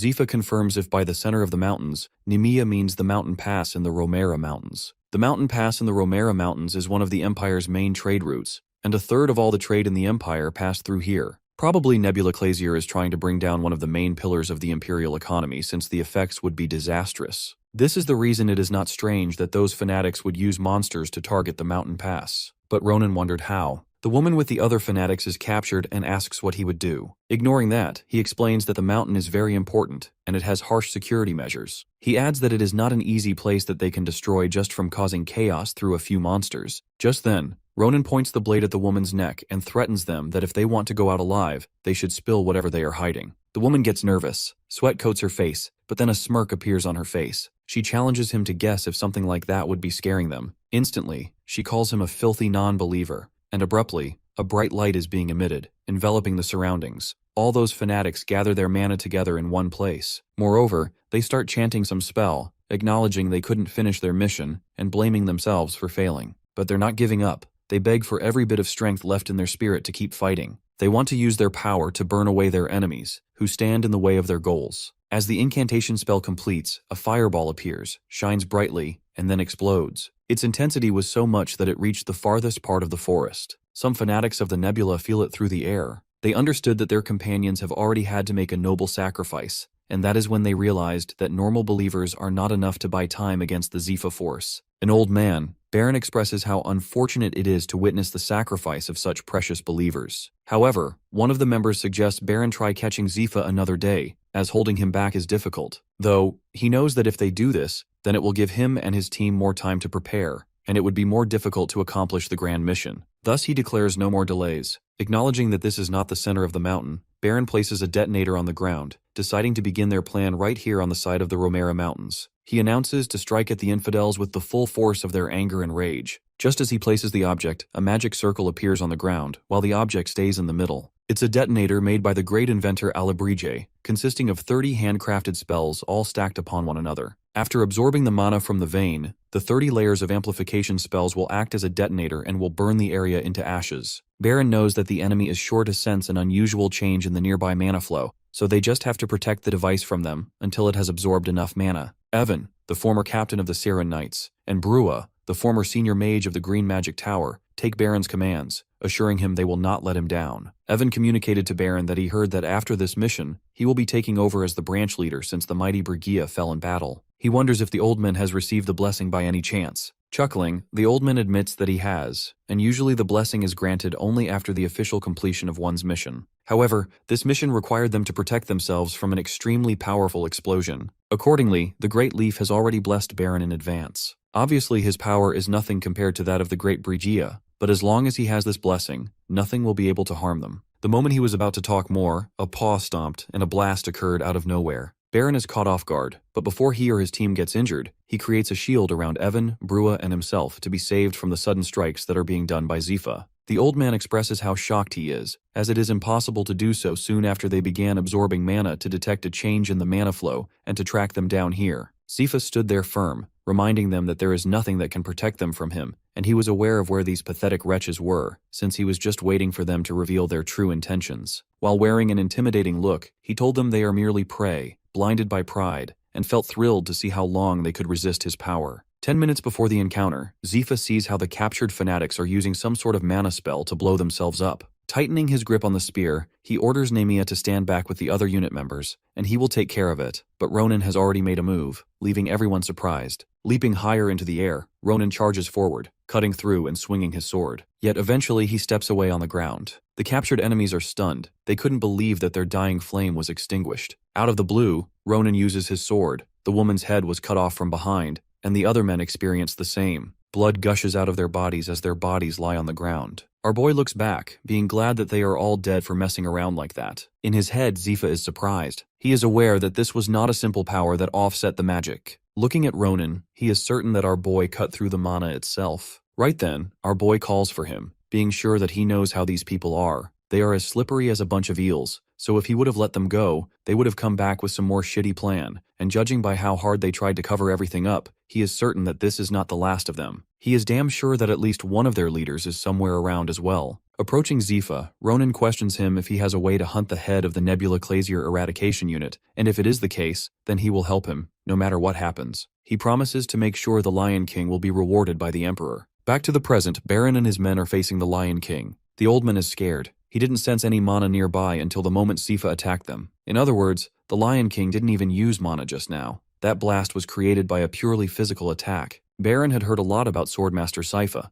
but the old man realized that he is even more of a beast than he ever imagined. At that moment, Baron asks his men if they are ready for this, as they have got a previous guest on their hands. Evan and Brua had already brought out their weapons. Stepping forward, they declared they would sacrifice their lives gladly for the sake of their duty. Evan's body glows with a special kind of energy while Brua supports him from behind. Zifa sees their combination, a knight-mage duo and both very advanced. He sighs, wishing to have brought the rest of his unit as well since it would have been a good training opportunity for them. Instantly, Evan rushes forward, wielding his sword, but obviously it is stopped by the Lion King. He wonders aloud if this too was fated, an honor duel with the strongest swordmaster in the Empire. As a fellow warrior, he sees it as a stroke of fortune he simply can't ignore. With that, he provokes him to show him more of his sword skills. He thinks of breaking Zifa's sword, then he will have the honor of joining their ranks. While he is blabbering, Evan's eyes widen with shock because instead of Zifa's swords, his sword snaps with just a simple punch from the Lion King. As the shards of the sword fall, Evan sees his plan crumbling as well. Zifa brings up what Evan said earlier about the battle with honor and all. However, he is livid about the incompetent fool like him speaking of honor in his presence. In a single strike, the warrior beheaded him, his body falling on the ground, calling him a disgrace to true warriors. Witnessing all this, Brua knew it's his turn now,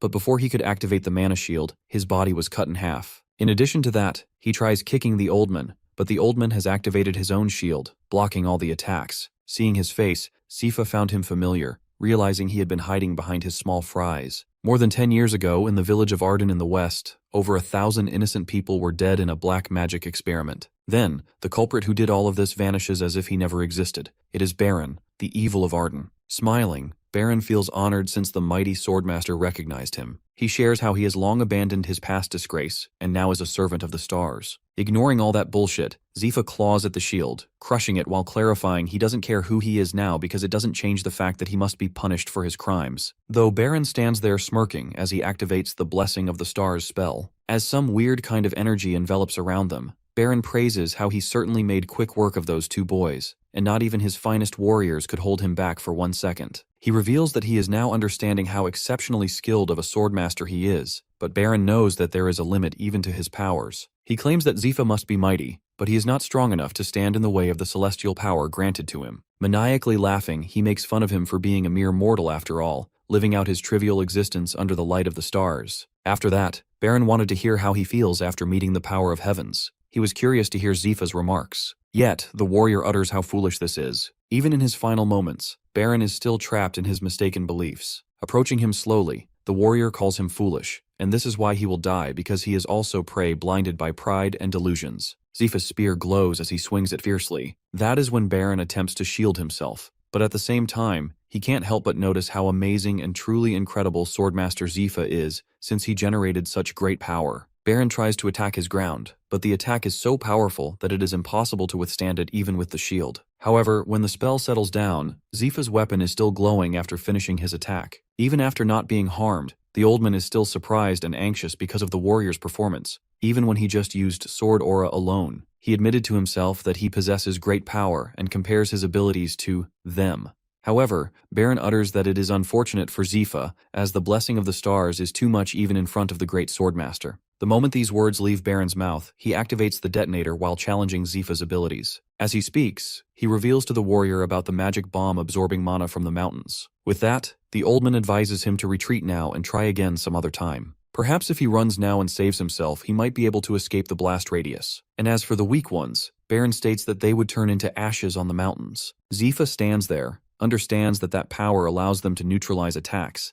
and also realizes that Ronan was right, that these guys are really some lowly jerks who are really a pain in the neck, and who could be a serious threat in the future. Zifa decides to do this properly. As an energy stream comes out of his body, he claims to get rid of them once and for all. Taking an attacking stance, he emits a blue aura out of his body and spear, and challenges how that so-called blessing of a star will be the coming attack that is about to strike. Baron sensed the pressure that far exceeded the previous attack and recognized that it could be Zifa's aura. Yet, he laughs at the struggles of a beast against the heavens. The powerful aura makes the debris shift. Though Baron wishes him to do his best, ignoring the comments, the warrior's eyes are determined, and his expression shows how much power he is pouring out for his next attack. His aura is at his limit and can be sensed more greatly, shaking the entire ground. But that's when someone suddenly shouts at Zifa, scolding him and questioning if he's in his right mind. It's Ronan. He yells that it's enough because if he doesn't stop, he will be blowing up the whole mountain himself before the bomb even goes off. Our boy reminds Zifa what they planned on doing here in the first place. Instantly, he calms himself down and notices Ronan has finally made it, but is slower than he looks. Our boy argues about how he was never called slow by someone, and it is basically Zifa's fault for being freakishly fast. Moreover, he suggests the warrior steps back for the time being, as he has seen the blessing of the star. Our boy is aware that he is strong and all, but there is no way he can block this guy Baron for now. He makes the warrior realize the seriousness of the situation. When Zifa agrees that Ronan is more suited to fight Baron, who stands stunned there for a second, wondering how a swordmaster like him let some kid speak to him so arrogantly, he wonders what special this kid has. As our boy steps forward, removing the sheath from his sword, he assures Baron that he owes him one because this crazy old man was so loud that Ronan grasped everything, so now he just has to kill this old jerk and deactivate the magic bomb behind him. With that, this whole mess will be over. With a sly smirk, our boy questions the old man if he really is the leader because, judging by that annoying blessing of his, he really must be some side character since he isn't half as strong as that crazy Brigia he hacked to pieces. Hearing Brigia's name, Baron stutters with confusion and wants to know how this kid knows her name because he thought Lord Brigia was defeated by Sarante. When he realizes that it was some brat like Ronan who killed her, his eyes widen with shock. Groaning in frustration, Baron's anger doubles, and he can't believe someone like this kid insulted Brigia's honor with that shitty mouth. Because of all the anger, the old man summons tentacles on his back and declares to tear him apart in pieces. While being livid, he shares how Brigia was one of the precious believers and was the most honorable warrior, who rose to the position of the branch leader through her own hardships, strength, and merit. He states how she was a model of nobility, and now he cannot digest that someone who is a nobody like Ronan with such shitty mana even made a scratch on her. As he speaks with anger, the tentacles now take the shape of creatures like snakes, having eyes and sharp teeth, as Baron declares that he has had enough of our boy's filthy lies, and the fact that a non-believer like this kid knows Brigia's name means he must have witnessed her death in person. The snake-like creatures hover over Ronan and roar loudly as he demands to know what happened that day. At this point, Baron only wants to hear the truth. Grinning, Tiger Eyes stood firm with his bloodshot eyes and claimed that if the old man is so eager to know the truth, he can simply show him what happened that day. With that, Ronan moves so fast, it is almost impossible to see him or his shadow, and in an instant approaches the old man. When he spots Ronan in front of him after outsmarting those dumb snake-like creatures, Baron understands that this kid was not bluffing, and insults that he might even be worthy of a position as Baron's assistant. But still, he denies that Brigia would lose to someone at Tiger Eyes' level even if he did manage to shock her. Baron is just about to say that Tiger Eyes wouldn't have made it past the blessing of stars, but before he can finish, he's beheaded. The old man was so confident of the blessing, but now he was bleeding to death. His eyes were wide open when his body ended up on the ground, as the swift movement of Ronan's sword struck his body. Approaching Baron's head near the magic bomb while deactivating it, Ronan mockingly remembers aloud how that crazy Brigia used to yap like him, but both of them ended up the same way. Glaring at his head on the ground, Tiger Eyes looks into Baron's eyes and asks if that was enough to satisfy his curiosity. Baron's head could still think, and he still finds it impossible that a young child's blade could pierce through the blessing of stars and cut him in half. Baron is aware now that this kid's power seems to transcend all laws of nature. It almost reminds him of their leader. He wonders who Ronan is, but not giving him any chance, Tiger Eyes slices his head crosswise before he could process his thoughts. Stepping forward, Zifa asks Ronan if he killed that old jerk. Without hesitating, Tiger Eyes explains that he didn't want to leave any loose ends. He is aware of what the ordinary believers have done, and he can't even imagine what sort of catastrophe one of their leaders could create. Now that they are starting to act more, they will have to watch out for them for a while. Zifa finds it a very wise judgment, as they should not be blinded by the desire to achieve their goal. It does frustrate him that he missed the chance to properly fight the blessing of the stars. He assumes that he might have found a clue if he fought him just one more time. But Ronan doesn't agree because the warrior would have likely blown up his entire homeland in the process. He points out the disaster Zifa did to the forest with his sword aura alone.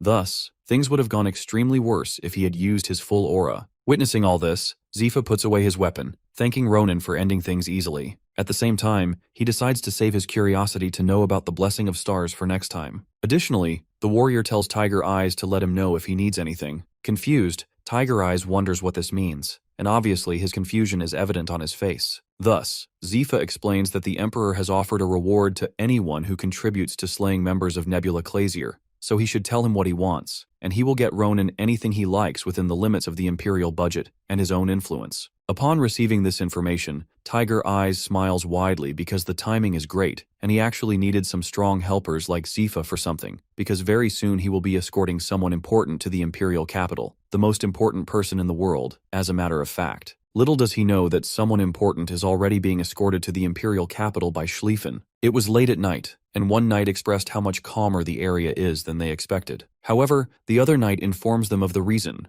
It is because the young Master Schlieffen prepared for the journey, and the knights thought they were embarking on some sort of punitive monster expedition. They wonder who the lady in the carriage might be because only a high-ranking noblewoman would require a personal escort from the Grancia family's knight. They are not sure who she is, but one thing is sure. Whoever she is clearly matters a great deal to Schlieffen. Schlieffen is on the horse, riding it beside the carriage's window, his cheeks growing red. Clearing his throat, he tells Iriel to let him know if she feels uncomfortable in the carriage, so he will find another way right away. But Iriel assures him that she is totally okay, and the carriage is even more comfortable than her home. She expresses that she is more worried about Schlieffen, because he must be tired from riding on horseback all day. She offers him to ride in the carriage with her. The moment Schlieffen hears this, his eyes widen with shock, and he chuckles nervously, being all happy, but his demeanor changes, stating he can't do that as he is currently carrying out an important mission. He is pretty happy that Iriel is facing no problem and assures her to let him know if she needs a break or something. However, their moment was cut off as horses felt something,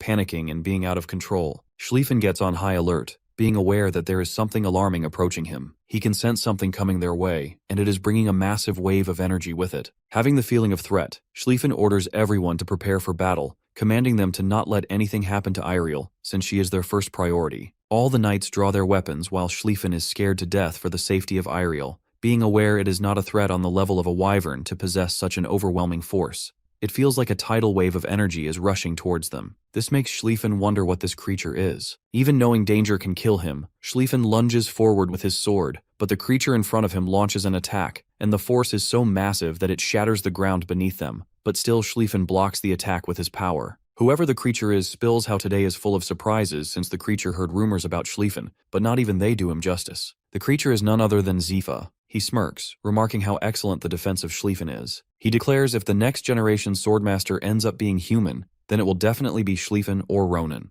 Schlieffen recognizes that it is Zifa. Even though Schlieffen is blocking the sword, he tells him that he doesn't need to be nervous, as he is just greeting Schlieffen. It is his way, very typical of Shifa since he is a warrior, and he can understand that sometimes a brief duel can tell them more about someone than 1,000 words. A voice pulls their attention, scolding the warrior to shut up and saving this kind of greeting for the north, where his people are from. It is Ronan on Zifa's back. Hearing the familiar voice, Schlieffen is taken aback. Tiger Eyes gets off Zifa's back and greets Schlieffen, praising him for his good work and assuring him that he is here to back him up. With that, Tiger Eyes points to the company arriving, assuring him not to be upset as they have such incredible support on the way. It is Zifa's entire team, instantly recognizable to the knights. Schlieffen stood there, dumbstruck. Yet Ronan questions him if he escorted his sister safely. The next day, at the imperial capital, Valon, they arrived at a beautiful white house. Ariel couldn't believe her eyes, finding it unreal that they would be living in such an ethereal place. Ronan makes it clear that it is their home, and Fyian is just down the street so they can see each other. Schlieffen shares that the interior design and furniture were commissioned from manager craftsmen who often do business with his family. Schlieffen asked them not to spare any expense in preparing her living quarters, but he is not sure if it will be to her liking. Overwhelmed, Ariel clasped Schlieffen's hands and expressed how much she liked it. She is too energetic, planning to not let such a day pass without celebrating, so she declares to cook a meal for them and insists on staying for some time. While Ronan is happy to join her for the meal, Schlieffen is in disbelief about having a meal with Ariel. However, just then, a pull draws their attention. A voice from the front yard sounds scary and demanding, directed towards Zifa. The voice calls him a two-legged beast and wants to know what he is doing there. Both Ronan and Schlieffen turn back, not believing it is really who they think it is. Turning back, seeing from the balcony, both the boys witness Miss Navaros standing face to face with Zifa. Navaros and Zifa stood in front of each other. The warrior greets Navaros and comments that her fire-like temperament is the same as ever. He questions if she will be able to teach students properly if she is like that. Seeing him with her deadly eyes, Navaros challenges if he is questioning her teaching style. She mocks him, calling him a two-legged beast again, and suggests him to get lost, as he has no trouble since he has no business being here. Scoffing, the warrior remarks on how sharp her tongue is as her sword. All Zifa questions is whether she's ready to deal with what her words might bring and challenges her, asking if she even had enough time to reflect on her defeat. He reminds Navaros of the day she lost the Swordmaster title to him. The silence was unnerving. Touching her sword, she is ready to draw her sword, and tells him if he is so eager that she will gladly show him herself. Everyone was surprised, and the werebeast couldn't move their bodies. As some weird kind of energy surrounds them, they can't even move a muscle. It is like their whole body is paralyzed, making them all stunned and scared. They all wondered if this is the thing they think it is. Navaros looks ferocious as she uses the Serpent Strike skill. As soon as the snake was summoned, its scary eyes looked at everyone. In Zifa's head, he noticed how Navaros is not using her full power yet, but his body is already becoming stiff. In the meantime, he senses that she has gotten stronger than before. Gripping the sword, Zifa comments on how this snake woman always amuses him, and if it is a fight she wants, he's happy to oblige. Just then, he exudes an intimidating aura, and a powerful beam of light strikes the center. But that is when Ronan stands at the rail of the balcony, yelling at the two of them, demanding to know what they are doing in his front yard. At this point, Ronan is ready to charge at them, but his sister holds him back. Screaming like a madman, he demands if they have any idea whose house they are in, and warns them that if even a single strand of his sister's hair is harmed, they're as good as dead. Pressing forward, things have calmed down and stand before them. The way he taps his foot on the ground shows his annoyance. His disgusted face lectures the two of them, telling them that the two swordmasters are no different from a couple of kids. He questions them if they have a little idea what could have happened because of their little fight just now. Coldly, he asks if shame meant nothing to them. After a moment of silence, Zifa admits that he got a little carried away and acknowledges that he did behave like a fool just from the provocations of a mere snake woman. Right then, he apologizes for his behavior while Navaros gives him disgusted looks. Then, Zifa brings up the topic that since her sister is finally saved at her home, it is time for him and his unit to leave. He is looking to see how much more strength and power he will get the next time they meet. Before Zifa and his teammate disappear, he says goodbye. The moment they leave, Ronan takes a sigh of relief, being relieved that he can finally breathe again because he doesn't want to ever mess around with a swordmaster. As it happened, Ronan's attention shifts to Navaros behind him, so he asks her what brings her here so early in the morning. Instantly, Navaros releases an extreme aura, being enraged, demanding to know from Tiger Eyes what is going on here. Seeing her angry behavior, sweat trickles down his face. He knows he is doomed. Pressing forward at the dining table, Navaros now knows everything. She understands that as a reward for his exploits in Romera, that beast helped escort his sister to the capital. Navaros is aware that the giant beasts actually liked Ronan because it is extremely rare for him to do a favor like that for a human. However, she still advises him to stay away from him from now on since he is dangerous. This confuses Ronan, and he wants to know what it means. Thus, Navaros explains that 10 years ago there was a massive werebeast attack that practically destroyed the whole northern area, the Night of Fangs. Zifa was the leader of the werebeast at the time. Even though following the negotiations and circumstances the war ended, the werebeasts were assimilated into the Imperial Army, and Zifa now fights on behalf of the Empire. but Navaros still doesn't trust him. Back then, Zifa resisted the Empire to the very end and offered himself as a bargaining chip in the negotiations. He declared that he and the Werebeast warriors would pledge their allegiance to the Empire, provided the North was left untouched. Impressed by Zifa's strength and power, the Emperor accepted his offer on the condition that he enter into a blood covenant. Most people in the Empire were excited to have someone so powerful,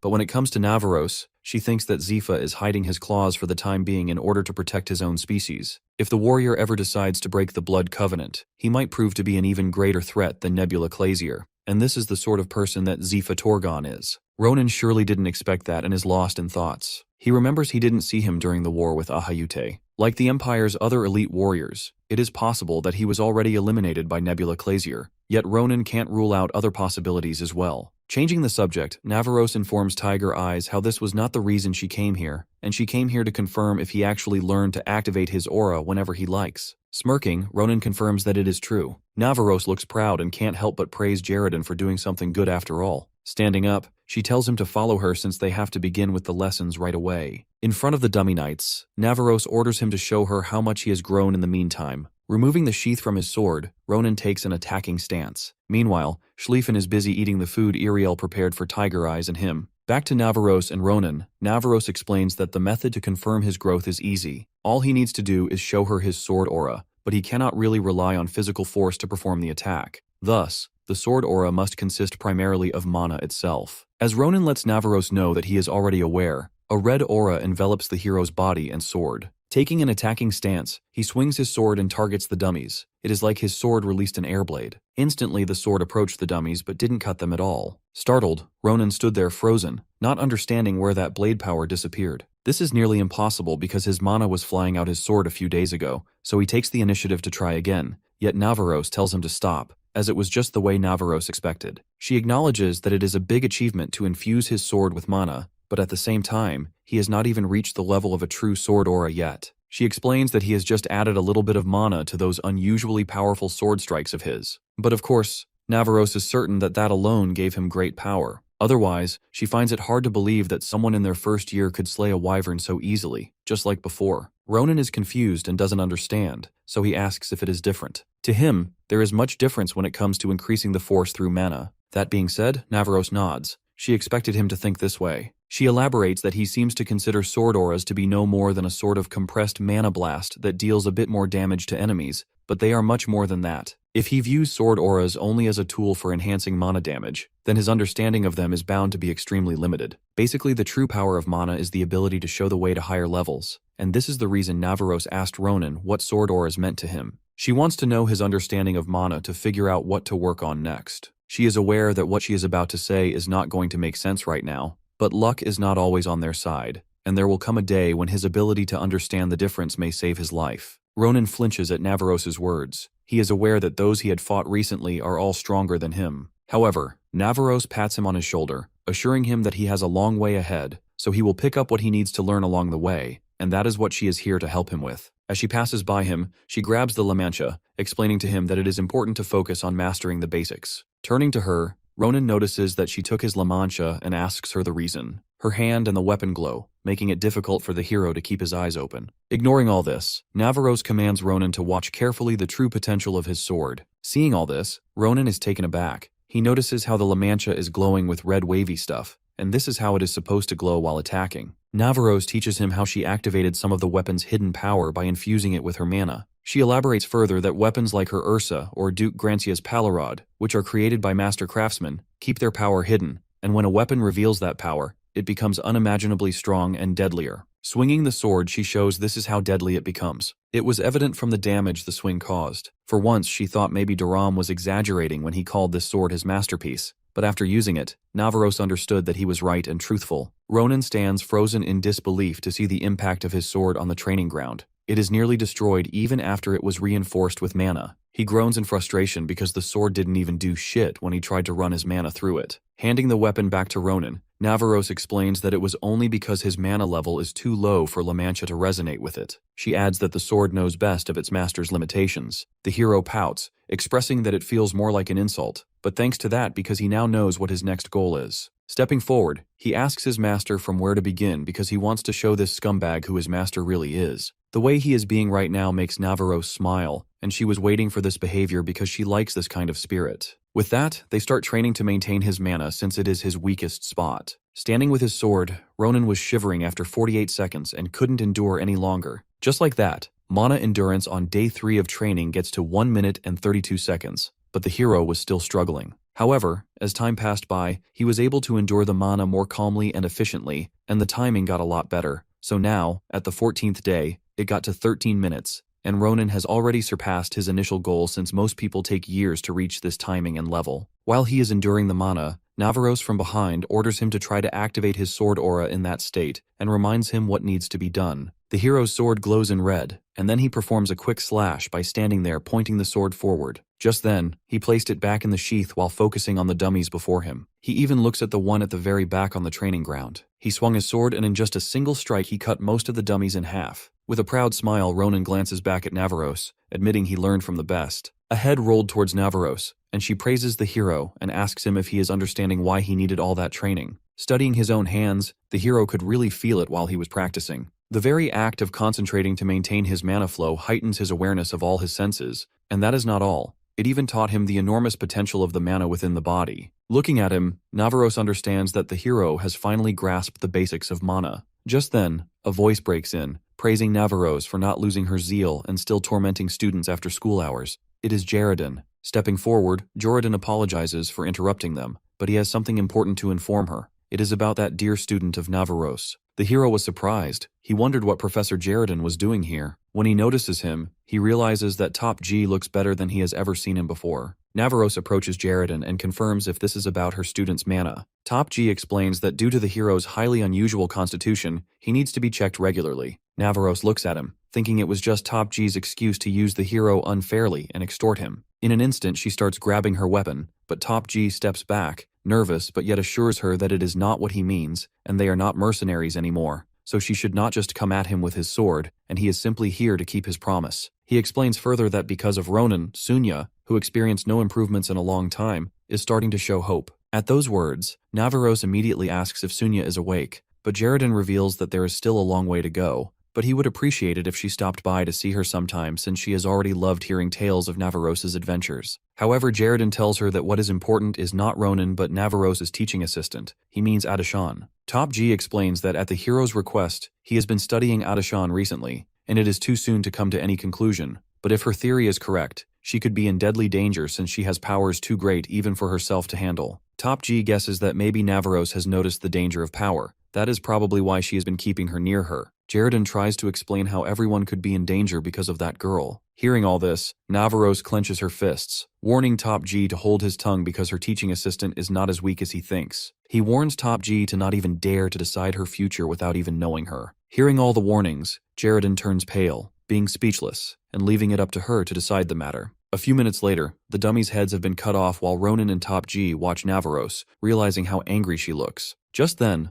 the hero brings up the topic about mercenaries from earlier and asks Jaredin if the two of them used to be mercenaries. Sighing, Top G admits that just a dozen or more years ago, he'd wagered there was not a single person in the South who had not heard of them. The situation was not pretty pleasant, but that is when Navaros and Top G first met. Basically, both Jaredin and Navaros were enemies who were hired to kill each other. Top G can still remember the day as if it was yesterday. Navaros was truly an incarnation of death. The way she towered over him made him feel the fear that cannot be put into words. Though now he is thankful that he is more of a human. Scoffing, Ronan can't believe that this is Navaros's improved state. Ignoring the comment, Jaredin shares how he ended up being defeated by Navaros and was so close to death. If Suna didn't happen to live in the area, he wouldn't be standing before Ronan today. Suna saw him, rescued and nursed him back to health, and in time they fell in love and tied the knot. Of course, they both had a little bit of disagreement, which all the lovers had. Even Navaros ended up getting along with him, though this would not have been possible if it were not for Suna's exceptionally bright and pure nature,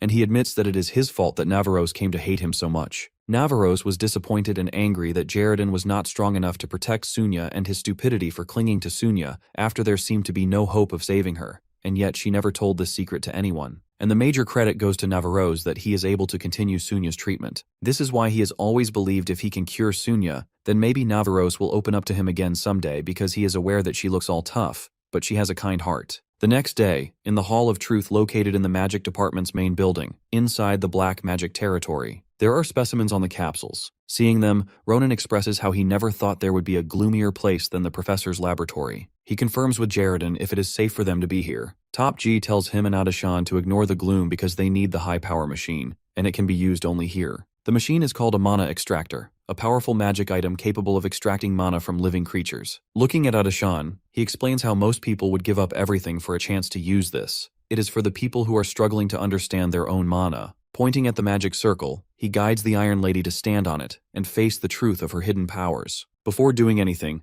Jaredon confirms with her if she is aware of what is coming to her. Adashan is nervous, but she nods. The moment Top G gets the signal, he places his hand on the mana extractor, and Iron Rose panics because some kind of black energy is coming out of her body. The black energy travels to the lab's capsule, inside the species. The species inside start making low noises, leaving Ronan shocked because Iron Lady already has an influence. This makes the hero realize that it must be what turned Grand Marshal Adashan into the Iron Lady in his previous life and made her unstoppable on the battlefield, the most terrifying yet the strongest in the history of the Empire. Jaredon inquired about this lady's mana, and even she is confused about the color of it. However, Top G has realized that this is shadow mana. Adashan is taken aback and explains to Top G how Ronan mentioned it as well once. Though Jaredon understands her confusion, because shadow mana is guarded with secrecy, so very few people have heard or found out about it. Concerned, Jaredon turns to the hero, wanting to know how he is aware of this mana, but the hero changes the topic. Thus, Top G elaborates that shadow mana often lies dormant within the body for anywhere from a few years to several centuries, and once the mana's full power is activated, many people die as a result. Jaredon is aware that Adashan can herself feel the difference. It grants the power of a Swordmaster even to those without the ability to control mana and can make the wildest and unreal stuff true, while defying the law of nature. However, the biggest advantage is that this power can suddenly activate and can make the person go berserk, making it impossible to control or predict when it happens, and obviously it ends up causing destruction. At the end, once the mana has exhausted itself, it consumes even the body containing it. Explaining all of it, Jaredon wants to know from Adashan if she really wants this power, and if yes, then he can put a restriction on the mana to prevent it from being activated, or he can find some way to remove the shadow mana itself from her. Hence now she needs to choose wisely because this power is a blessing and a curse at the same time. Yet whether or not someone ever learned to control their powers, things didn't end well for them. With a very serious expression, Jaredon demands to know if this Iron Lady is prepared to accept the double-edged sword of shadow mana and face its consequences. The question leaves Adashan puzzled and scared.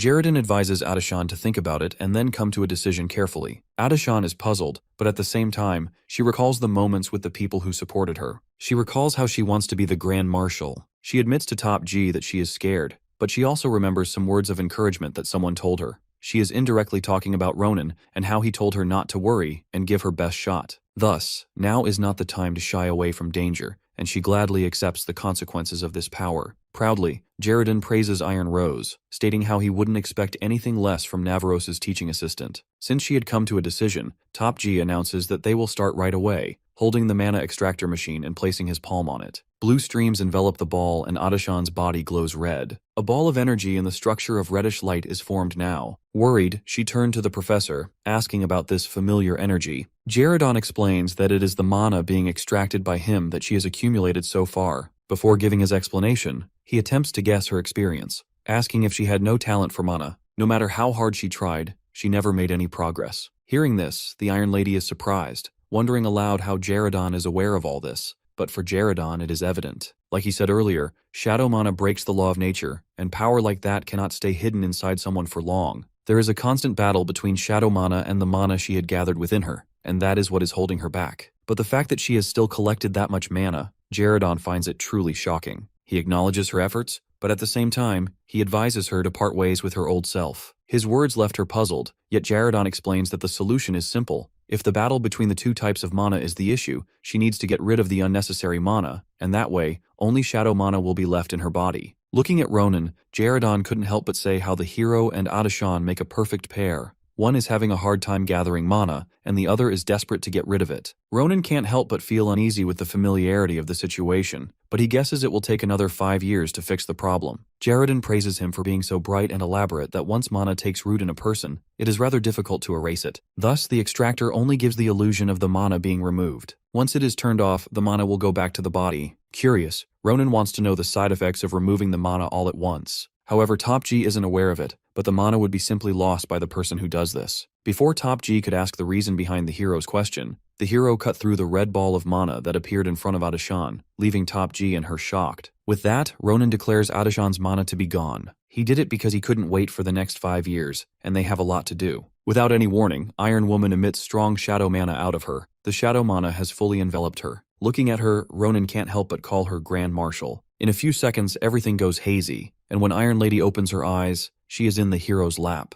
Confused, Adashan wakes up, but the test subjects in the capsule catch her attention because they are roaring and growling loudly. A soft smile appears on Ronan's face as he tells the Iron Rose that it is her doing. Recognizing the uncertainty in her eyes, Jaredin takes the initiative to explain. When her original mana was gone, there was a short but intense burst of shadow mana inside her as the restraint holding it back was broken. It was the result of that sudden spike in mana activity. Congratulating her, the hero expresses playfully how he never expected her to unlock shadow mana, but it is what it is. That said, a new type of energy has planted itself in her heart, a core of pure shadow mana, and that is power she will have to work on to master. Staying on the ground, Adashan explains how she can feel it as if there is a cold lump in her heart, but Jaredin assures her that it is only the side effect of removing her old mana and the overactivation of shadow mana. However, pretty soon it will be squeezed to the size of a handful of sand. Top G promises to look into what new abilities she has gained, but first he decides to silence these test subjects. Stopping him, Ronan suggests Adashan do it. He glances at Iron Lady, guiding her to tell the test subjects to be quiet. She is confused and hesitantly orders them to be quiet,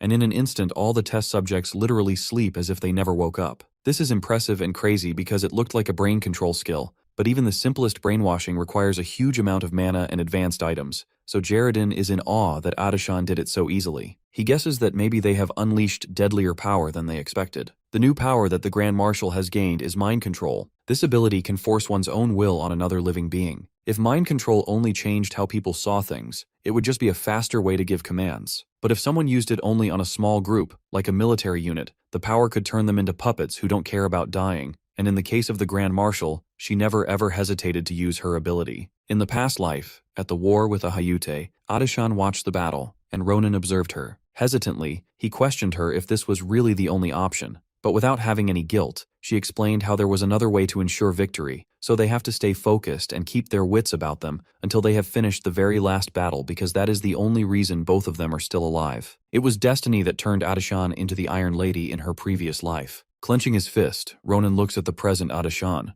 A thought worries him. If they ever face the same situation again, how will he protect her? And more important than that, what choice will the Grand Marshal make when that moment comes? After getting out of the laboratory, Adashan and Ronan are walking. Without looking at her, the hero moves ahead, being happy because not only did she unlock a whole new type of power, but Jaredin even offered her to practice using it. When the Iron Lady doesn't reply, Ronan turns back to look at her to ask how she feels about being one step closer to becoming the Grand Marshal someday. But she looks more than worried right now as this shadow mana's black energy keeps coming out of her hand uncontrollably, and it seems like this is just getting stronger. Adashan is worried about affecting other people with it, and she even asks Ronan if it is a good idea for her to use something this dangerous. At first, Adashan was excited to have new powers and felt like she was getting closer to chasing her dream, but after seeing the dark powers, she is just scared. Her dream of helping people blinded her to the dangers that came with it. She wonders aloud if she will become the kind of person to sacrifice innocent people without hesitating and manipulate them like puppets. She is scared of death and of turning into a monster who will do anything to win. Hearing her words, Ronan has realized that the Iron Rose is well aware of the double-edged nature of her power. In his previous life, the plans made by Grand Marshal Adashan were flawless, and she saved countless lives by perfect analysis and became the light that guided them to better times. But her heroic deeds had a darker side as well,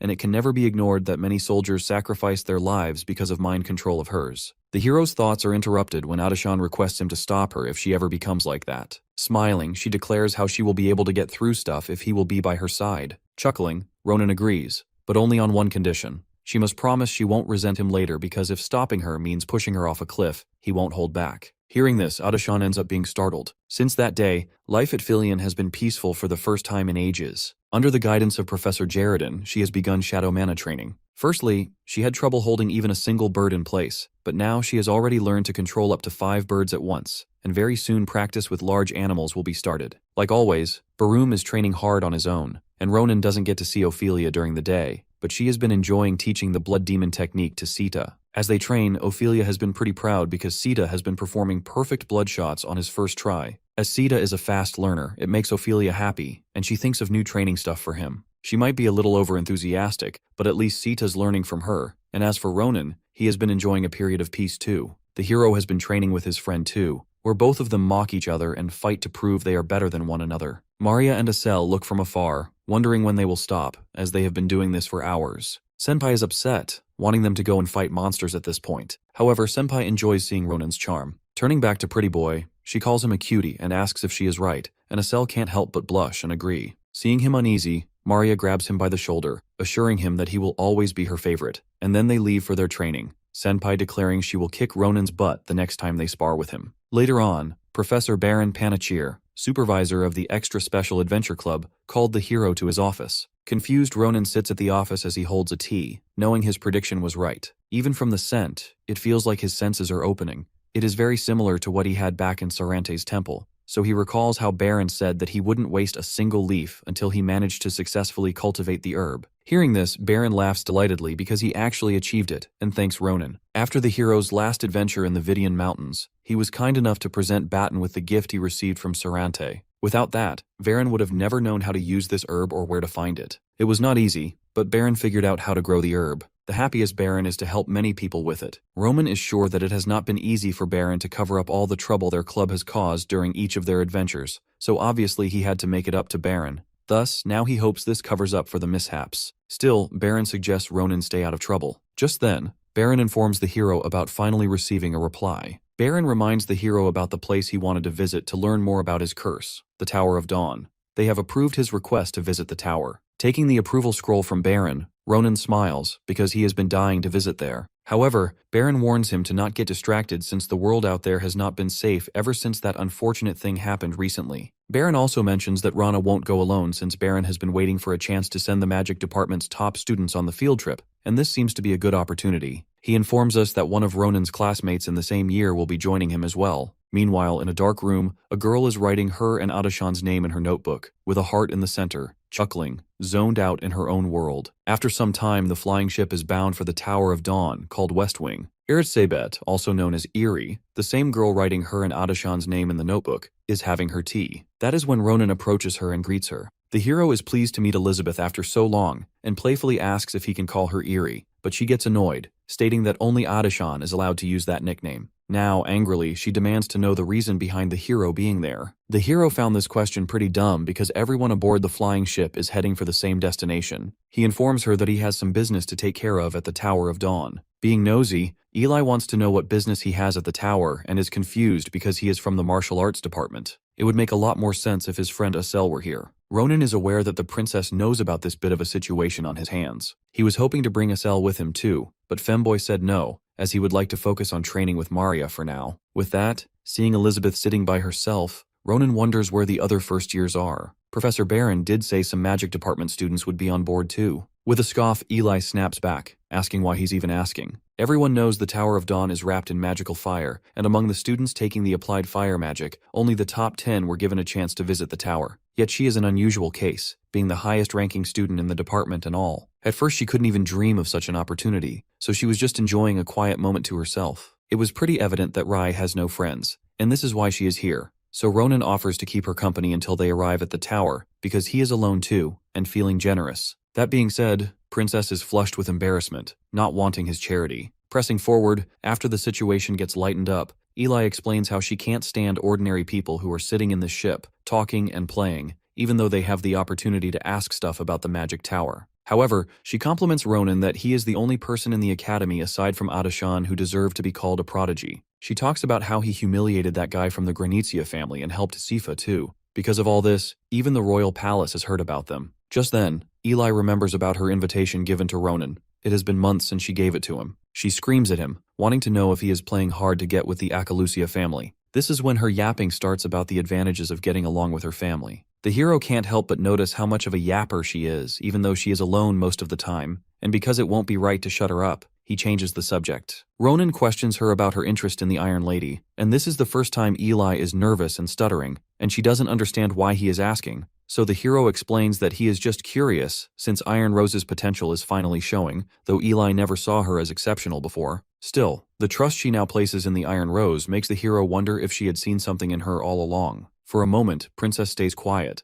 but then she lowers her gaze and admits that for as long as she has known Adashan, she has been very different from other people. Princess first met this lady shortly after she entered the Fyian Academy. She was trying to find the library but got lost on the way, and was just roaming the hall, and this woman was the first person who came up to her and told her where to go. While she led her on the way, she even complimented Eli for her fighting skills. At that time, Princess was annoyed because she has always gotten these kinds of compliments, and people make it sound like she got it naturally, but then Adashan complimented her. In addition to that, acknowledged that she must have put in so much effort, and that she is sure of the sacrifices and hardships Princess must have gone through. Her words opened Erie's eyes. The Iron Lady kept making her feel comfortable, offering to come up to her talk if she ever needed it, and that is the first impression she made on Eli that day, which can't be forgotten by her. She can't help but squeal when she calls Adashan beautiful in front of the hero. She yaps about her features, hair, and everything, revealing how much she missed her. All of this is just making the hero uneasy. He wonders what is wrong with all these geniuses. At first it was Schlieffen being a simp, and now Erie. However, the hero ignores it because he is aware that Eli is going to be a big help to Adashan one day, and that is all that matters. In an instant, Ronan's eyes widen with panic, and he slams his hand on the table. With that, he immediately orders the princess to stop talking and take out her staff. This confuses Erie, but the hero yells, saying that there is no time to explain because something is coming the ship's way. Carrying Eli outside, she can't help but complain since he is carrying her as if she is a sack of flour or something. Cutting her off, Ronan asks the princess if her telekinesis is strong enough to lift him. However, the hero announces that it is just coming their way. Confusion is spread all over Erie's face because she can see nothing. In a few seconds, a massive fireball comes their way. It leaves the princess shocked because this spell was only used in battles to intercept airstrikes. Not paying much attention to her words, he reminds the princess what needs to be done. Right then, he grips his weapon tightly, leaping higher into the air, and declares that he is counting on Erie. As he leaps high into the air, Eli supports him from behind with her invisible hand skill so that he doesn't fall. Without hesitating, Ronan approaches the fireball and slashes across the fire several times until it slowly puts out the fire. But still there are so many shards of the attack in the air, and they will hit the ship if not stopped. Shards of the fireball come in the ship's way, and Ronan panics, not understanding what to do, but they are wiped out in an instant, and Prince Charm looks with surprise as it was done by Erie, but Eli reminds him that she is Erzabet Akalusia, and cleaning up a mess like this is a piece of cake for her. Eli formed fire into the shape of an arrow, and the debris burned away before it could even reach the airship.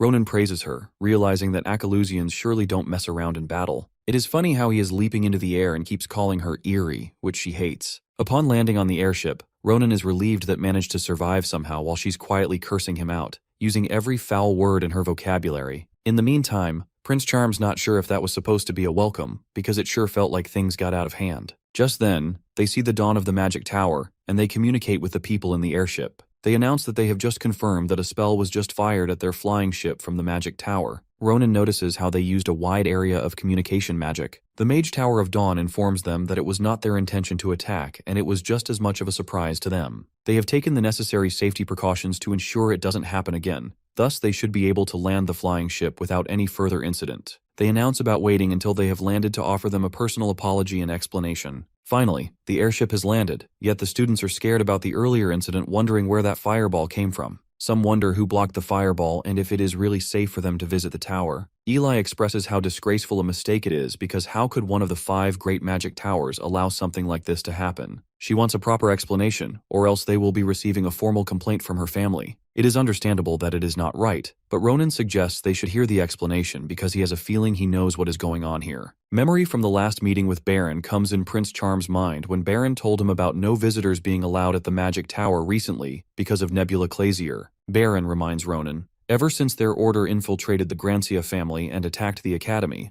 the whole empire has been working to hunt them down. As expected, the Tower of Dawn began investigating its own staff. Though they soon uncovered 3 members of Nebula Clazier, the situation quickly changed. However, when the 3 of them realized they had been cornered, they activated a self-destruction spell shortly before being arrested. But the quick reflexes of the mages helped at that time and no one was hurt by the blast. However, almost a fifth of the land around the magic tower was destroyed. Baron warned Ronan to be on his guard because Nebula Clazier might try again because they wanted something, and they didn't get it. Now in the present, Ronan is not sure, but he is doubtful that those jerks are behind this attack because there is no way that attack happened by mistake. He has decided to strike first without hesitation if he senses anything out of place. Immediately, Aayut Pilar, Deputy Tower Master of the Tower of the Dawn, rushes toward the students apologizing for everything that has happened. Aayut explains that the Tower Master is away at the moment, so he is the temporary Tower Master. Seeing Aayut Pilar in front of him makes Prince Charm startled. In Ronan's past life, Aayut was renowned as one of the greatest fire mages in the entire empire. People even called him a firebird. Prince Charm was not aware that Aayut worked here, and it is surprising and suspicious at the same time. Being nervous, Aayut explains that he is aware he needs to explain whatever happened, but they have not discovered the cause. However, in the room containing the launcher, they detected traces of mana waves, so they believe that they are linked to the one who caused it. Currently, the mana traces are being compared to those of all personnel in the tower, so they will be arrested soon. Bowing down a little, showing an act of respect and apology, he assures them that the security is being strengthened.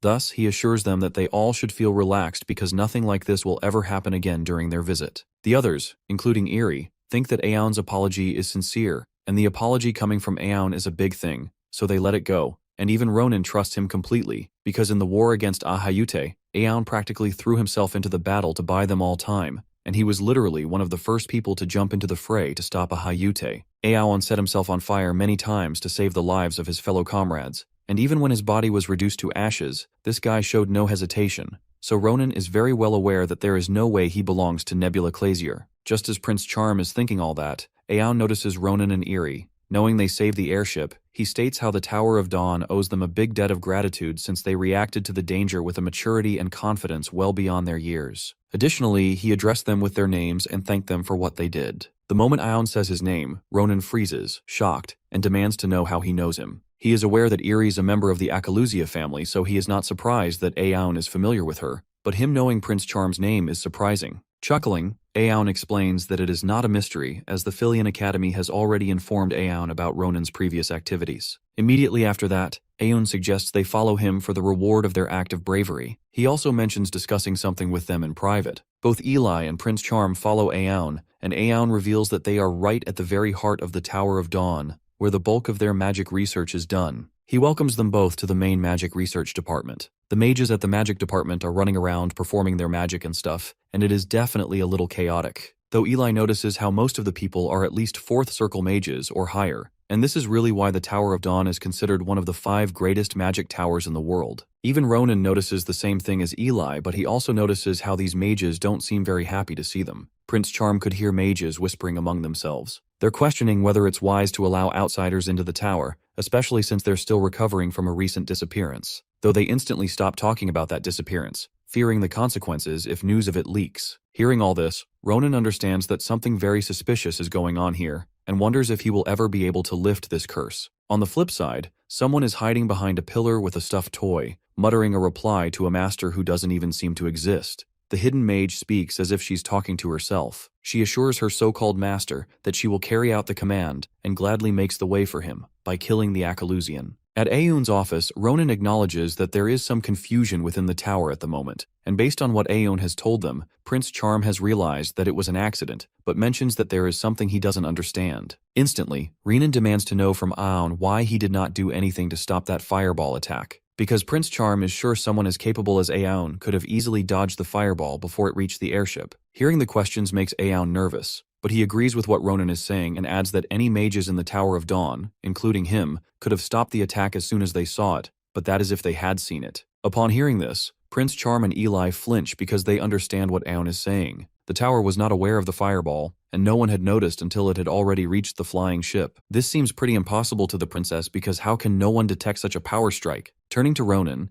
the princess states to him that if this is true, then the problem could be far more serious than they thought, since the only way someone could have concealed a fireball like that from everyone here is by using the massive perception interference spell. It is obvious because Aayut is a 7th circle mage, and not even he was aware of this attack. Thus, it would take someone like Lorhan to cast such a spell, and he is the only 9th circle archmage in the Empire. Ronan recalls that Lorhan is the one who sealed away one of the 3 giants during the Great War. He was loyal to Ronan's side till the very end, so the hero doubts he is the culprit behind this attack. though he is sure whoever is behind this is very strong, at least as powerful as Lorhan. Seeing them tense, Aayut tells them both to calm down, because they don't have any evidence yet, so they cannot assume stuff. At the same time, Aayut promises if any other threats to the tower are found, he will incinerate them to oblivion himself, so he assures them that they are safe now. Changing the subject, Aayut now wants to reward them, as he was informed about their impressive accomplishments, so he prepared something for their arrival. Firstly, as a special reward for being the top student in her class,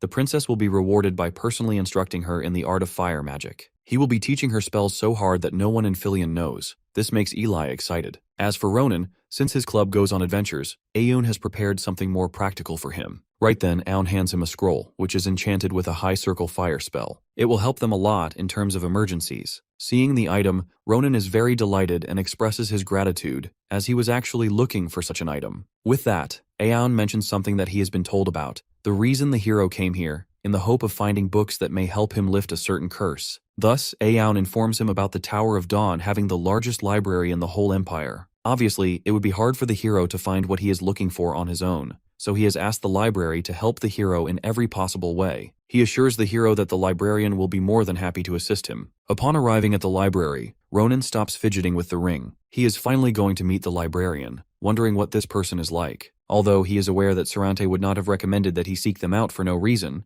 so it must be someone he really trusts. At the same time, Ronan hopes that it is not some old and grumpy man, but then again, it could be an elf, since it is someone Sarante knows. Now he looks around, wondering where the librarian is because Aayut told him that the librarian would be found just here. Before he could find the librarian, a voice came from behind, flying in the air. Firstly, she apologizes for bothering him, but then confirms if he is the hero since she is the Tower of Dawn's librarian and will be showing him around today. With a warm smile, she informs the hero that she is Aerie. As Aerie floats in the air, Ronan smirks, looking up at her, because these elves never fail to surprise him. Later on, the hero asks if there are any elves or a mage hanging by a thread working here by any chance. Thinking for some time, Aerie reveals that she doesn't remember, as she has been the only librarian here at the Tower of Dawn. The question confuses Aerie, and she wants to know the reason behind Ronan's curiosity. Opening his palm, the hero shows Aerie the ring in his hand, telling her to recognize it if she can because it belonged to a friend of his, and they told Ronan the librarian here would recognize it instantly. Studying the ring, Aerie rushes towards the hero, immediately recognizing Sarante's ring. She is awestruck because it has been so long since she last saw anything of his. The way she is behaving makes Ronan realize that she knows the ring since she is so happy to see it. But then Aerie looks at the hero with suspicion because what is he doing with this ring? Scratching his cheek, Ronan sighs, revealing it is a long story. Yet Aerie's expressions have darkened. She is aware that this ring was Sarante's most prized possession, and he would never give it to someone without a very good reason. Suddenly, Aerie summons a giant wolf and demands to know the truth. Confused, Ronan takes out his weapon for defense, not understanding where the giant wolf came from. However, Aerie threatens that the hero will be paying a very heavy price if Aerie finds out that he harmed Sarante and stole that ring from him. Throwing the weapon on the ground, Ronan surrenders. Right now, it is hard for him to tell how exactly this girl knew the priest. But one thing is very sure, Aerie cares a lot about Sarante. To not make her more angry, the hero explains that it seems she has misunderstood stuff. He admits that if someone doesn't appear someday holding an item that belongs to someone he knows, he will also draw his sword immediately, but he assures Aerie that he will explain each and everything. Ronan asks her politely if she will listen to him. The brainy librarian freaks out when she spots the ring thinking our guy messed with her teacher. But my boy stays chill, drops his weapon and goes, "Hey, relax, I'll explain, just hear me out." And once he explains, it all starts to make sense. Once Ronan breaks it down, everything clicks. He met Sarante during some club activities, and they totally hit it off. They fought side by side, and even managed to take down a rogue executive from the Order, which caused a real stir in their mage tower. Air finally gets it. It makes sense why Sarante trusted him with something so important. If he had taken it by force, he wouldn't have understood their bond at all. Our guy chimes in, mentioning that even though Sarante looks all sweet, he's actually a pretty brutal elf. Air agrees and owns up to her mistakes, apologizing to Ronan. She knows she hasn't been super respectful toward him. Ronan reassures her that it's no big deal. Then, our hero asks how she knows Sarante since their bond feels pretty unique. He picks up on her mana, saying it feels wolf-like, and wonders if she's a spirit. She nods and explains that her link with Sarante is like that of a teacher and a student. She met him a few hundred years back when she was all wrapped up in her emotions and mad at the whole world, just causing trouble everywhere she went. She used to wander into human territories to stir up chaos or take over their land. Air thought she was being mature about it, thinking no one could stop her since she was so powerful. That all changed when Sarante showed up after hearing about her antics. And that was the day everything shifted for her. She stepped up to him and told him to buzz off. Sarante let out a wave of power and, while politely apologizing, told her to just follow him quietly because he really didn't want to turn her into a pancake. He held out his hand like a gentleman. Her wolf nearly pooped its fur from the sheer pressure in the air. Then Sarante calmly asked if she was not going to cooperate seriously. In the end, she takes his hand, and that's how she ends up following Sarante to the Mage Tower of Dawn, where he's the top mage. Ronan's shocked to find out that Sarante earned that title without using fire magic, which Air is super proud of, saying that it really makes him stand out. Back then, she didn't care about his power at all. All she wanted was a way out. But Sarante never gave up on her. Instead of forcing her to change, he patiently guided her. He taught her that if you rely only on strength, someone stronger will eventually take you down. And to really live well, you have to understand the world and have a kind heart. She owes her transformation to him. Now, she follows his teachings and is the librarian guarding the place. She figures Sarante must be busy since Ronan's the only one she hears about him from. My guy hesitates to spill the truth. He remembers how Sarante used to be and knows he wouldn't want anyone close feeling down. So, he lies and says Sarante is now devoted to a god named Sentinel and won't be able to contact her for a bit. She doesn't question it, knowing that sounds just like him. With a gentle smile, she says she's not sad. Just knowing he still remembers her is enough. As our hero watches, a ring starts to glow and slowly shifts shape. He asks her what that means. Neither of them notices, but a book on the shelf with a single eye is quietly keeping an eye on everything going down. 3 days pass, and the Mage Tower stays as busy as ever. Nothing unusual happens, so our hero gets a chance to study his curse in peace. But after digging through mountains of books, his brain feels like it's been boiled, fried, and served on a plate. Air wants to know if he's gotten anywhere with the curse. Ronan replies that he hasn't found much about the curse itself yet, but he's picked up on some related ideas. He credits Air for that since she's been drilling curse attributes into his head non-stop for 3 days. But the more he learns, the worse it gets, and at this point, a part of him just wants to pack up and disappear. Air totally gets that curses can feel like a heavy weight. She offers to help if he has any questions about his reading since she's got some free time. Then, our hero brings up something that caught his eye earlier. He flips through the book and points to a topic about a forbidden book called Bajura. He sees her expression shift as she suddenly turns serious and asks how he even knows that name. She seems to suspect he might have snuck into the forbidden section. Ronan's confused because he had no idea that place even existed. He explains that he kept seeing the name in the books she's been giving him, which is why he asked. But something feels off. She quickly scans the books with her magic, firmly believing none of them should mention that name. She checks them one by one, and just as she thought, not a single one brings it up. Ronan starts to feel uneasy. He insists he saw it, right on the page he was reading.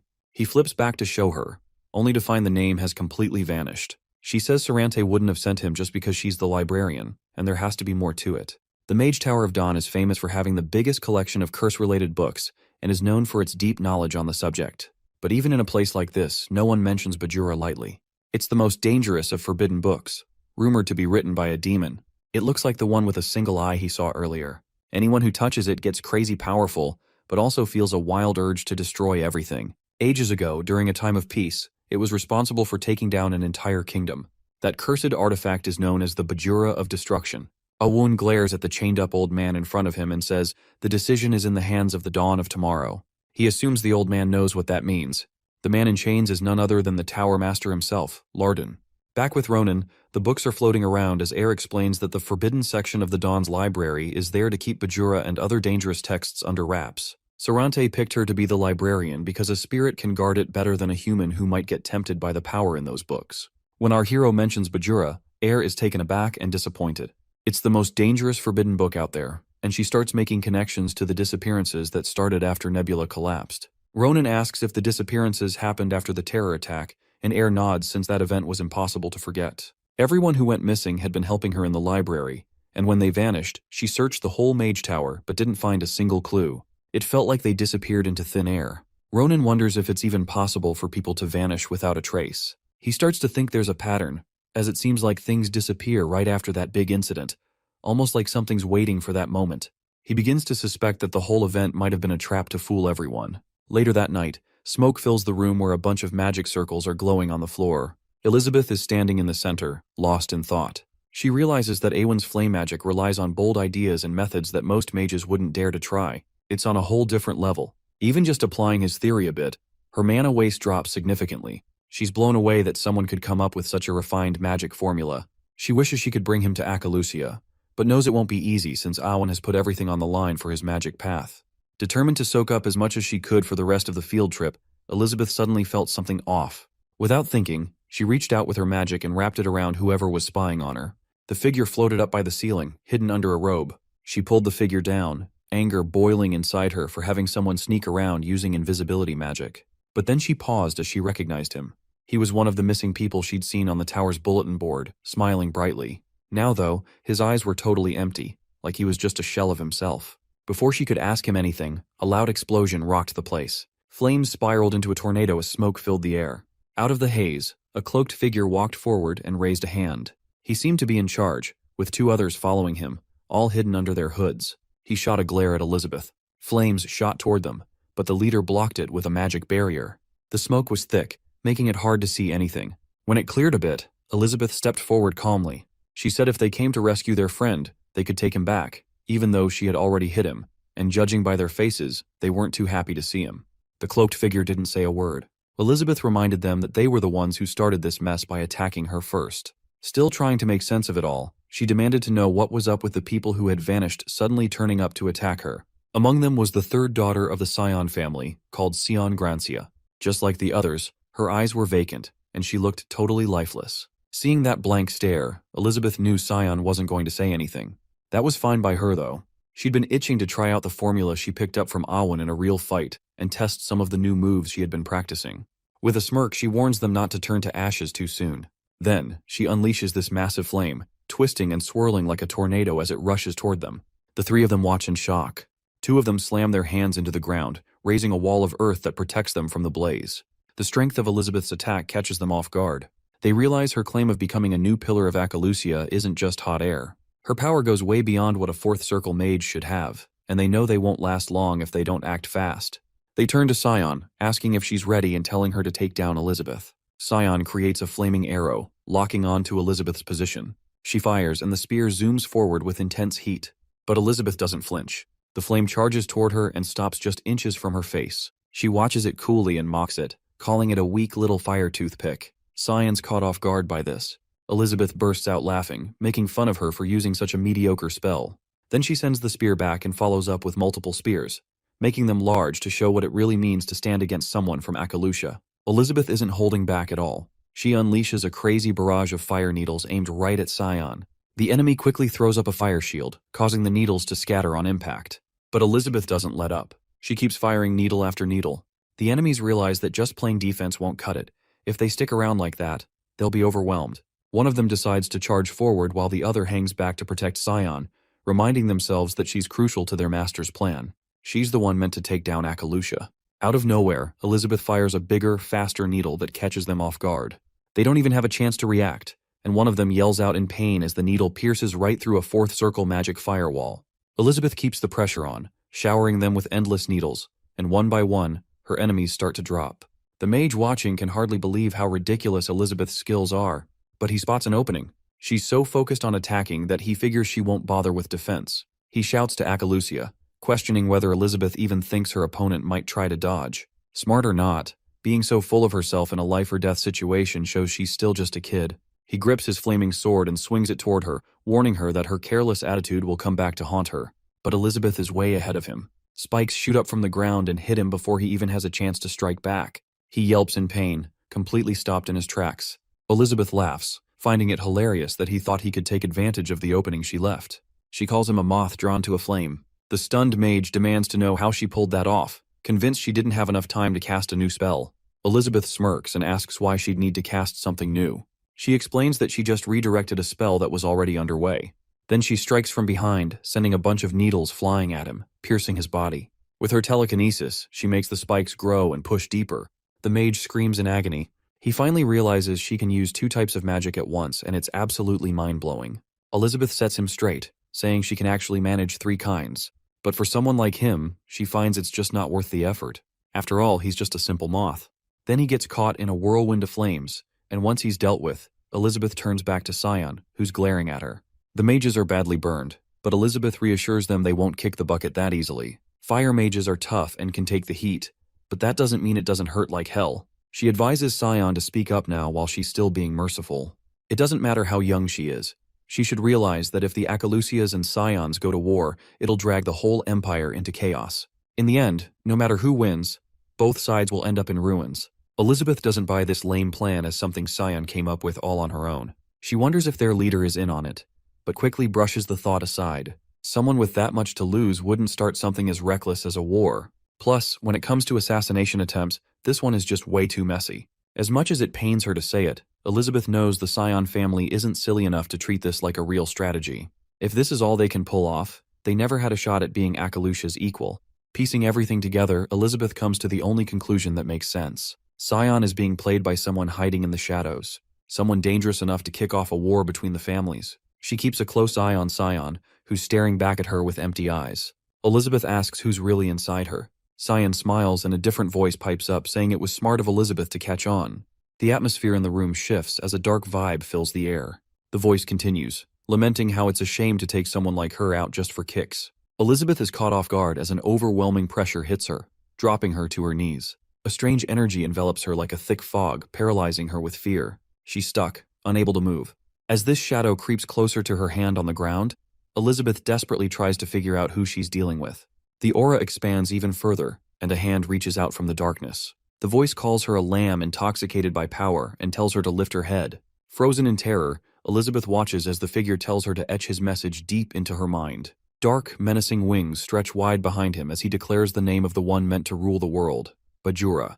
Aayut asks our hero if what Air said is true, and they start chatting about Bajura. He wants to know if Ronan really spotted that cursed name in a regular book. Our boy says he did, or else he wouldn't even know the name of the forbidden book. Aayut is on board with that but still finds it hard to wrap his head around it.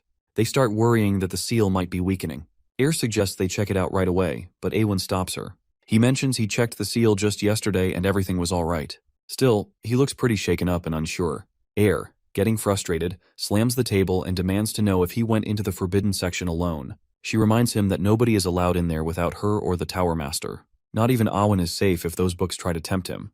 Her brows furrow as she yells that she's not letting this slide and will tell everything to the Tower Master when he gets back. Aayut quietly says he's sorry. He admits he shouldn't have kept it from her. Pain crosses his face as he spills the truth. Tower Master Larden is already down there, sealed up with Bajura. He explains what actually went down a year ago. On the day they said the Tower Master left for training, he never really left the Mage Tower. Instead, he went down into its darkest depths and broke the seal on Bajura, the worst of the forbidden books, to dig up the ancient knowledge hidden inside. Air then asks if that's why nobody has heard from the Tower Master. She screams in frustration, unable to understand why Larden would mess with a forbidden book when he already mastered fire and phantom magic. Aayut figures this is why the Tower Master thought he could handle Bajura. Larden saw those forbidden books as wasted potential and blamed the disasters on those who misused them. He thought that even dangerous power could actually do some good if it was in the right hands. To him, Bajura could have been a huge gift for everyone. Ronan quietly mentions that he already knows how this story wraps up. Looks like the Tower Master didn't make it either. Aayut chimes in, admitting they totally misread what that power really was. It's a kind of evil that no one can truly control. Even Larden could only hold it off for a bit. It's not just about knowledge. It's pure evil. When Larden realizes he's losing himself to become Bajura's host, he grabs an emergency summoning scroll to pull Aayut into the forbidden area. Once there, Larden comes clean about breaking the seal on Bajura. He apologizes to Aayut for dragging him into this mess and begs him to seal him away while he still has some control. If he doesn't, chaos will unfold. Aayut is shaken. He knows that sealing the Tower Master means losing him for good, but Larden insists there's no time to worry about him. If this is the cost of his pride, then dying is better than letting dawn be swallowed by darkness. He pleads with Aayut to do it. Aayut hesitates for a moment, but eventually agrees, convincing himself it's for the sake of tomorrow's dawn. So Aayut casts the most powerful sealing spell he knows, one that can take on anything.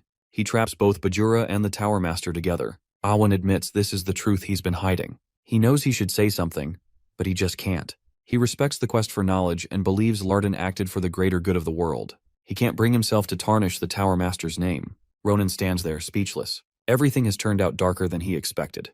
What happened to the Tower Master is pretty tragic, but now isn't the time to dwell on it. The facts are clear. Bajura's seal is already broken. Even if Aayut saw it intact with his own eyes, that doesn't change anything. This power can mess with perceptions all throughout the Mage Tower. It would be a piece of cake to fool someone like Aayut. With only Larden and the host's phantom magic in play, what Ronan really wants to know is why Bajura, who did everything to stay out of sight, is suddenly showing himself. As all these thoughts race through his head, Ronan suddenly picks up on something weird. He's surprised to sense Nebula Glacier's mana. He double-checks. It isn't coming from Aayut or air. The mana is coming from nowhere nearby, yet it's powerful enough to fill the whole space. Even Briggia doesn't have starlight mana this intense.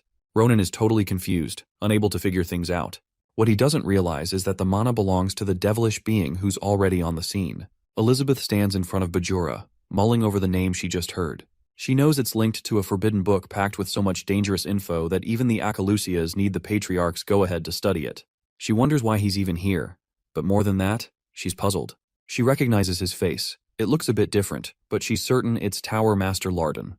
Bajura catches her staring and realizes she's figured out whose body he's using. Since she kept him entertained, he decides to reward her by confirming her guess. The body is Larden's, the master of the Mage Tower of Dawn, and a top elder close to being the best of humanity.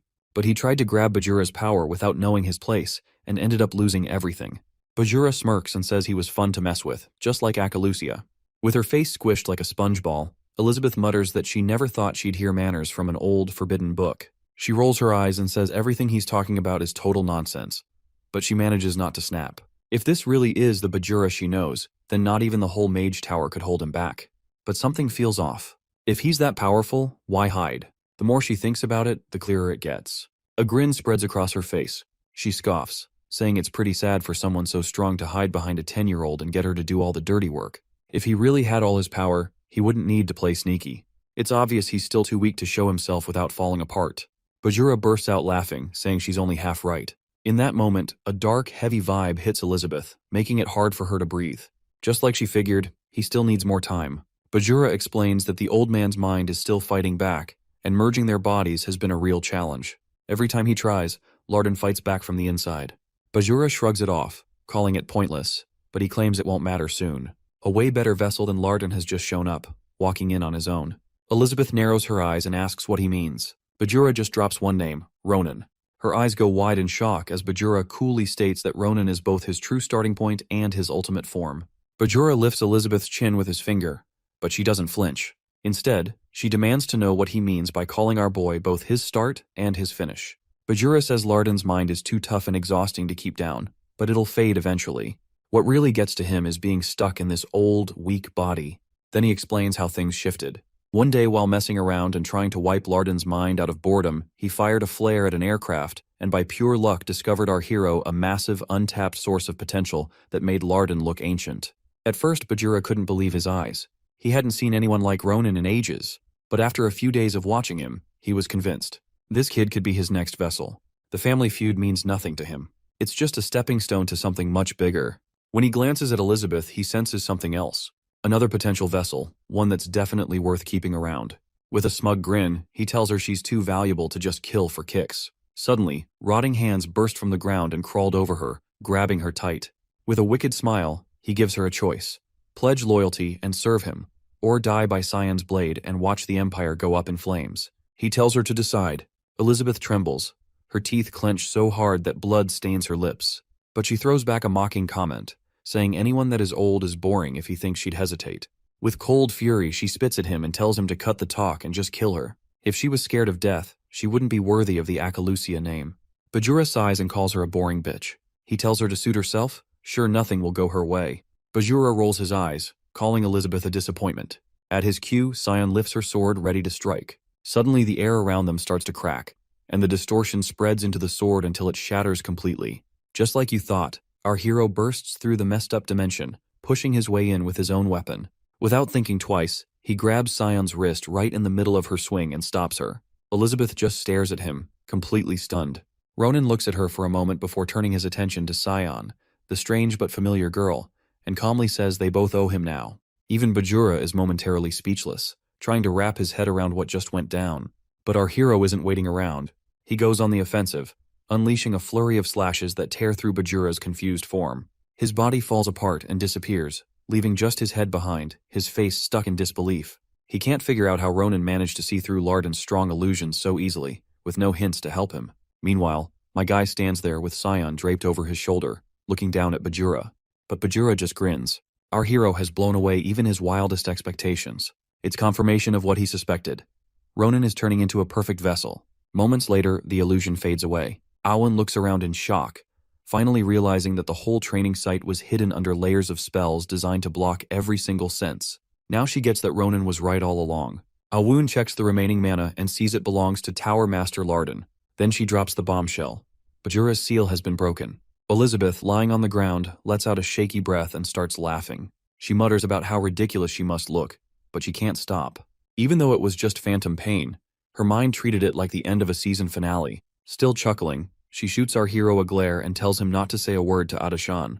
Ronan smirks and teases her for being so stubborn. Then he glances at the girl next to her and asks if she's really Schlieffen's younger sister. Elizabeth nods and introduces her as Sion Grancia, the third daughter of the Scion family. She mentions that Sion was sent away to study magic and admits she never thought their big reunion would involve a dagger to the face. Elizabeth says she won't make a scene since it's clear Sion was just Bajura's puppet. Our hero shakes his head and says the Akalusias really are built differently. Then he laughs and calls Elizabeth amazing. She shoots him a look and says only Adashan gets to say that. A moment later, she is knocked out cold. Ronan sees how wiped she is, but at least she's alive, which is good enough for now. He spots a bunch of blackened lumps that look like burnt charcoal, and his heart sinks. These have to be the missing people from the Order's attack. Even though they're free from Bajura's control, their bodies still show signs of the Order's magic. Suddenly, it clicks for our hero. The missing folks were spies planted within the Order, and he remembers that only those who were helping Air in the library went missing. It all adds up now. The attack wasn't just random chaos. The real target was the Forbidden Book section. It was all a diversion to keep everyone, including Air and Aayut, focused elsewhere. Just as everything goes quiet, Elizabeth breaks the silence. She's panting and warns Ronan to run because he's Bajura's main target. Our hero looks confused and asks what she means. She insists there's no time, but he needs to get it. Bajura's real body was never there. Everything they faced was just an illusion. Even Elizabeth got overwhelmed by just a shadow of him. Bajura is way more powerful than anything she's ever handled. If he gets his hands on Ronan and completes himself, the Mage Tower of Dawn is done for. She pleads with him to escape while he still can. Then suddenly, they hear Bajura's voice cutting through the air. Our hero freezes, panic flooding him. The training site wraps around him, becoming dark and twisted. He calls out for Elizabeth, but she doesn't move. He looks over at Air and the Vice Tower Master, and they're frozen too. Panicking, my boy shouts for answers. Bajura calmly replies that everyone in the Mage Tower, both mind and body, is now under his control. Everyone except Ronan. He says the wait is over, and the child he has been waiting for has finally appeared. The one meant to be his perfect vessel. Outside the tower, dark magic whirls chaotically. With a chilling grin, he tells Ronan to come alone. Our hero is absolutely seething, his eyes practically blazing with anger. He curses Bajura and yells, "What did you do?" Tired of the mind games, he demands Bajura to show himself, but Bajura just seems amused by it all. He laughs at Ronan's nerve, especially after witnessing his power. Even now, our hero still has the guts to raise his voice. Bajura takes a look around and says the tower is too ugly for such an important meeting. He decides to move them somewhere better, claiming this place isn't worthy of their confrontation. Suddenly, our boy spots a woman walking toward him through the flickering light. He squints and realizes she's the last person who went missing. She tells him to follow her and says she's taking him to her master. Ronan scoffs quietly and mutters to himself, asking if they really expect him to stroll into that dump. But after glancing at Elizabeth and the others, he knows he has no choice. One way or another, he's going to face Bajura whether he's summoned or not. He grabs his sword and gestures for the woman to lead the way. She takes him to a spot glowing with the same eerie black light. Ronan stares at it and asks if this is it. They stop in front of a huge door, and when he questions if this is where those damn scraps of paper are kept, he pushes the door open slowly, letting the darkness envelop them both. Then, a scream shatters the silence. Ronan's eyes widen as he sees Larden on the floor, writhing and begging someone to save him from Bajura. Gasping in regret, Larden admits he was foolish, just a powerless human who tried to take divine strength. His cries for mercy get louder and more frantic, but Ronan doesn't feel any sympathy. His anger boils over. He unleashes his aura, grabs his sword, and swings without a second thought. The illusion disappears the instant his blade makes contact. Clenching his teeth, Ronan tells Bajura to cut out the twisted games and demands that the paper scraps show up. Bajura responds with a smirk, pretending to be shocked that Ronan didn't enjoy the performance. Then he says he'll play along. A blinding light floods the room, making our boy shield his eyes. As the brightness dims, Bajura shows up on a throne, grinning from ear to ear. He greets our hero with a calm satisfaction, calling him his beautiful vessel. He says it's amazing to finally meet him and that he's eager to make the most of it. But first, he mentions that they need to take care of the annoying distraction. He casually gives a command to the woman who guided Ronan. "Kill yourself." She obeys instantly. Her neck twists with a sickening crack. Her final words echo in the chamber. "Glory to Bajura." She collapses to the ground in a pool of blood. Bro stares at her body and growls. What kind of twisted stuff is this? He's completely confused because he thought she was on Bajura's side. Bajura chuckles at that and explains that she, like the last guy who had his old body, was just another bug. She wanted power but had no clue about her place in things. He remembers what they all said when they first showed up. They wanted to pitch in for the cause and be saved, claiming it was the only way for him to survive. In his eyes, they were worthless, but he still gave them a break. He let them serve him for a little while. Then he turns to our dude and asks if that clears things up. From the way Bajura talks, my boy figures out he's not with the order. Still, something feels off. Nebula's energy is hanging around him, and that lingering vibe makes Ronan hesitate. He takes a deep breath and stands there quietly before making a decision. He says he's had enough of the self-praise. It's time to end this. Bajura bursts out laughing. The fire in Ronan's eyes gets him pumped. It's exactly what he wants from his vessel. But he wonders if Ronan even realizes how afraid he should be, or how huge the gap between them is. Bajura could wipe him out with a finger. My boy doesn't say a word. Instead, he lunges forward and makes his attack. He insists that if he really cared about power differences, he would have backed down ages ago. Bajura just sits there, calm and smiling, watching him. You're interesting, he says. Then, without warning, a blinding flash erupts as Ronan's sword slices through the throne. The sound rattles the room, and for a moment, our hero thinks he might have actually hit him. But just like that, the whole place warps, and the chamber stretches. Bajura appears again, chilling on a new throne just a couple of steps away. He tells Ronan that his arrogance needs to be put in check. Out of nowhere, the floor splits open, revealing a huge gaping hole beneath our hero. Bajura smirks, saying Ronan can fight all he wants, but soon he'll realize how pointless it is. There's no way he can close the gap between them. Our hero tries to jump back, but before he can move, a green glow bursts from his front pocket. It's Sarante's ring and it's responding. At that moment, the energy from the ring starts flowing into our hero's sword, catching him off guard as the familiar glow wraps around the blade. But Bajura's attack doesn't stop as the giant mouth keeps coming for him, ready to swallow him whole. The monster snaps its jaw shut, and a green light suddenly shines from inside. Our hero grits his teeth, seething that such a nasty creature would dare get so close. With a fierce glare, he growls, "Do you want to die?" He swings at the beast without hesitating, hitting it again and again until it dissolves, showing Bajura sitting calmly on his throne. Bajura taps his fingers, and our boy quickly picks up on the cue. The mouth reappears and charges right at him. Without wasting a moment, our boy sets himself. As it charges in, he unleashes a fierce attack, slicing through the creature and splitting it in two. Bajura watches with interest, clearly impressed as our hero tears the monster apart. He chuckles and says Ronan did pretty well. It was rough and a little wild, but not bad at all. But Bajura isn't finished yet. From the split remains of the monster, arms suddenly sprout out and grab onto our hero. More twisted creatures emerge, piling on top of him. Bajura smirks, eager to see how Ronan will deal with the mess. The monsters grip our hero tighter, crushing him under their weight. He curses as even more rush in, and before he knows it, he's completely buried with hundreds of them swarming around him. Bajura raises his hand slowly, and Ronan catches the movement just before Bajura clenches his fist. In an instant, the horde squishes into a huge sphere, trapping my boy like a fish in a tank. Bajura just stands there, watching in silence, waiting. Then, out of nowhere, green light explodes from the sphere. One by one, the monsters are ripped apart. Inside, my boy keeps swinging until the whole thing comes crashing down around him. Bajura looks amused and tells our hero that someone like him should be able to take this much. He lifts a bow, knocks an arrow, and shoots it at Ronan. The arrow hits its target and cracks spread from the impact point before it explodes in a flash of blinding light. Our hero braces himself for the impact. Bajura grins and comments that it's nice, actually very nice. Bajura bursts out laughing and tells Ronan to crank it up a notch. He wants to see what the kid can really do. No holding back. Suddenly, a huge firebird shows up out of nowhere. Bajura looks a bit puzzled. It's the Vice Tower Master's signature spell, the Firefowl.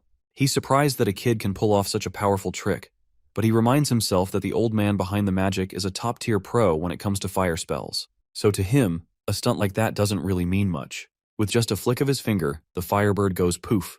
Bajura shrugs and says it's a shame. He really thought that was Ronan's trump card, but it crumbled far too easily. Still, he can't overlook my boy's sharp instincts. As the flames disappear, he realizes Ronan has vanished. Then it occurs to him, the firefowl wasn't really about attacking. It was just a trick to cover up Ronan's presence by flooding the area with mana. A perfect distraction. Our hero disappears from view, and in a flash he shows up right behind Bajura. As he swings his sword toward his neck, he says in a calm and steady voice, "Die." Suddenly, blood bursts out from the damn curse. Our hero glances back at Bajura to make sure his powerful strike actually lands.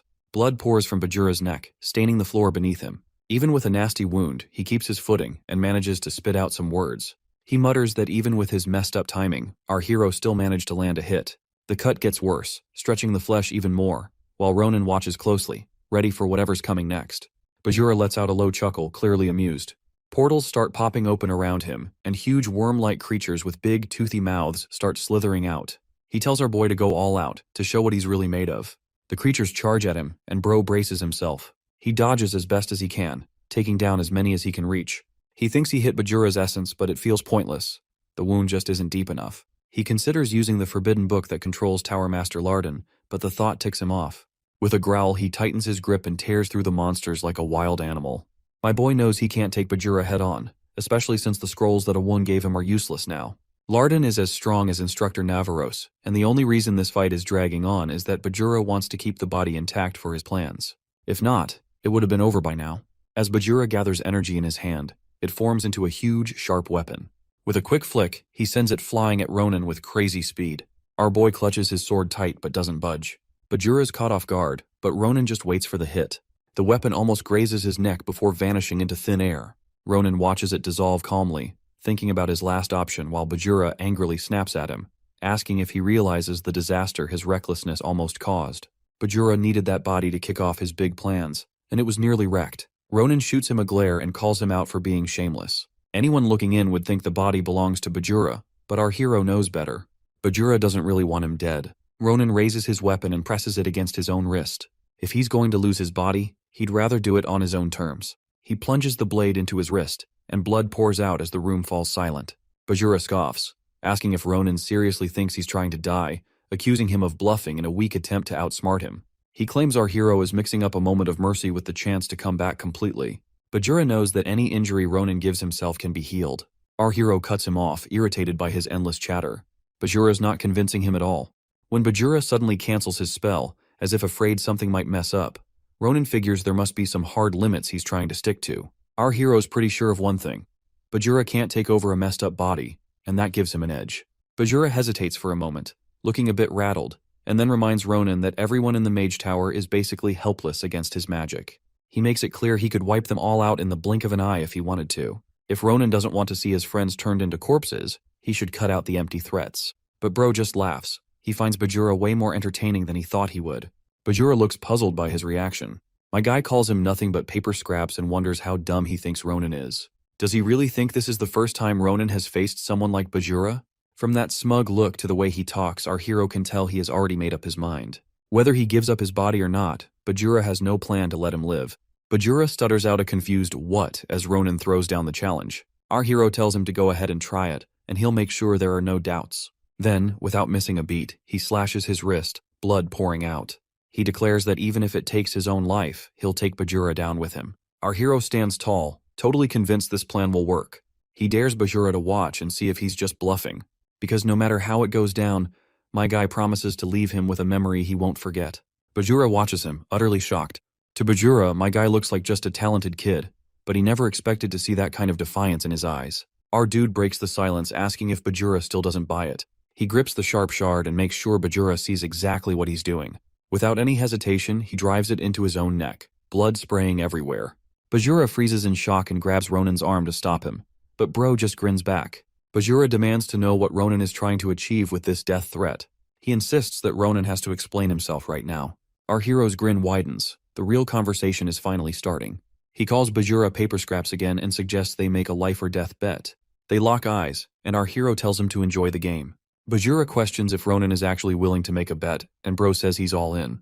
He explains that he's been studying curses in depth and came across one called the Curse of the Oath. It's a powerful spell that forces anyone who enters the ritual match to see it through to the end. The scary part is that once you're bound by it, there's no backing out, even if it costs your life. Our hero is all for this plan, hyping Bajura up and saying that a guy like him should be able to handle a curse like that without breaking a sweat. Bajura isn't scared of overpowering Ronan, but he's not sure he can really keep him under control. He gets the feeling that Ronan would rather die than give up. Plus, there's this weird vibe coming off Ronan that he can't quite pinpoint, something that seems to be making him stronger. It's not a direct threat, but Bajura can't take any chances with unknown elements in play. Our hero feels like a one-of-a-kind find, something he hasn't seen in forever, and he knows that this opportunity might not come around again. Our hero can't help but mock him, wondering why such an important forbidden book is hesitating over a bet with a kid. He questions Bajura's confidence. Bajura accepts the challenge but insists he gets to set the terms. He unleashes a creepy force and warns Ronan that this is where his leniency ends. Ronan realizes Bajura has completely lost it and knows making a wrong move could be dangerous. But since he's pulled Bajura into this match, he's feeling pretty good about it. No matter what happens next, Ronan believes the outcome won't change. Then there's this rustling sound, and a huge golden hand shows up, dragging a chain linked to a golden bowl. Bajura asks Ronan if he's ready, and a golden weighing scale appears. He tells our hero to kick off the curse of the oath right away. This oath ties both of them to the deal until the match wraps up. If Ronan loses, he has to let Bajura take over his body. If Bajura loses, he'll be sealed away forever after freeing the hostages. Bajura makes it clear that the oath's terms are exactly how our hero sees them. The match will basically hinge on our hero staying strong while dealing with a single illusion spell that Bajura is going to cast. He asks if Ronan's cool with that. My boy thinks it's a dumb question, telling him to hurry up since they're wasting time. Bajura wraps it up, and a blue mist starts rising on one side of the scale while a red mist appears on the other. The oath is officially locked in. Bajura then tells Ronan to enjoy his dream because these will be his last memories. My boy responds with sarcasm, saying Bajura's a riot and suggests he get some fresh air, warning that once this bet's over, he'll regret ever meeting him. Suddenly, a blinding light and a whirlwind take over, and everything shifts to a bright, sunny day. A guy confidently claims they'll catch one and live it up. He goes on about how valuable fantasy creatures like dreambirds and sea fairies are. Another dude laughs at him, pointing out he couldn't even catch a bear. The first guy snaps back, fed up with smart Alex who act tough after wasting their lives in some tiny village. The second guy gets annoyed. Then our dude jumps in, telling them to shut it and asks if they really think this is a joke. One dude realizes he's awake and wonders how he managed to sleep so deeply. They call him Captain Ronan, vice captain of the punitive squad, and Corporal Ronan. Our guy just brushes it off, telling them to check their gear since it's just a silly dream. A red-haired soldier named Valis complains about how endless the whole gig feels since punitive troops keep dropping like flies before they even get dismissed. He cracks a joke about bailing during the next fight and thinks they could make a killing with some poaching. Our hero quickly cuts him off, warning him he'll hack his limbs off if he ever brings it up again. Valis stands his ground, though. Our boy insists on silence and reminds everyone that the general said they'd get their freedom in a few months. He's all about holding on for a brighter future instead of turning into criminals. Martin places a hand on our boy's shoulder, reassuring him they won't bite the dust as long as they stick together. Ronan shoots back that everyone's got to look out for themselves. He yells that his life comes first, and if things go badly, he won't think twice about ditching them. He tells them to focus on surviving. Our hero keeps quiet so morale doesn't tank, but he's totally aware of just how risky the mission is. The general promised pardons if they pull this off. Our hero is hell-bent on making it back to Nymerton, where his sister is waiting. Out of nowhere, a magic circle pops up in the sky and a bright light crashes down, obliterating everything around them. The troops start to freak out, looking to Ronan for orders. Our hero gets frozen in place, hit by this chilling sense of danger. A shadowy figure steps out, speaking in a commanding tone, saying they have to accept the fate that's been laid out for them. This celestial being is the dreaded Aayut. Aayut calls out and grabs everyone's attention. People start freaking out and ask what's going on. One guy points at the sky. Out of nowhere, magic circles show up and shoot lasers. It looks like the whole sky's blowing up with crazy power. Everyone starts panicking. The light gets brighter, and chunks of debris come crashing down. People get launched like bugs. Most can't even react in time. Screams are everywhere as the blasts rip through them. There's blood chaos and people begging for help. Even Ronan just stands there frozen. He has no clue what's going on. Horns are blaring from these priest-like figures, and when Ronan's crew hears it, they're furious. Even with a monster lurking ahead, they're being told to push forward. They can't believe it and shout that everyone's lost their minds. Our hero dives in, blocking a spell as lasers and debris rain down on them. His guys are stunned by his bold move, so he yells at them, calling them idiots and telling them to get it together. This isn't the time to freeze up and whine. If they want to make it out alive, they need to either fight or haul ass. But they've got to keep moving. Then, my guy spots a laser aimed right at his team, and a huge blast hits their spot. Blood splashes on Ronan's face. He's frozen, watching as the lasers keep coming. Someone runs over and pulls Ronan down to save him. They crash to the ground. The man urges Ronan to move now, but he's still frozen. The man tells him they can't fight that thing. They have to hold out for backup. Our hero looks around. Bodies are pierced with golden spikes. His heart breaks. He lets out a gut-wrenching scream. Everyone he cared about is gone. The attacks just keep raining down from above. Back in the real world, Bajura's illusion digs deep into Ronan's memories, dragging up every painful moment. It's like a trap, locking him inside his own mind. He's completely shattered, feeling crushed and torn apart until all he craves is an end to it all. But this endless suffering is something he has to go through to come out on top. Bajura thinks that nobody can really handle forever. He can't wrap his head around what Ronan was thinking when he made that bet. As soon as Ronan handed over the power to set the rules, Bajura figured he was guaranteed to win. Now he's curious to see just how far Ronan's despair goes. In Ronan's head, he's standing over the body of a friend, filled with grief. That friend just died. As he rides away on his horse, he glances back and sees another friend fall apart into ashes. Then he spots another body. The guy looks totally shocked. Our hero's thoughts spiral into a dark place, thinking everyone around him is gone. Breathing feels like a chore. He can't even begin to count how many have died just to keep him safe. It feels like there are too many to count. He wonders if this is it, if everything's come to an end. But deep down, he doubts this nightmare has any end in sight. He's got no real answers, just a desperate need for some peace, even if it's only for a moment. With Bajura nearby, Ronan mutters, "Just end this." He drops to his knees, pleading for it all to stop. He promises to hand over his body to Bajura if it means waking up from this nightmare. Bajura watches him quietly for a moment, then smirks, knowing he's won. The book floats up from the Tower Master's body, and Bajura is thrilled that it's finally happening. He says, "Ronan, you're mine." A purple mist surrounds our hero, and he stays still until a faint smile breaks through. Bajura steps into Ronan's body, feeling pumped by the incredible power coursing through it. Our hero's body is something else. Just before his consciousness completely fades away, Bajura can't help but throw in one last gift. Grabbing our hero's sword, he taps into its true power and unleashes this huge wave of purple light that shoots toward the upper wall. It's so powerful that the ground cracks where it hits, and when it slams into the wall, it explodes with a bang. Bajura declares that Ronan's power is now fully awakened, all thanks to his blessing. He's buzzing with excitement from the attack and wonders if Ronan feels that same rush. To start things off, he decides to take out a minor nuisance, Tower Master Larden, who had earlier wasted his time by acting tough. Larden's still conscious, writhing in pain, and every cough comes with a groan. Bajura finds it hilarious that the old guy can still move around, and he admits Larden has earned his title. He's curious about what's keeping him going, whether it's duty as the Tower Master of Dawn or guilt over how things turned out. Larden struggles to answer, but Bajura has no intention of waiting. He has no regard for Larden's feelings and plans to break him down slowly, drowning him in misery forever. Lifting the sword, he gets ready to strike. But then nothing happens. Larden is completely still, but Bajura is frozen in place. The blade is hanging just inches from his head, and his hand shakes, unable to move.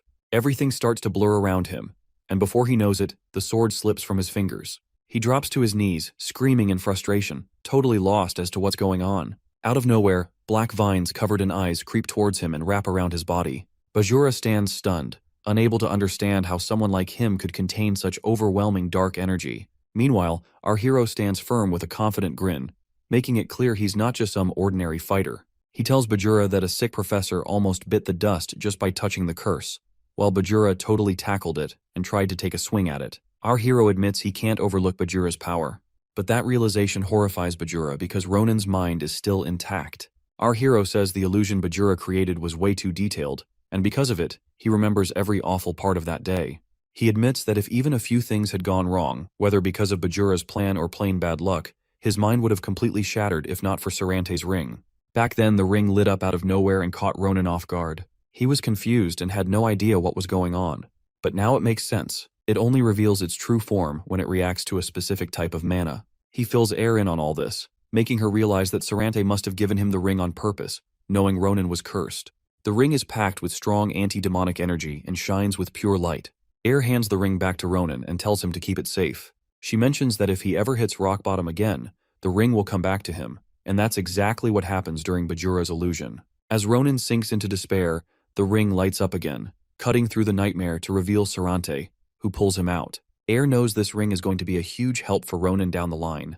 With Sarante's hand guiding him, Ronan looks up and quietly says he owes him one and thanks him. Now back in the moment, Ronan stands tall again and holds the ring tightly. He admits he never thought the curse in him would actually be useful, but that gamble he took was totally worth it.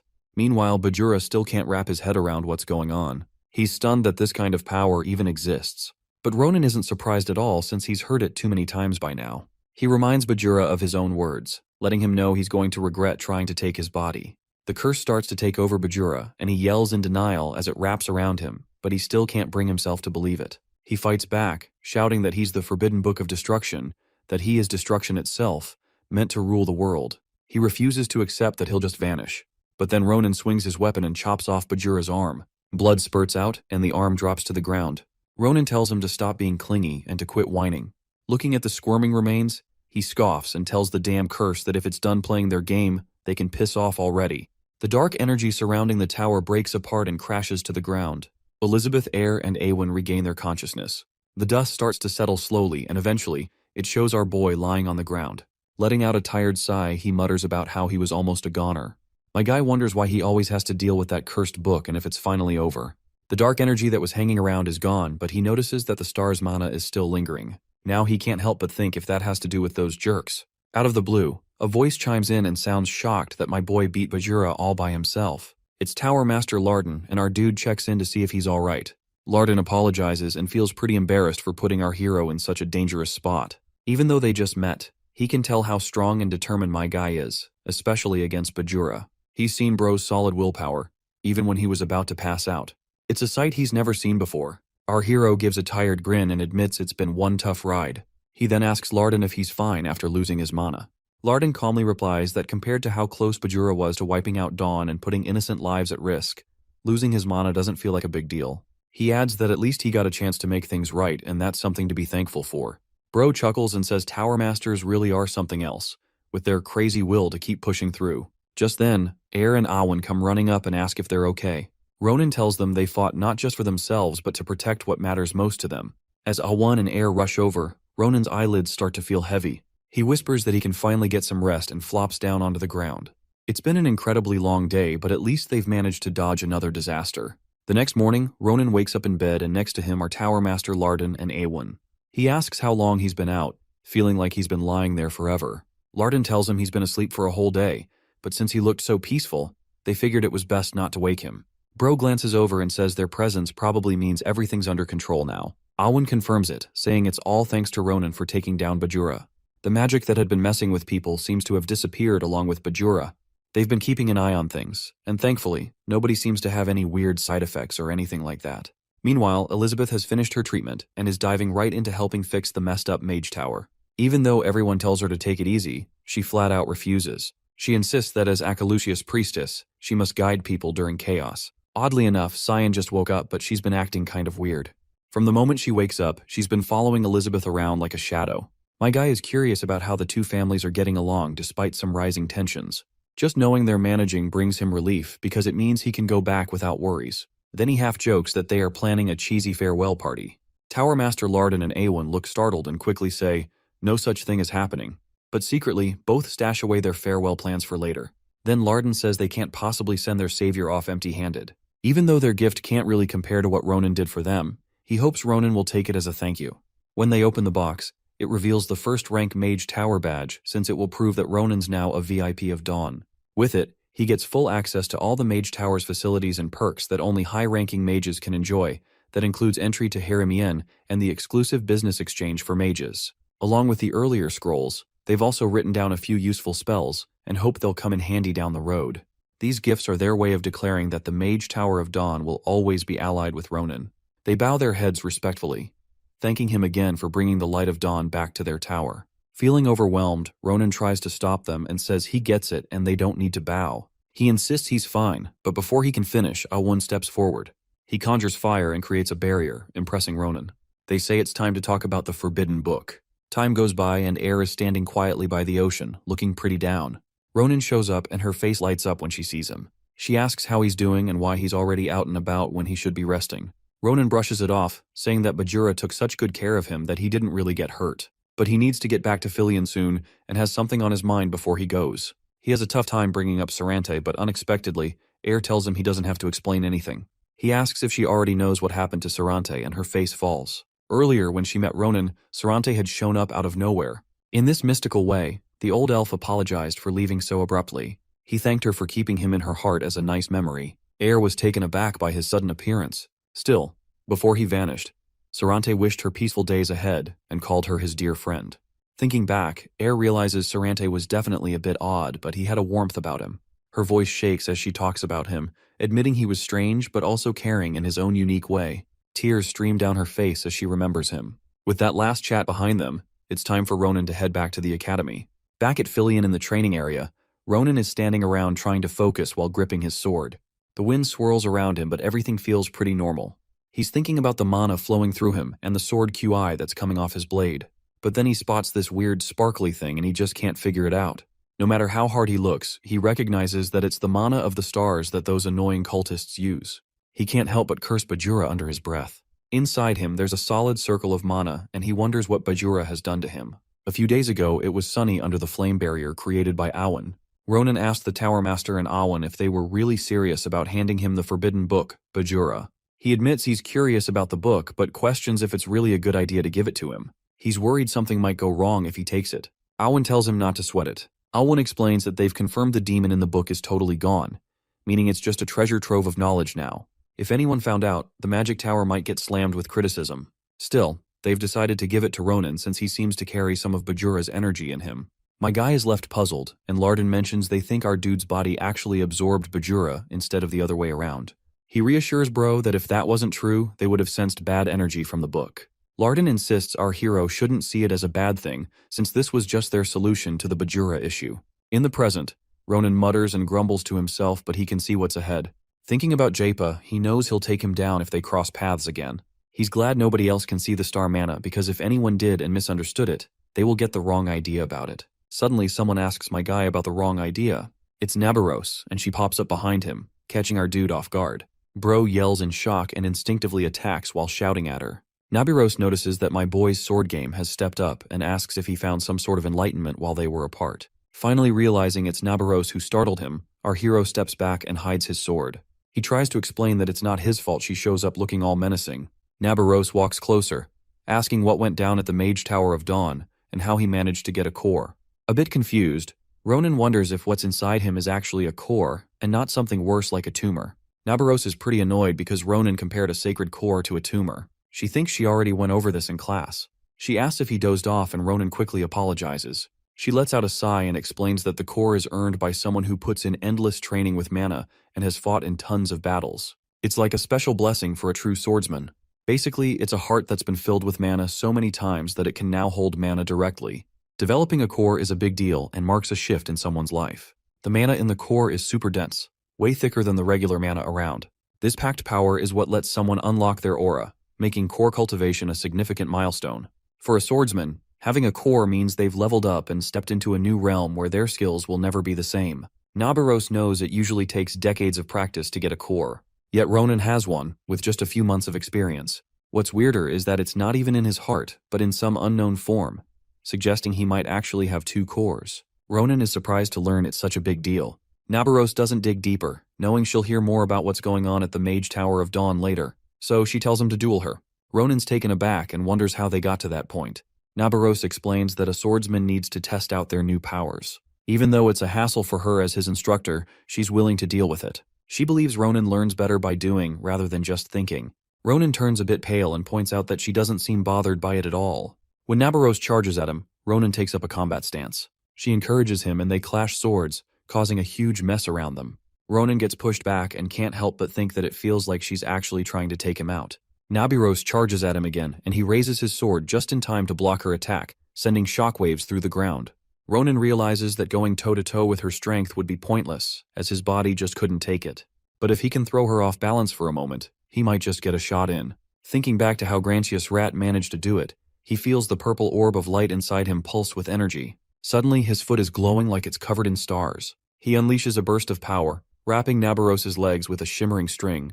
Ronan's face lights up with excitement, but then confusion washes over him. It becomes clear that he's made a mistake. Nabaros is stuck in some shiny strings while Ronan realizes it's clearly Dolan's aura. He's confused about how this happened since the strings cover the ground everywhere. Nabaros points out the technique he used to trap their enemy, noting that he seems to have picked up a lot of skills at the Mage Tower. She warns him that in battle, moves like this can mean life or death, and if he doesn't have more to show her, she'll come at him seriously. With that devilish grin on her face, Ronan starts to panic and yells at her not to take the fight too seriously because he's got to figure out what's going on first. Suddenly, Nabaros breaks free from the strings. Ronan's purple orb starts turning black and he feels dizzy, stumbling to the ground. Nabaros notices something's off and sees him collapse. Inside the academy, someone comments on how foolish the swordsman can be. Jaredon teases Nabaros, telling her this isn't a battlefield and her actions have led to Ronan being mana dehydrated. He calls her a longsword rascal. Nabaros is annoyed and asks if he's taking care of Ronan. Jaredin says it's a pointless question since he's a master at this stuff. After Ronan takes a potion, Jaredin notices a rebound effect because of a sudden surge in mana. He assures Nabaros that with the mana potions and medicine, Ronan will bounce back quickly and tell her to get moving and grab some meds for him. He adds that giving off such a strong aura will just mess with Ronan's recovery. Nabaros is irritated, saying she didn't expect Ronan to be so weak. She asks what medicine he needs and heads out. Ronan thanks the professor and explains that he lost all his strength, so it really caught him off guard. Jaredin interrupts, saying that's not the issue at hand. He mentions that every time Ronan shows up, something happens that usually only occurs once in a lifetime. Jaredin tells Ronan to see things from his perspective, pointing out that the energy he feels is something he's never encountered before. He asks if it's Bajura's power and Ronan is shocked, wondering how he got it. Jaredin says he used to talk a lot with Awan, who asked him to keep an eye on Ronan to make sure Bajura's power doesn't become dangerous. Ronan has a question, but Jaredin interrupts him, saying not to worry if he's going to ask whether it's risky. Jaredin notices that the energy coming off the Forbidden Book is stabilizing in a surprisingly solid way. If you don't know about Bajura, you might think it had to do with the core being in a weird spot. He mentions that they still need to dig deeper, but if all goes well, it might be possible to use it as a core that taps into the aura. The news hits Ronan hard and he jumps up. Aura is something totally personal that only one person can access it at a time. The secret to entering this world lies in the strongest emotion someone has ever felt, whether it's the pain of failing at something, a sudden burst of inspiration, or some deep-rooted regret. When that emotion connects with the mana built up in someone's core, it triggers a powerful force. That's what aura is all about. Ronan thinks this is incredible, that something he never thought could happen, but he can't shake off that feeling from earlier. The one he's sure was Dolan's aura playing out again. It feels impossible that someone's unique aura could be imitated, so he wonders if Bajura's core could be responsible for that. Jaredin then tells Ronan they still need to check in with Professor Secret. He casually mentions that Ronan is pretty lucky. Ronan is lost for a second. Jaredin is referring to Ronan's curse and shares that out of the 8 curses he had, 2 are now gone. Ronan is baffled by that. Jaredin can see that Ronan is taken aback and explains that he sensed Bajura merging with 2 of the curses. It's a weird situation since merging curses is basically unheard of. For that to happen, they would need to pinpoint the exact origin. Ronan realizes it has to do with the Nebula classifier. There are so many things going on in his body that he can't wrap his head around. Jaredin stays upbeat and says that one day, Ronan will figure it all out. Under the bright sky, Ronan strolls down the street and clutches a book. He mutters to himself about how he thought Bajura was totally out of his mind, just based on that look in his eyes. But even after death, Bajura feels disgustingly soggy. He grumbles about the cursed book and what it's done to him. Ronan tells himself not to overthink it. Even with his doubts, at least 2 pesky curses are gone. That's got to count for something. He figures he shouldn't be picky about getting rid of those jerks from the order, so he decides to take things slow while he investigates. Then he starts to hear someone crying and calling his name. It's a cell while Ronan is stoked to see him, asking if he came all the way to find him since it's been forever. He's curious how he tracked him down. He keeps talking as a cell runs toward him. Suddenly there's an explosion and a cell looks terrified as he shouts for him to save him. Ronan is confused at first, but then he freezes when he sees that it's a huge, shredded-up lion hybrid growling and roaring. He just stares, wondering what kind of monster that is. The ground shakes under Ronan's feet, and he blinks, trying to figure out if he's seeing things. What on earth is happening while he's at the mage tower for something like this to pop up at school? As he scans the scene, his eyes land on the manticore. It's clear what the beast wants, and it's way too close to devouring a cell. Manticores are from the northwest. They're brutal monsters that love to feast on flesh, built like tanks with muscles of steel and scorpion tails packed with paralyzing venom. They're even considered more dangerous than wyverns. Our hero isn't too worried about the situation. It's a chance to see if Bajura's core really lets him tap into someone else's aura. He focuses on his heart and the core, pulling mana straight from Bajura instead of from himself. He fine-tunes his technique. When he fights Navaros, he loses control and passes out from too much mana. This time, he keeps that in mind. He pictures himself taking a single step. Everything feels different now. He stands his ground and a glowing light bursts out. A cell feels it too. That light turns into threads that wrap around the manticore, holding it in place. Ronan feels a rush of relief that it actually works, and his curiosity gets satisfied. But then, out of nowhere, the manticore breaks free, and they both go pale in shock. He hints that it might be possible, but the force feels weaker than he expects. Maybe it's not as powerful as the original. The manticore opens its mouth and charges at him, and he pulls out his sword. Out of the blue, a yellow beam of light shoots out, nailing the manticore and tearing into the ground. The beast stops dead in its tracks. Ronan and Acel are both just standing there, stunned, as the beam stretches up into the sky before fading away. Then someone shows up, asking if they're okay. Ronan can't believe that it's Professor Frieren. Our boy just takes out a manticore with one hit. Clearly, the instructors are still way stronger than him. Moments later, the place is a wreck, but they've managed to capture the manticore, and the crowd is getting more worked up. Frieren steps up, gently placing a hand on the creature's side, apologizing for the pain it's feeling. He knows that if the creature causes any more trouble, the Empire won't just overlook it. He tells everyone this is the best he can do. A soft golden glow starts to surround Frieren. It's subtle but clearly powerful. Ronan squints and wonders if that's his aura, since it feels like some next-level body enhancement magic. Either way, he's seriously impressed that the professor takes down such a feared beast so easily. Frieren seems like a pretty chill guy, but he definitely has a tough side too. The professor steps back from the manticore, keeping a close eye on it. Turning to the boys, Frieren admits he's not sure what to say. He doesn't expect the manticore to actually break out of its stronghold. He bows his head, feeling responsible as the organizer of the 100 Beast Festival. Ronan shrugs it off, reassuring him that it's all good. If anything, he gets to see something really rare. Ronan then asks what the festival is all about. Asel figures Ronan hasn't heard of it since he just got back. He fills him in, saying Fyian is busy getting ready for the 100 Beast Festival, which is a big deal where the Empire shows off its rarest monsters. People travel from all over, hoping to see creatures that they would never get a chance to see otherwise. Our hero remembers seeing it on the schedule and thinks it'd be fun to check out since it seems so unique. Ronan asks the professor what he plans to do about the incident, and wonders if it could lead to a cancellation. The professor says the center has high expectations, and that something like this won't stop the event. Plus, it's the first time they're revealing it. The next day at the nest, Ronan meets up with Asel and Maria. He reassures them not to stress about the 100 Beast Festival, but admits there's one thing he still doesn't get. Is it really that special? Everyone is buzzing about it, and he's curious about the hype. He figures it'll be fun to watch, but doesn't really expect it to be such a big deal. Maria thinks this year's 100 Beast Festival is going to be totally different. There's going to be a pair of doppelgangers showing up like an alpha and an omega. These doppelgangers are super rare since they can mimic someone after making eye contact and reading their mind. The alpha takes the form of someone the target loves, while the omega turns into someone they hate or fear. Maria says people would pay serious cash just to witness that. But since doppelgangers don't come around often, most folks never get to see them. Seeing a pair for free is enough to make people go crazy over the event. She asks Ronan if he wants to check it out too now that he knows what's up.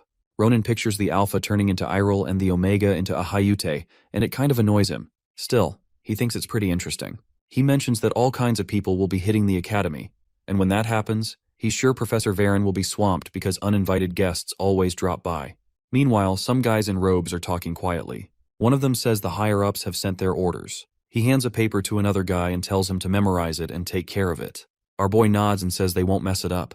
It's all for Caliboro's honor. Later on, Ronan gets everyone together to talk about the 100 Beast Festival, but he quickly shifts gears to the real reason for the meeting. He tells them he has a special gift. He hands a book to Asel and mentions it's a valuable item acquired from the Mage Tower of Dawn. Our hero knows that reading this isn't going to be a walk in the park for Asel. From what he's heard, every single page is packed with magical seals or something like that. He figures it'll take her a whole day just to crack one page. He tells her to take it easy with it. Asel is pretty surprised. She doesn't think something like this would even exist. Ronan asks if she can figure it out. Asel replies that every page looks like a complicated maze, but she can make out some bits of the text.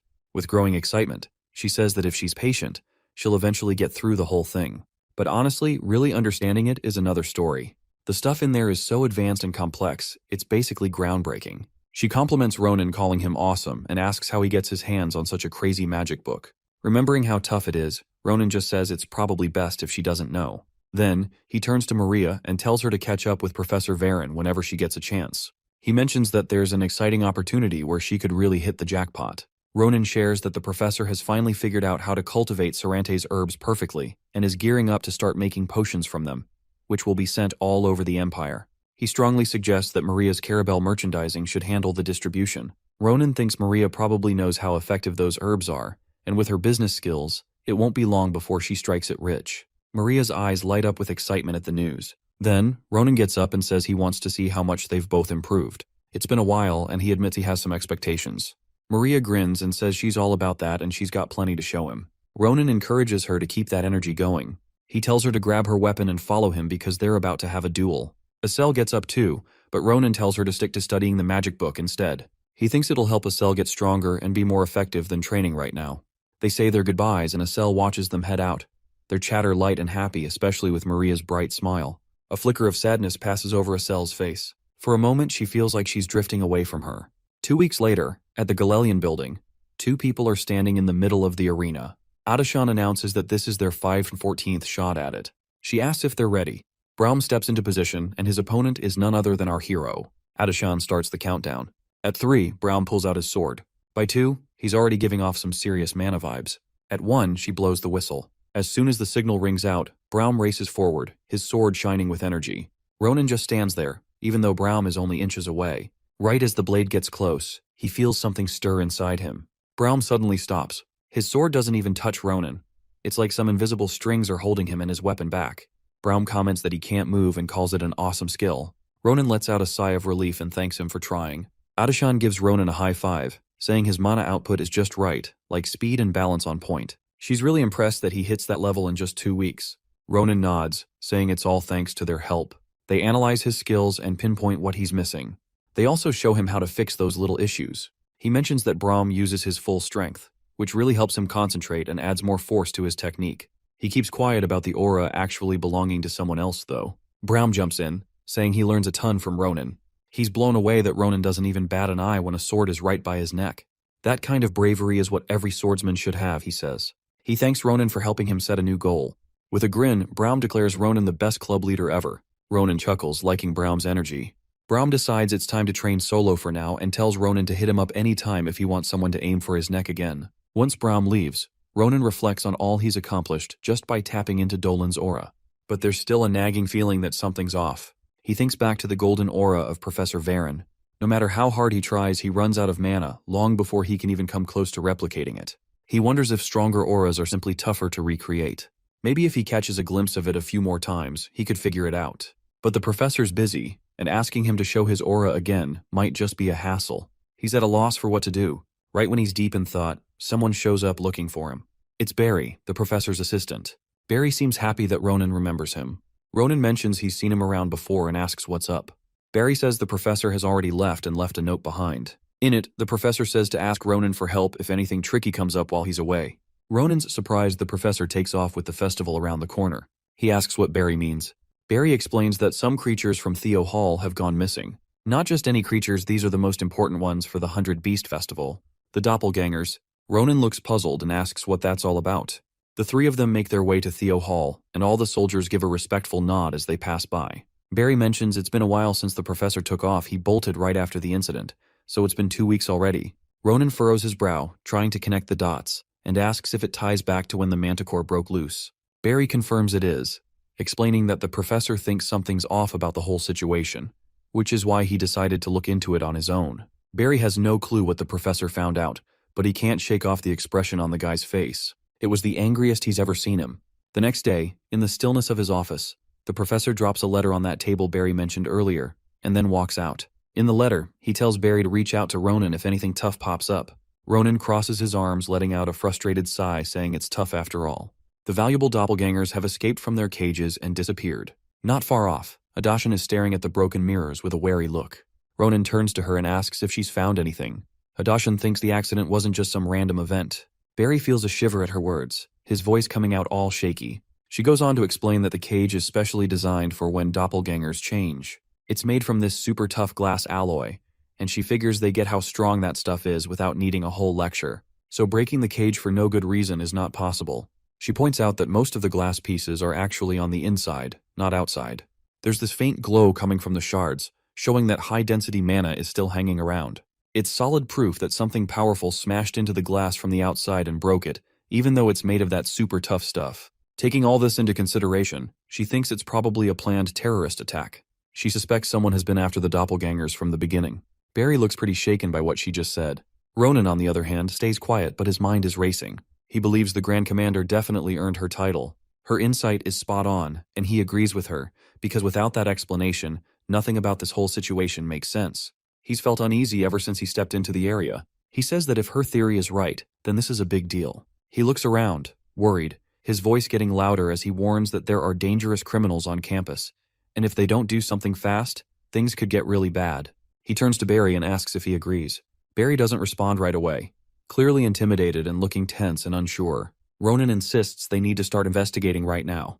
He asks Barry to get some help from the knights at the entrance because trying to find the culprits on their own would be way too tough. But Barry just stands there looking puzzled, as if confusion is all over his face. Adashan tells him to hang on after noticing some suspicious stuff related to this whole mess. Her focused look makes her seem like a detective who just stumbled upon a clue. Ronan motions for her to stop and says there's no need to stress. It won't take long. He waves for everyone to quiet down again and promises that if the knights pitch in, they'll be totally safe. He headed over to the knights, looking ready to chat about how his school life is a mess. Even though everyone thinks he's a top student, he still feels like a lost kid just trying to get by. He mentions that being in the limelight during times like this is super draining. He asks the knights if they feel the same way. They just remain quiet. Ronan says the knights are all pretty quiet, looking serious and cool, but their actions tell a different story. With a sarcastic smile, he points out that their response is a mess, leaving the knights both angry and confused. One of them asks what he means. Ronan gives a sideways glance and explains that even after the assistant calls for them, they don't bother checking things out while students are already in the thick of it. What really bugs him is that none of the knights notice what Adashan is pointing out. Plus, they're acting like everything's fine, even though this whole mess is on them for not doing their job. There's not even a hint of guilt on their faces. Ronan just doesn't get it. He flat out asks if they're getting paid so little that they've lost all motivation. One knight snaps back saying that's nonsense and that it's just a freak accident. He questions whether they really need to explain themselves to a student. But Ronan cuts him off with his sarcastic grin, asking about the blood on their armor, the one thing they definitely don't want anyone to see. He points out that there's no reason for anyone to have blood on them in Fyian. Fixing them with a hard stare, he demands to know who they really are. One knight hisses back, calling Ronan an idiot, and they all pull out their knives, saying the kid must have a death wish. Ronan tells them they'll see soon enough who actually has a death wish, suggesting that it'll all become clear in just a moment. Before he can finish, one of the knights in the back suddenly slits the throat of the knight in front of him. The others freeze in shock. Ronan looks just as stunned as everyone else, struggling to believe his eyes as blood sprays everywhere and the dying knight chokes. The remaining two knights yell at the attacker, calling him a traitor. The area immediately turns into a chaos of combat. Before the others can react, the attacker closes in, slashing one knight and then grabbing the other to slit his throat too. He kicks both bodies aside and steps over them. The knight on the ground curses the attacker, but then freezes when he sees the blade raised again. He starts begging for his life. Ronan still doesn't have a clue about what's going on, and watches quietly, trying to figure out who this guy is. Then the knight turns to him, and Ronan feels a wave of danger gripping his sword as the knight approaches. But instead of attacking the man, stops and bows politely. He asks if Sir Ronan has seen how he handles those filthy criminals. Ronan stands there, confused. The knight speaks calmly, insisting he's nothing like those guys, and doesn't want Ronan thinking they're on the same team. Still puzzled, Ronan asks what he means, but then a memory suddenly hits him. He pauses, the voice sounding familiar. As the knight removes his helmet, recognition crashes over him like a wave, and he finally realizes who it is. He stares and asks if he's Balrus. The man smiles, completely chill despite the chaos around them, saying it's been a while and asking how Ronan has been. Our hero's on his knees, and Ronan gives Balrus a playful look at his unexpected entrance. With a sharp tone, he tells Balrus to get to the point and not twist his little act of kindness into something it's not. Just because he's showing a bit of mercy doesn't mean he's a pushover. Ronan makes it clear he's definitely not the soft type. Balrus, in response, assures him he'll fill him in on everything, not leaving out a single detail. He starts by saying he can never forget the moment he was saved because it was a total game changer for him. That day wasn't just a shift, it reshaped who he was. He vividly remembers when Ronan handed him a new mission, to stay in Calaboro, act as a spy, and team up with him to take down the organization from the inside. Balrus talks about how hard he's worked since then, tackling all sorts of risky tasks to gather intel. His efforts start to pay off, and before long, he gets noticed by Calaboro's higher-ups, and he eventually earns the title of Wolf, a rank that's only given to the most trusted members. Because of his position, he gets the inside scoop on important secrets, like where their headquarters are and what poaching operations are coming up. Following Ronan's lead, he passes all this info to a guy named Frieren, making sure it gets to the right people without raising any eyebrows. Our hero remembers the professor talking about an unknown ally, someone who's been working behind the scenes to mess up Calaboro's plans.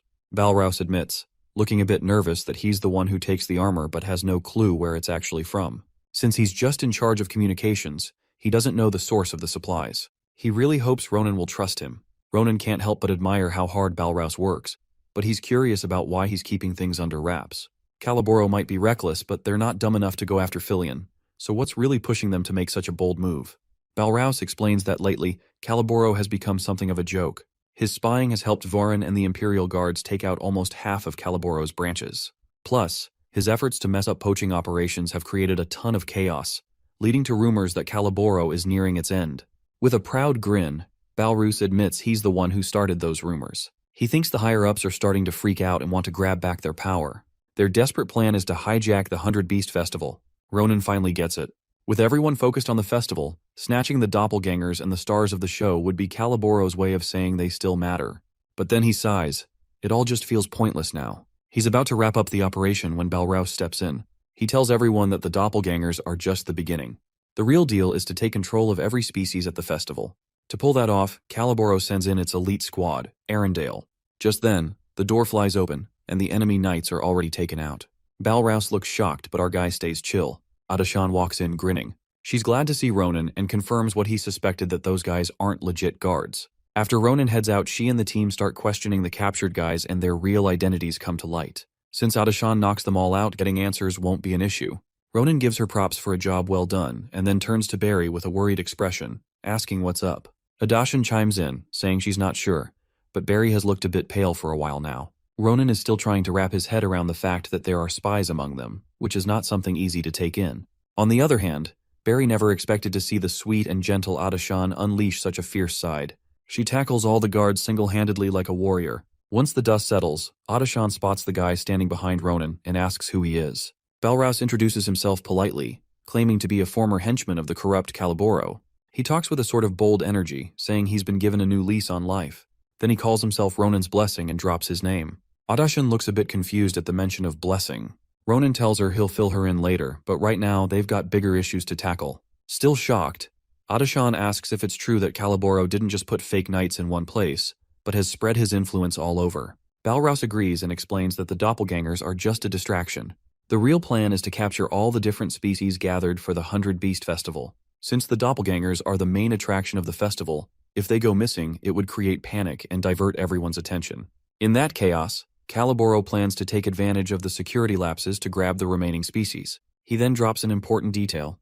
The whole operation kicks off once the full moon lines up with the top of Theo Hall's steeple, and that moment is now. He's pretty sure others are already in their spots. Ronan starts to think, now that they've got the plan down, taking out the enemy shouldn't be too tough.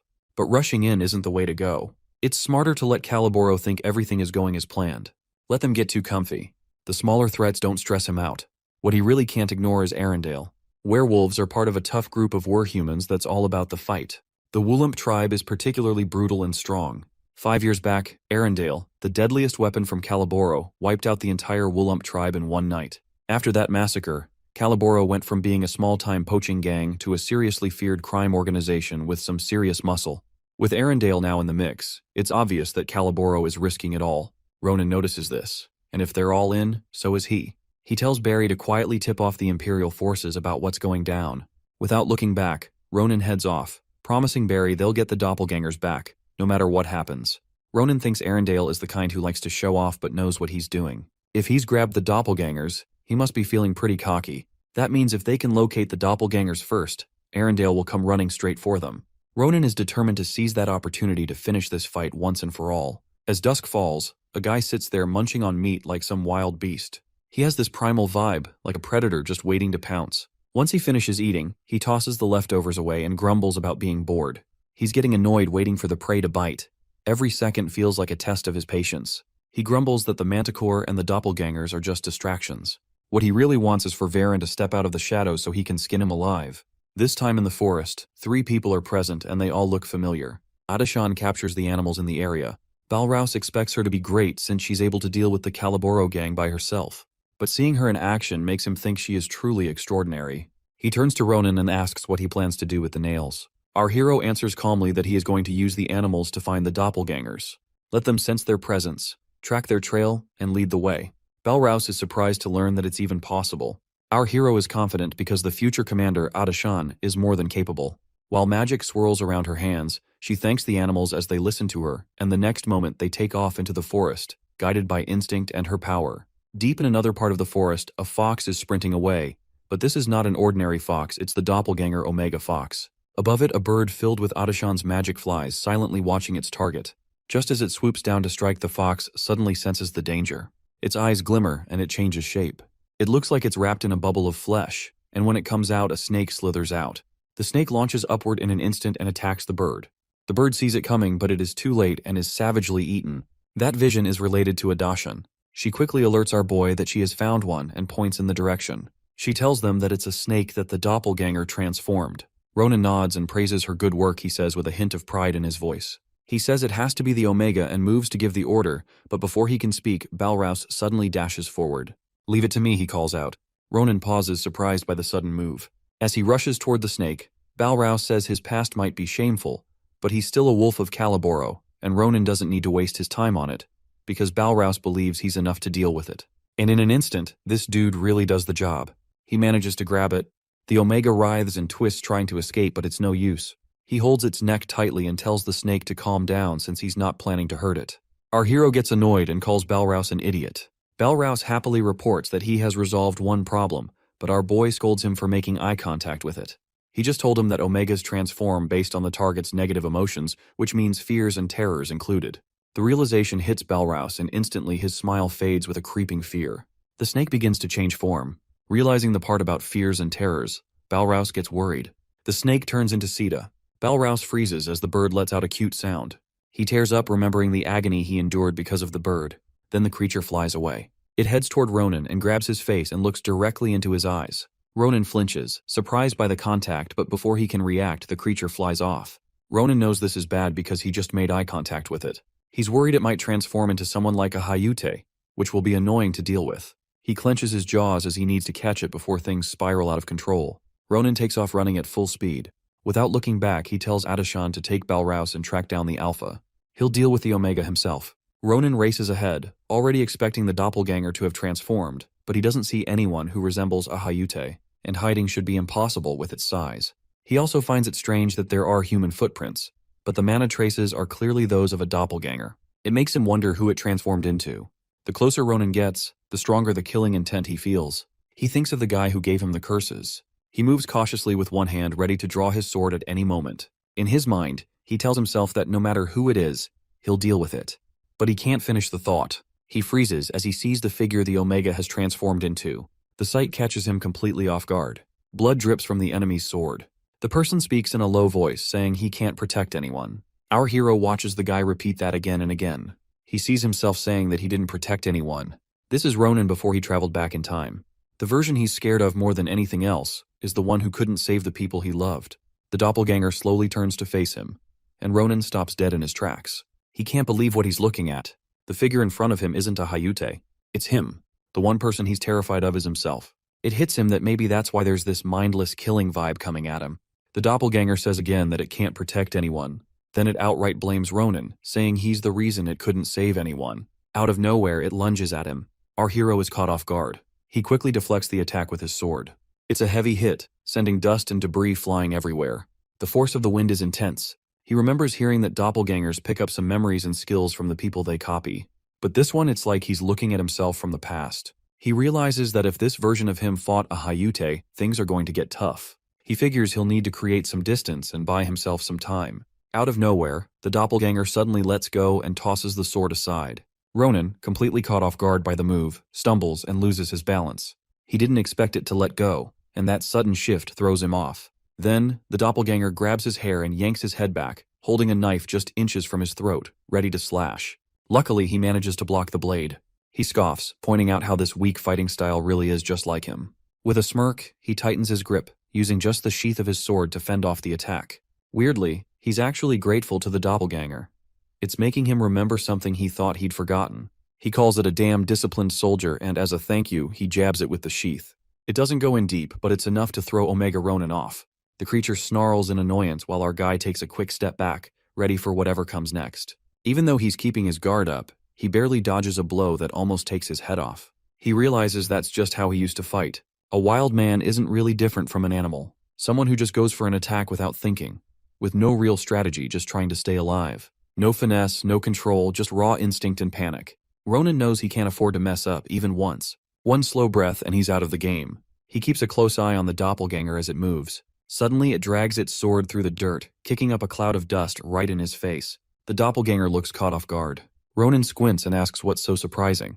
It should know what he's thinking. After all, they're basically the same. Their swords collide. Ronan realizes he didn't leave a serious mark, and he's shocked that it managed to dodge him. It glares at him like it's ready to kill. Then, using the momentum from dodging, it headbutts him hard. The impact is no joke as Ronan stumbles back, blood spilling from his mouth as he coughs like crazy. He curses that tough bastard, but before he can even get his bearings, a sudden kick slams into him. Totally caught off guard, he gets sent flying through the air. When he crashes back down, he's groaning in pain. This wasn't just a simple push he got launched. While Ronan was soaring through the air, it hit him all of a sudden, as if this doppelganger is really him. It's not going to stop at just one kick. If he's right, that other version is already gearing up to finish him off. He crashes hard into a boulder, pain shooting through him, but he grits his teeth and prepares for what's coming next.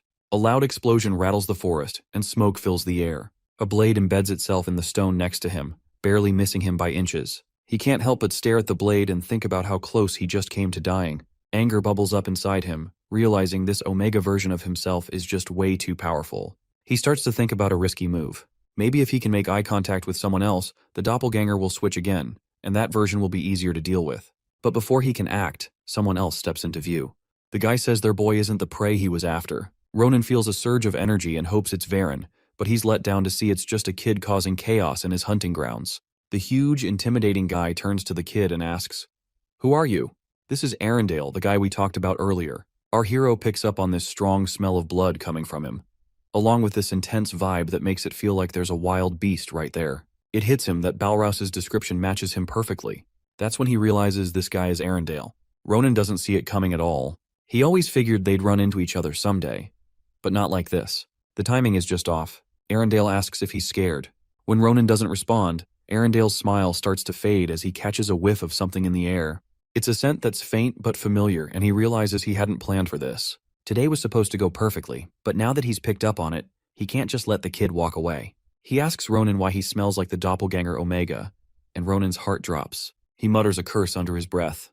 Without warning, Arendelle lunges at him, claiming everything is going just fine. Their blades clash, ringing out with a sharp sound. Arendelle boasts about catching the alpha and now tracking down the Omega's scent. Ronan didn't see that coming. Arendelle steps closer, telling him he has the worst luck. Our hero manages to block the blow with his sword. He realizes that the buzz about Arendelle being Caliboro's toughest executive isn't just talk. Ronan can feel how hard his hits are. He knows that one solid blow could take him out, especially since he's in such rough shape. And there's still another issue. The Omega that was after him earlier, the one that should have finished him off, is now lurking around totally silent and hiding its intent to kill. That silence says it all. His past self is just waiting for the right moment to make a move, which means he's got to act fast. He needs to wrap this up now. In a flash, Ronan lunges forward as his blade catches Arendelle off guard, slicing a shallow cut across his neck. Arendelle winces and complains that it stings and oddly praises him. Out of nowhere, he throws a punch. Ronan quickly reacts, raising his sword just in time to parry the hit. Arendelle smirks and says that his intimidating vibe is so strong that just one look from him can suck the fight out of most people, so this is a good time. Ronan can't shake the feeling that his presence here is no accident. He is surprised that all the damage he managed to deal even with a clean hit. He questions, what kind of body can shrug off hits like it's nothing? He asks if it's because of the aura. Arendelle gives a nod, confirming his suspicion, and explains that his aura has seeped into his muscles, basically turning his body into a weapon. It's way beyond typical mana boosting that this is peak body enhancement. Arendelle's words come with a menacing edge as he tells Ronan he's earned the title of a worthy opponent. From now on, he sees him as his prey. He lays it out that hunting is all about the strong going after the weak, and until Arendelle gets his fill, Ronan is going to be in for a rough time. With that, Arendelle strikes, sending Ronan flying back and dragging his sword along the ground to keep his balance. He barely manages to recover when another punch is already heading his way. He dodges just in the nick of time, narrowing his eyes and shifting into high gear. With fierce determination, he swings at Arendelle multiple times. Eventually, Arendelle blocks the blade with his arm. Ronan's sword digs in deep but doesn't pierce flesh. They both take a step back. Seizing the moment, Arendelle grabs a nearby boulder and flings it at Ronan. Bracing for impact, our hero quickly slashes the boulder into pieces. In that brief moment, Arendelle charges in, throwing a punch toward Ronan's guard. He thinks he's got our hero trapped, but the tables turn as our hero is already ready to counter. My guy shoots back that he's the one who's got Arendelle. With his sword glowing with energy and a battle cry, he swings hard, challenging Arendelle to take the hit. Arendelle raises his arms to block, but the hit lands with a massive thud, and he groans in response. Suddenly, something changes in him. He shouts that it's awesome. Ronan's expression darkens as he lets out a frustrated curse. Ronan watches as Arendelle starts to grow, his body swelling with power. With a sharp look in his eyes, Arendelle mentions it's been a while since he's hunted with all his senses firing. He gives Ronan props, saying he's incredibly totally worth going all out against. As energy starts to crackle in his hands, he gears up for his biggest attack, the power building with deadly intent. But before he can finish saying it, he gets hit. Blood sprays into the air. And the worst part, it's the doppelganger that did it. Even scarier is the fact that the jerk still has his eyes closed. Arendelle's arm gets chopped clean off, and he lets out a scream so loud it could shake the whole forest. Blood pours everywhere, and he just stands there in total shock. He thinks he had the upper hand by locking his aura in one spot, but now he's straight up confused how a freaking branch just took his arm like it was nothing. Arendelle's eyes start racing around as he looks for who attacked him. He's got no clue where that jerk showed up from. Then he catches a familiar smell. It's the Omega. Now he sees it just standing there with a branch, and the sight makes his blood boil with anger. Arendelle bellows, refusing to fall for the same trick twice as the doppelganger charges forward. He blocks the strike with his remaining hand, calling the doppelganger a damn beast. Just as the words leave his lips, a bright orb of light appears. The world spins as they crash to the ground, but in the display of inhuman agility, the doppelganger lands on its feet. Arendelle's struggles are evident, his one-handed defense faltering as the doppelganger closes in. His severed arm lies nearby the doppelganger, and in a taunting gesture, he kicks it like a discarded toy. Arendelle gets distracted by the action, and in that moment, he gets struck. He roars at the doppelganger, calling it arrogant for toying with his severed limb. It fuels his rage. The doppelganger closes the distance and slashes Arendelle repeatedly. Blow after blow lands, each one igniting a fresh spark of rage with every strike, his body battered but his spirit unbroken. Our hero watches in confusion. The doppelganger's bizarre combat tactics, fighting with a branch and eyes closed, raise more questions than answers. Ronan speculates that it might be doing this to maintain its current form during the fight with Arendelle, but the real mystery lies in its sudden change of heart. Not long ago, the creature was desperate to kill him, so why is it turning its wrath toward Arendelle now? Arendelle's rage is palpable, but Ronan's mind is racing with a new theory. He recalls Arendelle's claim of capturing the Alpha, and a connection sparks. Maybe the Omega is now sharing senses with the Alpha that Arendelle captured. Somewhere else, the Omega is running for its life, heart racing with each step, until suddenly something sharp stabs into its foot. It goes down with a shout. Someone is coming closer, making fun of its cry. It's the Alpha. Arendelle grabs it and says it's time to head back. Just thinking about that sends the Omega's nerves into overdrive. It lashes out at Arendelle again. Ronan knows that Omegas are born from bad feelings like hate, fear, anger, and regret. That's why, unlike the more chill Alpha, they fight hard against being captured. Ronan kind of saw this coming, but it still blows his mind.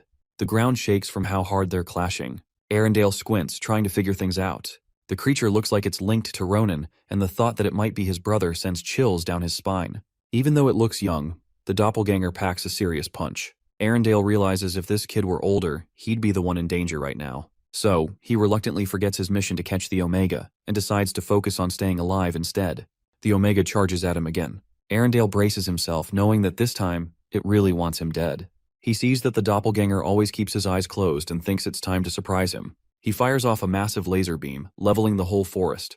The reach is huge, and the damage is complete. Once the blast clears, Arendelle mutters that he's curious about the original form of this doppelganger. He can't believe how the creature managed to evade his attack. The doppelganger's true abilities remain shrouded in mystery, its closed eyes hiding secrets. The Omega hits Arendelle's fist with the branch. Arendelle growls that if it hadn't done that, it would have been toast. But he's actually relieved now that Omega's feeling the heat just like him. He's had his fun with the beast, but he's ready to wrap this up. Even without his weapon or his main arm, which was his biggest advantage, he says the hunt ends here and tells the Omega to die already. But before Arendelle can strike, the Omega opens its mouth and speaks for the first time. It says it needs to be protected. Then it repeats that it has to protect. Arendelle calls it a cunning bastard. He never expected it to be hiding a weapon all this time, just waiting for the right moment to strike. Suddenly, two fingers shoot forward and stab into his eye. Blood pours as pain explodes through his skull. The Omega grabs his hair and holds his head steady, forcing the fingers deeper. Arendelle groans in pain and drops to his knees, yelling. The Omega stands tall now, pushing Arendelle against a rock. One arm holds him down, while the other clutches a dagger. Arendelle begs it to stop waiting, but the knife doesn't hesitate. His screams become desperate as he can't believe this is how it all ends. Then, the rock splits in two just like Arendelle. It's messy, brutal, and harsh. Revenge for the Alpha is finally served. And finally, the doppelganger opens its eyes. The doppelganger is gasping for air, with Arendelle's head lying on the ground. It finally manages to catch its breath. Our hero is watching from a distance, fixated on the scene. He remembers that ever since Hay showed up, the whole empire has been filled with cries and chaos. In the middle of his thoughts, Ronan feels this heavy regret weighing him down. Like his past mistakes are just crushing him. He can't help but think about each moment and wonders what it would have been like if he hadn't lived such a wasted life. If only he had listened to his sister, who always said it's good to learn a little bit about everything. Maybe then he could have saved at least one more person. That thought just fills him with self-blame, and his eyes reflect the sadness woven into the maze of his regrets. The doppelganger keeps mumbling, "I need to protect," over and over like a broken record. Then out of nowhere a string appears and freaks it out. Ronan narrows his eyes, taking in the scene and realizing the whole place is tangled with strings. One of them wraps around the doppelganger's leg, pinning it down. Ronan tells everyone to pay close attention. He grabs his sword and says, "This is me now." He unleashes a powerful slash wave aimed straight at the doppelganger, but it just splits the beam in two. That thing gives him a fierce glare. Ronan doesn't hold back. He keeps hitting it, making sure it stays stuck with the strings. They go at it hard. Even though it can't move its legs, the doppelganger is holding its own. Eventually, it manages to slice through the strings and break free. The doppelganger's senses kick in, and it catches on to Ronan coming at it from above. His eyes light up in a bright yellow. Although Arendale's vibes seemed off at first glance, when they came face to face, he felt the real deal. It was definitely the same power as the professor's. Everything starts to click, and Ronan's understanding gets way clearer. The pieces finally fall into place, showing him a bigger picture. Now he's got his sights set on the sword. The doppelganger braces for what's coming. Ronan's sword makes contact with the doppelganger's blade and it forces the creature to its knees. It's trying hard to hold up against the pressure. Ronan remembers how he used to think that anything you could swing around was a weapon before he got to the academy. But then he thinks about Navaros and how gracefully she drew her sword, and it hits him just how silly that belief was. Now he gets it. There's something special about a sword. Suddenly the blade of the doppelganger starts to crack. With a burst of his aura, Ronan's weapon shatters the enemy's sword. His reflection shimmers in the broken pieces. The doppelganger feels something bad is coming. It lifts its hand to block, but the sword goes right through it. Ronan is shocked. Is it really going to give up its right hand? The doppelganger prepares its other hand. It grabs Ronan's face and slams him down, pinning him to the ground. Blood spills from his mouth. The doppelganger picks up Ronan's sword, ready to stab him. Our hero lets out a frustrated curse. He thinks to himself that if it comes down to this, he really has no choice but to step over that line. He gets ready to fight back. But just then, someone calls his name. The doppelganger freezes with a surprised look. It recognizes the voice and its focus wavers for a moment. Seeing that reaction, our hero thinks the timing couldn't be better. He smiles, glad the doppelganger responds to the sound. Ronan points out that at least this is still the Ronan from back in the day. He tells the doppelganger to take a good look at who's standing in front of this version of Ronan. He mentions the familiar faces. The Grand Commander, still amazing at what she does, even if her attitude has changed. Balrouse, who's traded in poaching for public service. He even managed to screw over Caliboro. He says Martin and the others are probably doing well somewhere too, and adds that he's honestly living his best life. A sense of calm washes over him. He stays there still, with the sword pointed at him, but the doppelganger isn't moving anymore. Ronan takes a deep breath and talks to it, saying things are going to be different from now on. He asks to trust him and let him handle everything. He's really talking to the version of himself that used to be a strict soldier. The doppelganger starts to glow softly. It whispers that it will look out for everyone, that it trusts him. Then it slowly fades away. Ronan exhales softly and hopes that 10 years from now they will both be able to smile. The market is alive with energy as students laugh and check out every part of the 100 Beast Festival. There are awesome displays of monsters, and amid all the excitement, Maria lets out a sigh of relief. She expresses that if Ronan doesn't figure out who the doppelgangers are, and if Professor Frieren doesn't get the Caliboro gang under control, they won't be able to make the most of today.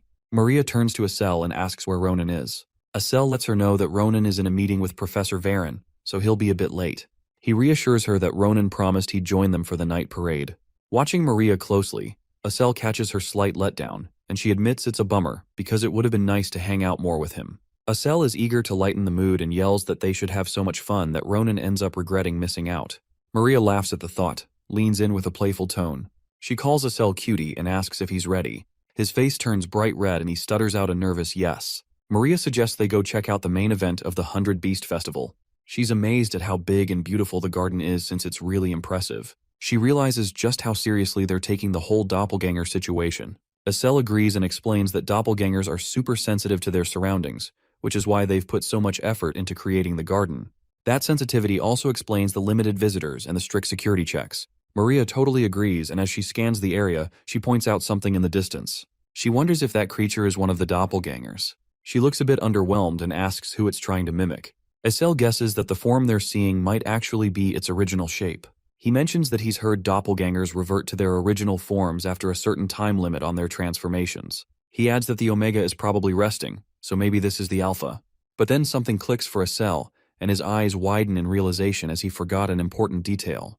The Alpha doppelganger doesn't just transform randomly, it reads minds and takes on the form of the person someone loves most. He suddenly feels super flustered. In a panic, Acel tells Maria he urgently needs to go and asks if he can excuse himself. Maria looks confused, but before she can respond, Acel bolts off. She watches him run off, her brows knitting together in confusion. Then a sneaky smile spreads across her face. It hits her as Acel is embarrassed. Clearly, the Alpha must have spilled something. She yells after him in a teasing tone that, "Who's the cutie that's got your heart all fluttery?" Acel shakes his head like crazy, trying to deny it, but Maria isn't letting up. She playfully pushes him toward the doppelganger, dying to see who the Alpha decided to turn into. The doppelganger locks eyes with Acel, and he stares right back. Slowly, the creature starts to shift and morph. Maria watches with bated breath. Right in front of them, the Alpha transforms into Maria. Silence hangs in the air. Maria is left speechless. Acel hides his face in his hands, utterly embarrassed. She doesn't see this coming at all. Her cheeks flush as she realizes what it means. She opens her mouth to say something, maybe to confirm it, but Acel cuts her off, his voice breaking as he mumbles that he really needs to leave now. Without waiting for her to respond, he takes off. A few days have passed since the 100 Beasts Festival wrapped up. During this quiet time, Ronan finds himself in a private meeting with Professor Secret. The professor, who recently chatted with Jaredon, brings up Ronan's recent struggles, especially how the curse inside him mixed with Bajura. Instead of disappearing, this fusion turned into a core-like energy source right in Ronan's chest. While that might sound good at first glance, the professor warns that the curse's fundamental seal is still in place. Combined with Bajura, the curse has morphed into something new that is harder to understand and way more unpredictable. Even though the professor stays calm, Ronan picks up on the underlying message. The core isn't dangerous yet and has some perks, but the curse's lingering presence is like a ticking time bomb. With quiet determination, Ronan reaffirms his strong wish to get rid of the curse for good.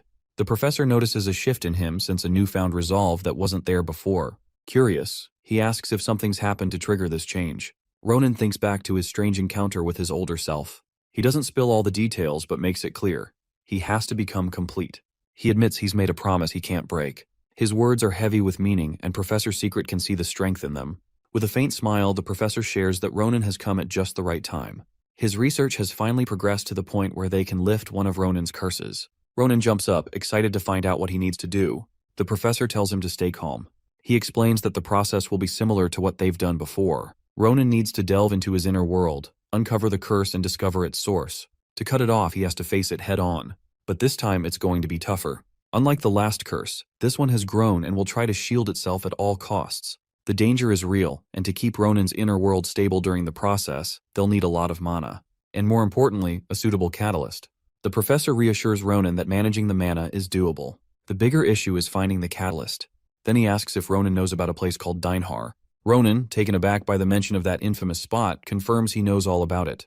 He describes it as a deadly desert filled with monsters and hostile locals that definitely is not a place any sane person would want to visit. Plus, it's rumored to be close to the demonic realm in the southwest. Ronan figures that what they need must be the legendary Black Stone, a highly rare resource even in that treacherous area. The professor is looking pretty relieved and tells Ronan that he's right. What they need is the Dinehar Mountain Magic Stone, that is a super rare and powerful magical material packed with dense mana. It also has a mysterious trait that makes it perfect as a catalyst. Whenever these stones show up at the Imperial auction, they sell for crazy high prices because they're so rare and powerful. Then, Professor Secret pulls out a tiny piece of one of those stones and admits that he spent years saving up just to get this little silver. Ronan is looking a bit worried and asks if they could just use what they already have. However, the professor explains that a piece this small won't suffice. For the procedure to actually work, they need a stone at least the size of a thumb. That's why he didn't call Ronan earlier. He was holding out hope for a substitute catalyst. Still, Ronan finds this plan hard to swallow. The thought of going into Dinehar, that is a place he promised never to visit, but is pretty daunting. But with no good alternatives, he realizes he might not have a choice. Meanwhile, the scene shifts to Adashan. As she walks along, a vivid memory flashes through her mind. She remembers being in a hidden cave where she and Balrouse had faced off against Arendel's goons. They discovered this weird box covered in white cloth. Balrouse has asked if the creature known as the Alpha is really inside, and Adashan has confirmed it, trusting the instincts of the animals she connects with. Feeling curious and a bit worried, she opens the box to see if the Alpha has been hurt during capture. To her surprise, a stunning bright blue light burst out. And then, the real shocker means the alpha comes out and starts to change shape. When the transformation is finished, both Adashan and Balraus are left stunned to see that the creature has turned into Ronin. Embarrassed, Adashan quickly throws the cloth back over the doppelganger's face and hugs it tight, trying to hide what she just saw. Balraus stands there frozen, not really knowing what to say. Before he can find the words, Adashan begs him not to tell anyone about this. Since then, that moment has replayed endlessly in her mind. She just couldn't bring herself to look Ronin in the eye. Deep down, she knew the alpha had taken his form because of the trust and gratitude she felt toward him, since he was the only one who believed in her visions. She kept telling herself not to feel ashamed. From now on, she would face him without fear. Just as she resolves to do so, fate throws her a curveball. Ronin walks by the tree where she's standing, lost in thought. Panic hits her and she ducks behind it, hoping he won't see her. Ronin hears a noise and stops to investigate. With her heart racing, Adashan tries to calm down and step forward. But before she can move, Ronin spots her and asks what she's up to. Startled, Adashan lets out a scream. Ronin is equally taken aback and chuckles awkwardly and asks if she saw something she shouldn't have. She quickly shakes her head, her voice shaking. Grabbing her hand, Ronin tells her she's arrived at just the right time. He's got something to show her, like something important. With a grin, he invites her to come along and help him make a weapon. When she asks what he means, he doesn't say much. He just tells her he's been wanting to take her there and she should trust him. Holding up a piece of paper that feels kinda creepy, he promises to show her something worth risking it all for. As the two set off, the scene cuts away to a dark and ominous temple nestled high in the mountains. Inside, the atmosphere is chilling. From the ceiling hang numerous bodies. Their lower body parts are cut off. They are all dripping blood into a huge pool of blood. A woman wearing white clothes carries a scroll in her hands. She tells someone that a direct order has been issued by the leader himself. Immediately, someone rises out of the pool of blood. The man raises his hand and uses his energy to move his robe. He says that he is needed by the stern agent of the star. He tells the woman that the consecutive mission failures by Briggia and Varan have set their plans back. He put on his robe and told the woman that there is no room for the slightest mistake in this mission. He steps out of the pool and tells the woman, whose name is Yuria, that they need to depart for Dinehar. As the man walked towards the exit, his robe poured blood on the ground. The scene shifts to the Empire's biggest smithy in the capital of Grand Cappadocia. After Nebula Clagier's attack, the forge has been completely rebuilt with a lot of help from the Grancia family. Ronin shows up and can't help but smile at Daron's new shop, thinking the old man didn't just spruce it up, but totally knocked it out of the park. As Ronin and Adashan get closer, Didikon spots them and his face lights up with joy. The beastman rushes over and gives Ronin a big hug, calling him the hero who saved Grand Cappadocia. Ronin returns the greeting, saying it's been a while and noting how pumped Didikon looks. Didikon grins, saying he's been working non-stop at the forge. He then mentions that he heard Ronin came to get a new weapon from Daron, adding that the old man had stayed up all night preparing for him. Didikon notices Adashan and smiles at her, but Adashan seems a bit confused about it. Moving closer to Ronin, Didikon jokes around and asks if Adashan is the reason Ronin's been busy lately. He wonders if she's his girlfriend. Then Didikon brings up Maria, teasing Ronin about being a bad boy. Ronin quickly tells him to drop it, warning that Asel would be upset if she were to hear that. He explains that he brought Adashan along to help pick out the right weapon, and tells Didikon not to get any wild ideas like last time. Didikon is curious and asks for more details. Ronin remembers the first time he showed up at the forge, bragging about some trial before getting totally smashed by Didikon. He warns that Adashan's powers can be unpredictable, and if they kick in, she could get taken out in one hit. Didikon gives her a careful look, fear creeping into his eyes. Ronin jokes that if he does end up dying, he'll make sure to throw him a proper funeral. Didikon anxiously points out that they ditched old practices like that a long time ago, and suggests they head inside since Daron is waiting.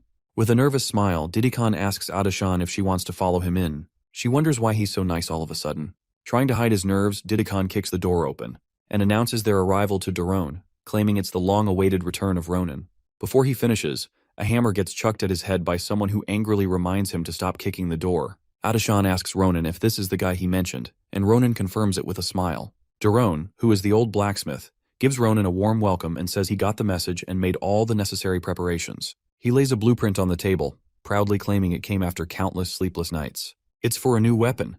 Daron goes on to explain that if they build it correctly, the weapon will have some impressive and innovative features. He emphasizes that the final product will depend a lot on the special materials they use. With a wild grin, he asks Ronin if he's thought about what materials to pick. Ronin tells him not to sweat that just yet. Then Daron asks if Ronin brought more of that strange shell they used last time, noting the more they have the better the weapon will be. Ronin admits they've used up the last of the shells but assures Daron he has something even better. He pulls out a sheet of paper that's giving off some seriously dark vibes. Daron's eyes go wide in disbelief. He can't believe Ronan thinks this is better than the rare eggshell from the dream bird. When he touches the paper, he's hit with a wave of terror. Hearing countless souls scream in agony, he feels as though the restless spirits are shrieking right in his ears. Horrified, he drops the paper. He asks Ronan where he even found something so dark and creepy, calling it endless evil power and saying he's never encountered anything so sinister before. Ronan compliments him as the greatest blacksmith around, admiring how he recognized the essence of the material with just one touch. Ronan admits it was a smart move to prioritize this visit, and says he can't wait to see what kind of weapon they can make from such a material. But Daron, now yelling at Ronan, insists there's no way they can use it. He acknowledges that the weapon could be amazing, but they have no clue what it would do to whoever wields it. Frustrated, Daron says making a weapon from this feels like violating a blacksmith's conscience. Ronan tries to soothe him, saying the item won't harm him at all. Daron wants to know what he means, but Ronan says he'll explain later. Instead, he tells Daron to give him an answer first. Ronan points out that Daron's face is giving him away. Just thinking about crafting a masterpiece from this material is making him drool. Daron quickly denies it, but Ronan waves the paper in front of his face, teasing him. With a cheeky grin, Ronan tells Daron that it's better to just give in to his desires, and admit that he's dying to turn this paper into a killer weapon. He even playfully tells Daron to beg for it.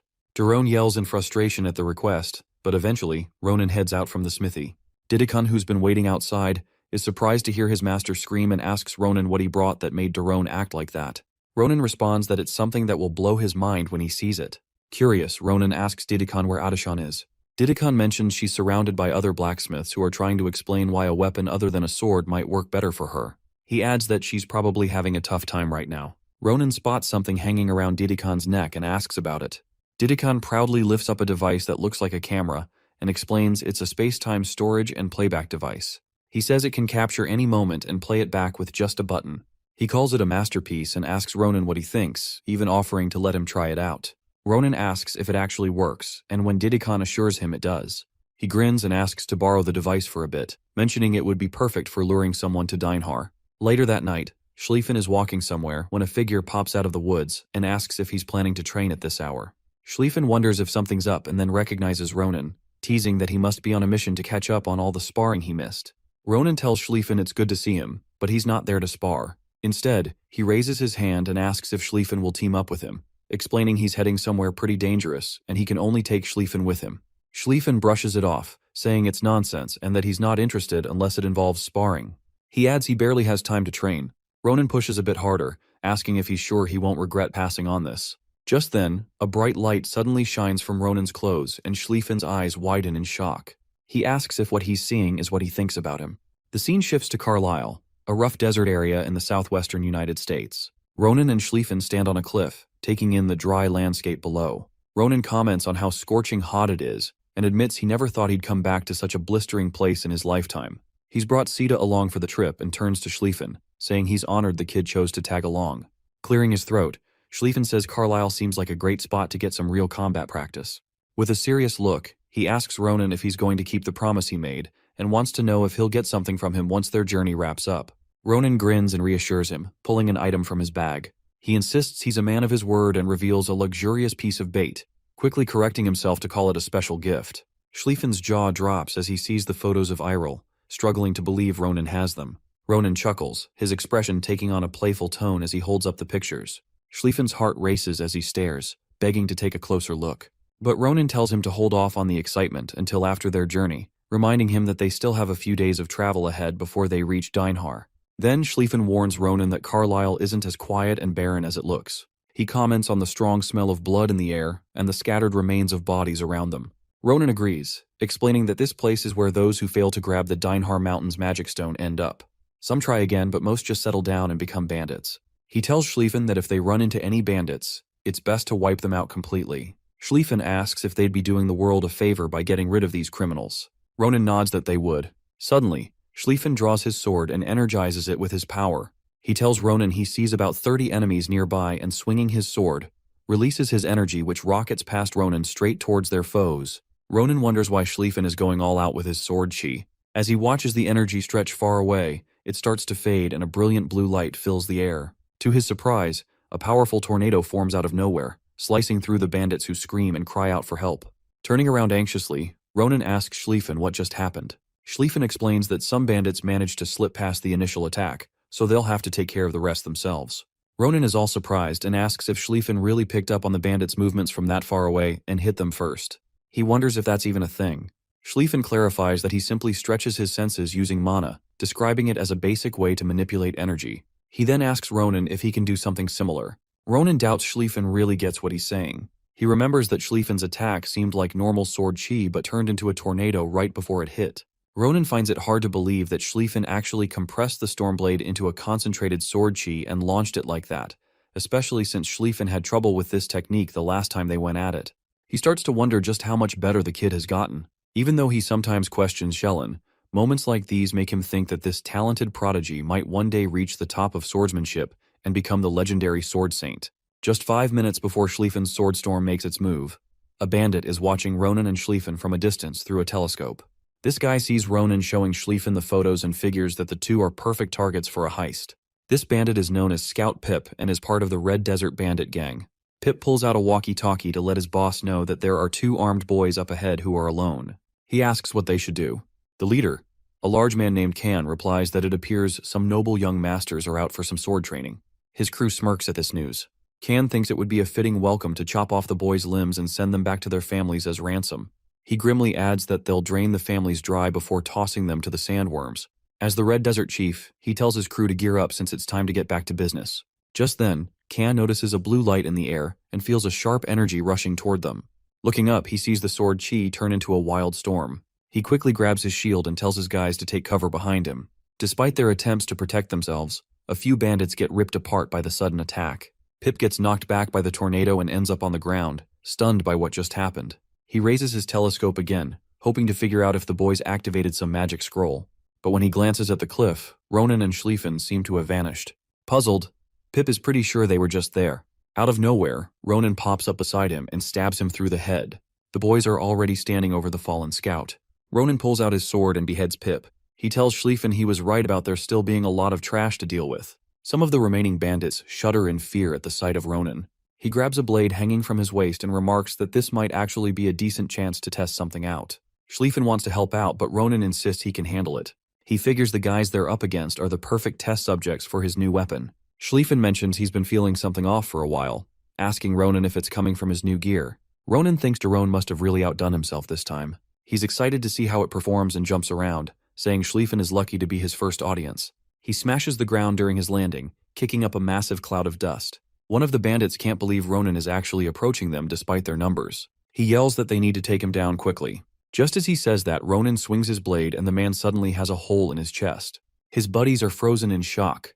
Before they can even react, Ronan launches his blade again. It severs someone's arm and pierces another guy right in the chest, crashing into a boulder afterwards. The guy who lost his arm hits the dirt, screaming in agony, while the others start trembling at the sight. While they're frozen in fear, Ronan strolls over to the boulder and comments on how great his first showing is. Pulling out his blade, he's surprised at how brutally effective it is. A quality weapon really makes all the difference, he notes. He lifts the sword, named Ymir, and says he'll be relying on it. It emanates a creepy energy as he speaks. As he swings it around, he wonders why it feels so heavy, as maybe it's made from some unique materials. He figures it'll take him a bit to really get used to it. Turning back to the bandits, he dares them to come at him. One of them rallies the others to try to take Ronan down. They charge at him, but Ronan zips past the bald guy who's calling for the attack. With one clean slice, he rips the guy apart and feels totally pleased with how sharp his blade is. He exclaims that the thing's a beast. Just then, a bunch of men close in and swing their swords at him, but Ronan vanishes right in front of them. They're stunned when he reappears behind them, taking their heads off in an instant. One of the survivors shouts for everyone to pull themselves together, warning that they'll be toast if they lose focus. He urges the group to hold their ground and support one another nearby, claiming Ronan can't go on a rampage if they do that. But right after those words, Ronan shows up behind him to grab his hair and compliments his wise judgment. Ronan can tell this guy is no rookie at plundering. Scared out of his wits, the man stammers that who he is. Ronan just beheads the guy and his blood goes everywhere. The bandits are freaking out, can't believe their vice captain just got taken down like that.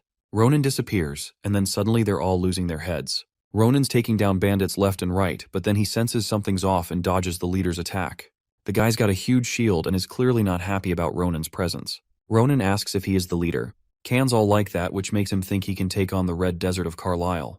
He glares at Ronan and says he has messed with the wrong guy. He taps his shield and growls that people who step out of line get smashed into meatballs by his shield of blood. Ronan just shrugs it off and tells Kan to bring it on. And Kan's shield doesn't exactly hold up well. It shatters into pieces and Kan's left standing there looking stunned.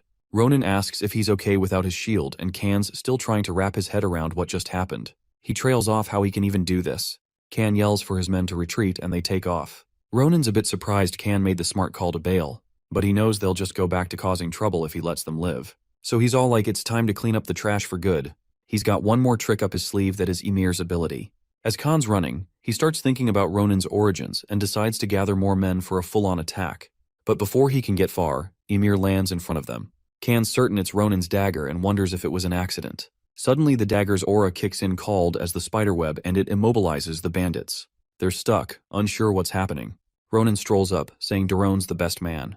The bandits see this creepy spider image and Ronan gets ready to finish them off. Kan tries to beg for mercy but Ronan's not having it.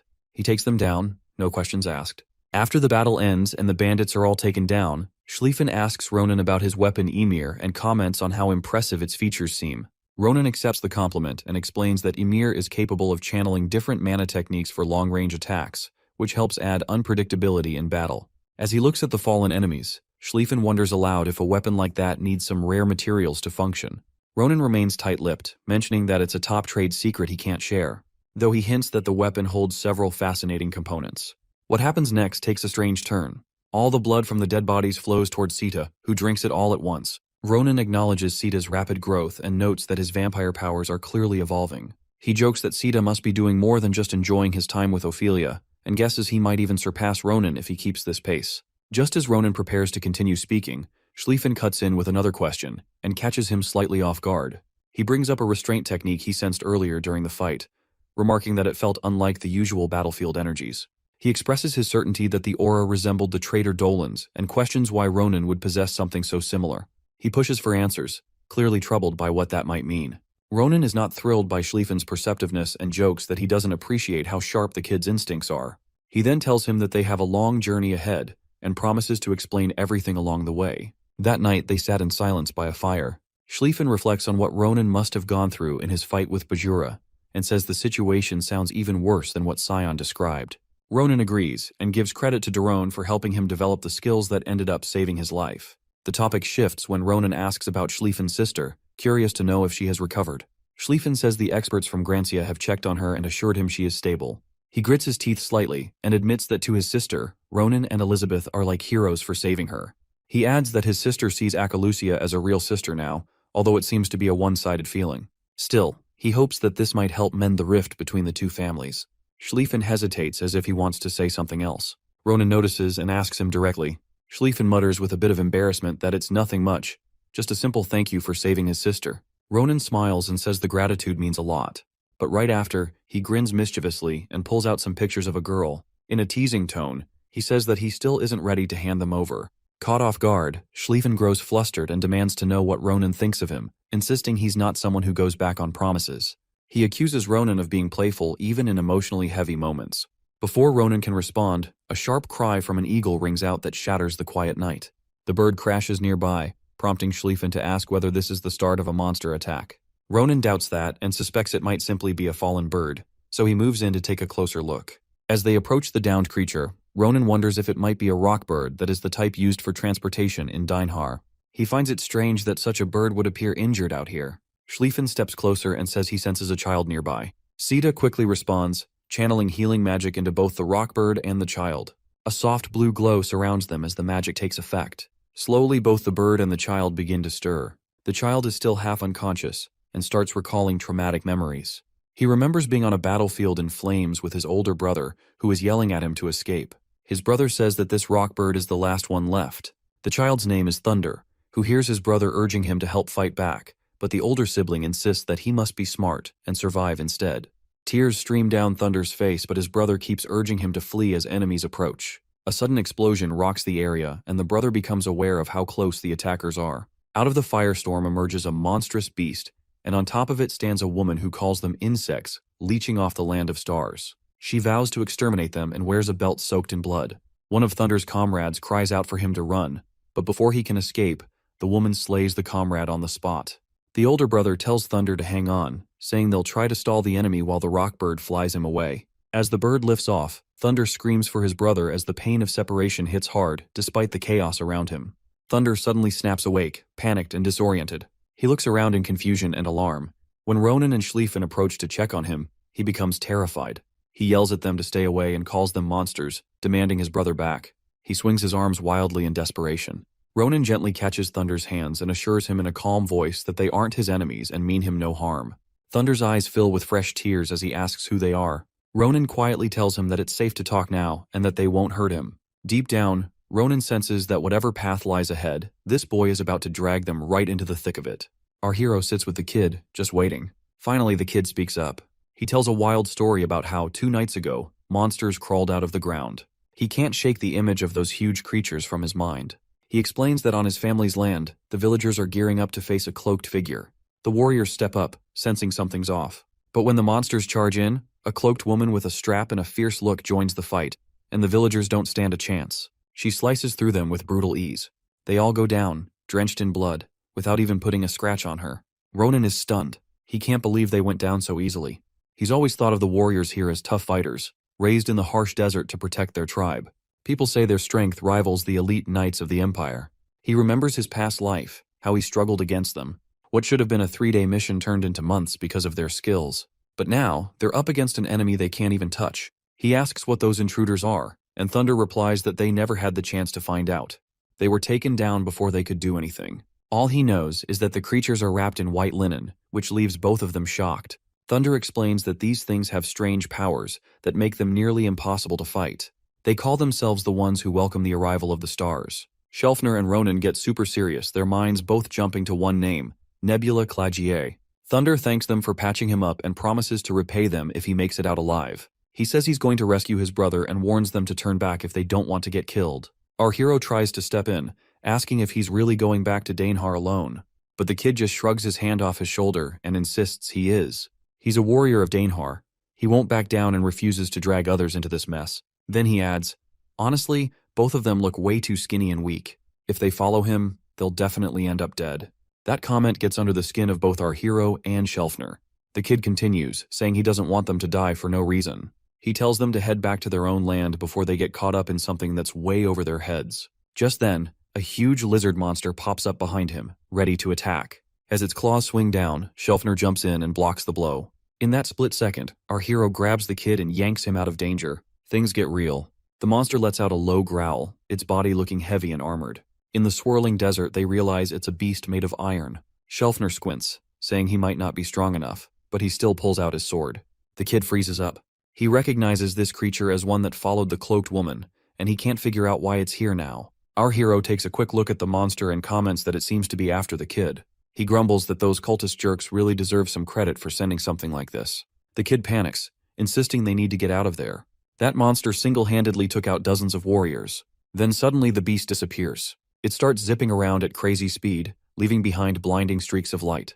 Our hero watches closely and realizes the monster definitely isn't going to let them off the hook that easily. The kid feels bad, knowing he got them into this mess. Schelfner keeps an eye on the monster's moves and casually comments that its footwork is pretty basic but really strong. It reminds him of Ronan during the midterms. Ronan stays quiet, noticing the serious look on Schelfner's face. Schelfner admits that back then he didn't really know what he was doing. He couldn't figure out how to handle that kind of footwork and ended up going for the worst option, taking them both out. Then the monster makes its final turn and charges right at Schelfner with full force. But Schelfner is ready for it. He says that might have been true before, but not anymore. He slams his sword into the ground and a huge wave of energy blasts out, buzzing through the air. The monster stumbles, caught off guard by the sudden pressure. It gets sucked right into a swirling tornado of mana that Schelfner unleashes. The monster lets out a roar that gets louder as the tornado slams into it harder. Thunder watches in shock as the creature's iron shell starts cracking like old chips and its body begins to fall apart. Just when it looks like it's done for, the monster opens its mouth and shows off a hidden weapon. It fires without realizing our hero is already above it. With cool confidence, our hero comments that the monster put on quite the show, but he's not here to play around. With one clean move, he slices through the creature's neck. The beast falls and ends up in a crumpled heap, while the beam it fired shoots into the sky and explodes with a loud bang. Thunder can hardly believe his eyes. Our hero lands, standing strong, and asks